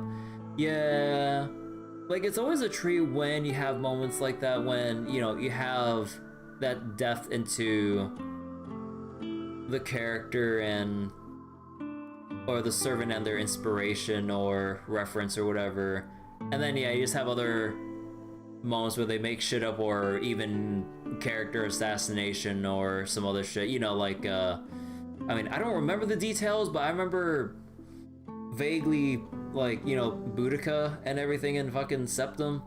Yeah, like, it's more like I don't want to remember, honestly. But yeah, you have like moments like that, but then you have other like cool ass moments of like character interaction with, I don't know, like just whatever. Again, I don't remember off the top of my head, since I'm just kind of like going off on like a vague ass rant here every now and again. 母なる神はいつも優しかった。この無能を笑わず、蔑まず、ただ微笑んでいてくれた。無様に嫉妬する私を、醜くそねむ私を、あのひとときだけが私の生を肯定し、私に生まれてきた意味を教えてくれたのだ。Nothing else shows me there is meaning to my birth aside my time with Mother God. Holy shit. Crazy to how respectful they are with Geronimo. I don't remember too often, because like I don't know, like Geronimo's shown up here and there for certain like main story chapters or whatnot, but I don't remember exactly his lore or what they did with them.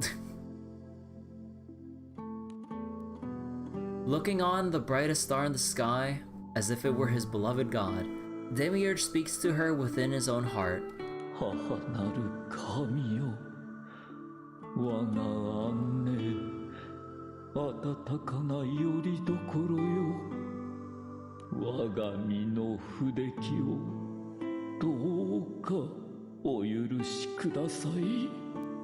あなたへ何一つ捧げられぬ愚かな子供に、どうか変わらぬ祝福を。Hey, Granddad. なんだお前。まさか奴の仲間。お前も星の民か。貴様。 Damn, just fucking one tapped like the society soldiers. Suddenly, Demiurge starts to hear a new sort of commotion in the dark shadowed forest. 何事だ。 Deal with this irregularity? It's just the man, not a god. 4班から7班がすでに応答がない。これでは陣形も何も。連中が何かと戦っている。状況は劣勢。星の獣をも退ける集団が。 As Demiurge waits in his hiding place, the sounds of fighting are eventually replaced with silence. 一体何が。おい、お前がこいつらの追ってた星の民だな。いかにも。しかし貴殿はBefore Demiurge can finish his sentence, the man takes his hand and starts to run off. 逃げるぞ。連中は気絶させただけだ。すぐに目を覚ます。自己紹介やら何やらは姿をくらましてからだ。今でもはっきりと覚えている。その手の硬さ、力強さ。That reads like something you read in a BL story. そして不覚にもそれを頼もしいとさえ思ってしまったことを。もし私に父という存在がいたのならこうであってほしい。If I possessed a father, I would have wished him to be like this man. And that's why Granddad's the GOAT. If only he didn't abandon us for fucking who knows how many years. Despite his reasons for doing so. Still pain we had to endure through. こんだけ距離を取りゃもう追ってこれねえだろ。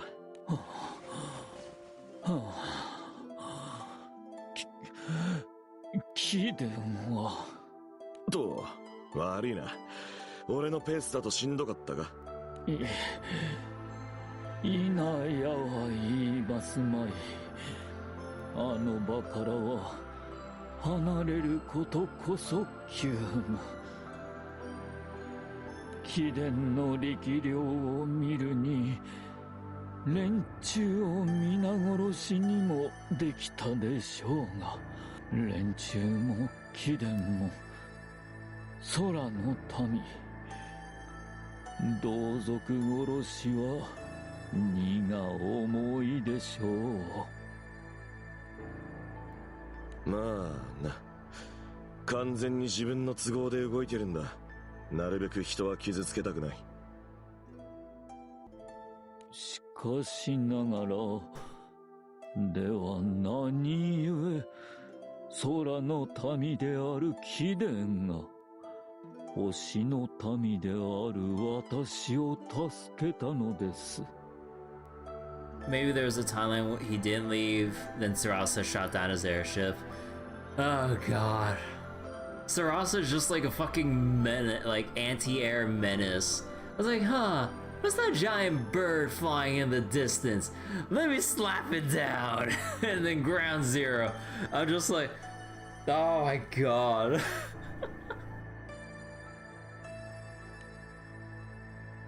The man's expression becomes serious as he responds to Demiurge's question. 俺は何としてもイスタルシアに行く必要がある。お前は星の民の中でもいろんな聖唱獣を作り出せるんだろ。恩を着せるわけじゃないが、その力で俺の旅を助けてほしいんだ。つまりイスタルシアを目指し共に旅をしようと。そうだ。ただどう考えても楽な旅じゃない。だから無理強いをするつもりは構いませぬ。その無謀な旅路、私も同行するとしましょう。我が身の安全を考えれば、貴殿は用心棒としてこれ以上ない逸材です。そしてイスタルシア、どうして思い至らなかったのか。神の御座であれば、母なる神の上を満たす手がかりがきっと見つかることでしょう。Dancho recruiting serial killers to our crew. Wonder where they got it from with reckless abandon. Demiurge looks at Dancho, looks at Nier, Lobelia, and probably, you know, many others who we could probably describe too. Or even like going from like rampant or from serial killers, murderers to like professional assassins and shit. I'm just like, yup, uh-huh. 詳しい事情はわからねえが、目的地が一緒ってのは好都合だ。This is too long cut content. Bubs will probably be on the list soon. Who do you think we'd see first, Bubs or Belial, as a playable character that actually joins the crew? And it's not like some Sandalphon fantasy version where it's like some, like, oh yeah, here's like a time where Sandalphon's like against the crew, so they're playable, but they're technically not part of the crew, at least this version of them. Between Endless Babylon and Endless Ragnarok. No. The man extends his hand to Demiurge with a grin. 俺はガラント。短い間だろうが、これからよろしく頼むぜ。You're sticking to their word about not doing villains? Yeah, who knows? But define villain here. No, I'm just kidding. It's like, it's all a matter of perspective here.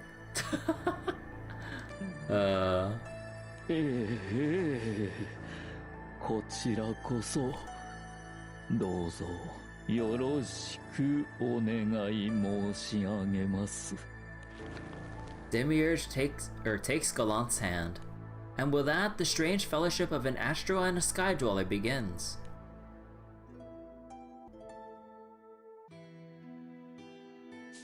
Okay, so I'll just have to leave that here for tonight. I know like a lot of what just went on was just us ranting about shit with Granblue and everything.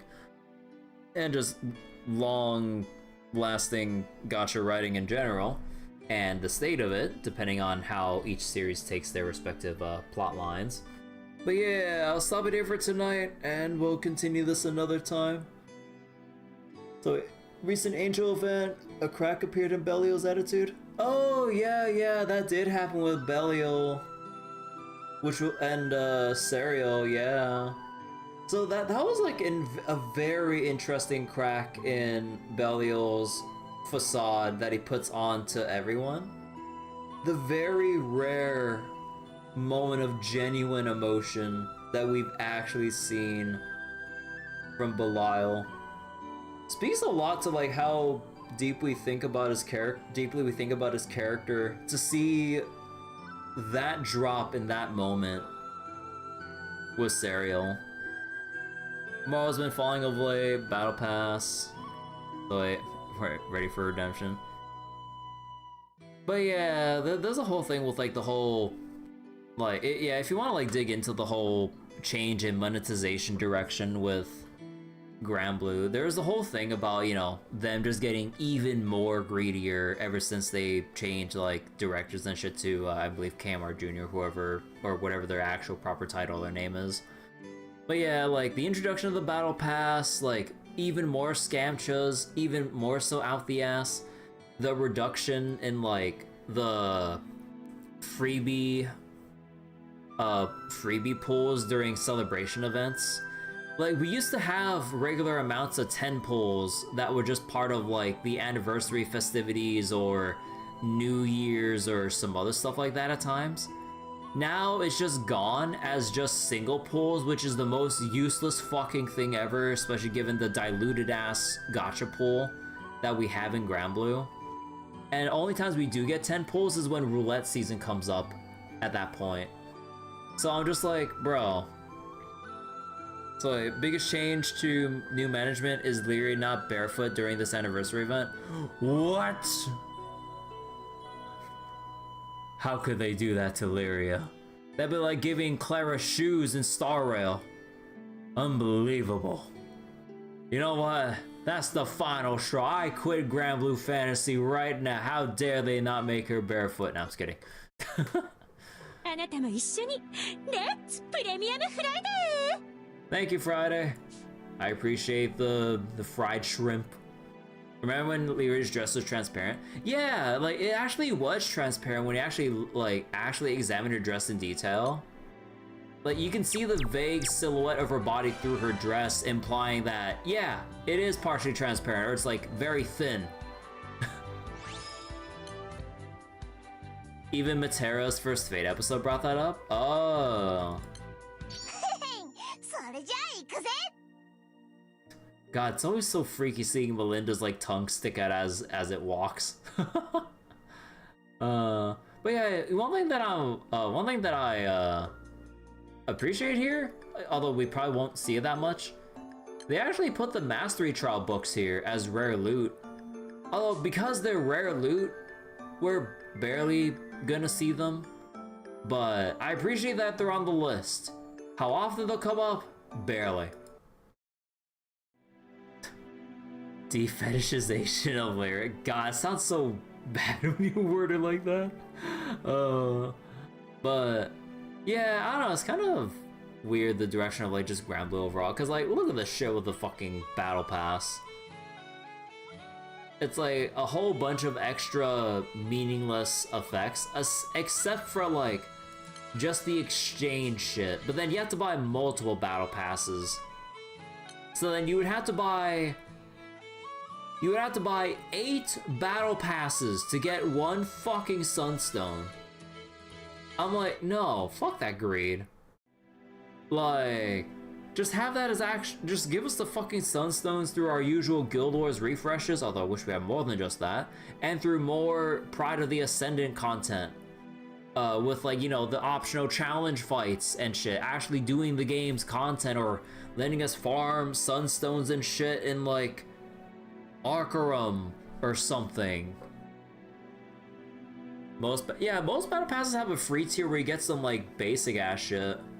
So like, again, like with what Hoyo does, you get like some basic amount of rewards, so you don't have to really buy. Of course, like the rewards between free and paid is like a pretty big difference. But, you know, like, it's a drip feed of extra resources. But then, yeah, now you just have like the full-on paid battle pass, which just doesn't feel good to look at unless you really have a lot of disposable income, or you just really love supporting this shit anyways. And I guess, because I know a friend of mine who keeps routinely buying these fucking battle passes and trying to lord it over me in good jest, like about like, hey Kirby, it's like, here's my Bahamut host. I was like, and then watch me clear it. It's like, you want to watch me clear my second host? I'm like, you motherfucker, you're part of the problem. I'm like, you son of a bitch, you're the problem. But again, we're just teasing each other in good jest with that.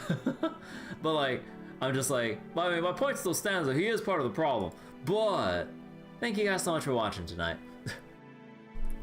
So I only buy for BP is 2-bar raid a day. Yeah, pretty much. So you basically get to roll that rare 6 to like 8% chance for a gold bar or some shit a day if you really want to keep doing it every day. So then you're adding another not mandatory, another list of things to get through your daily shit with on top of whatever it is you want to get through in your day. But yeah. So wait. You're just having Viren Grande Casino.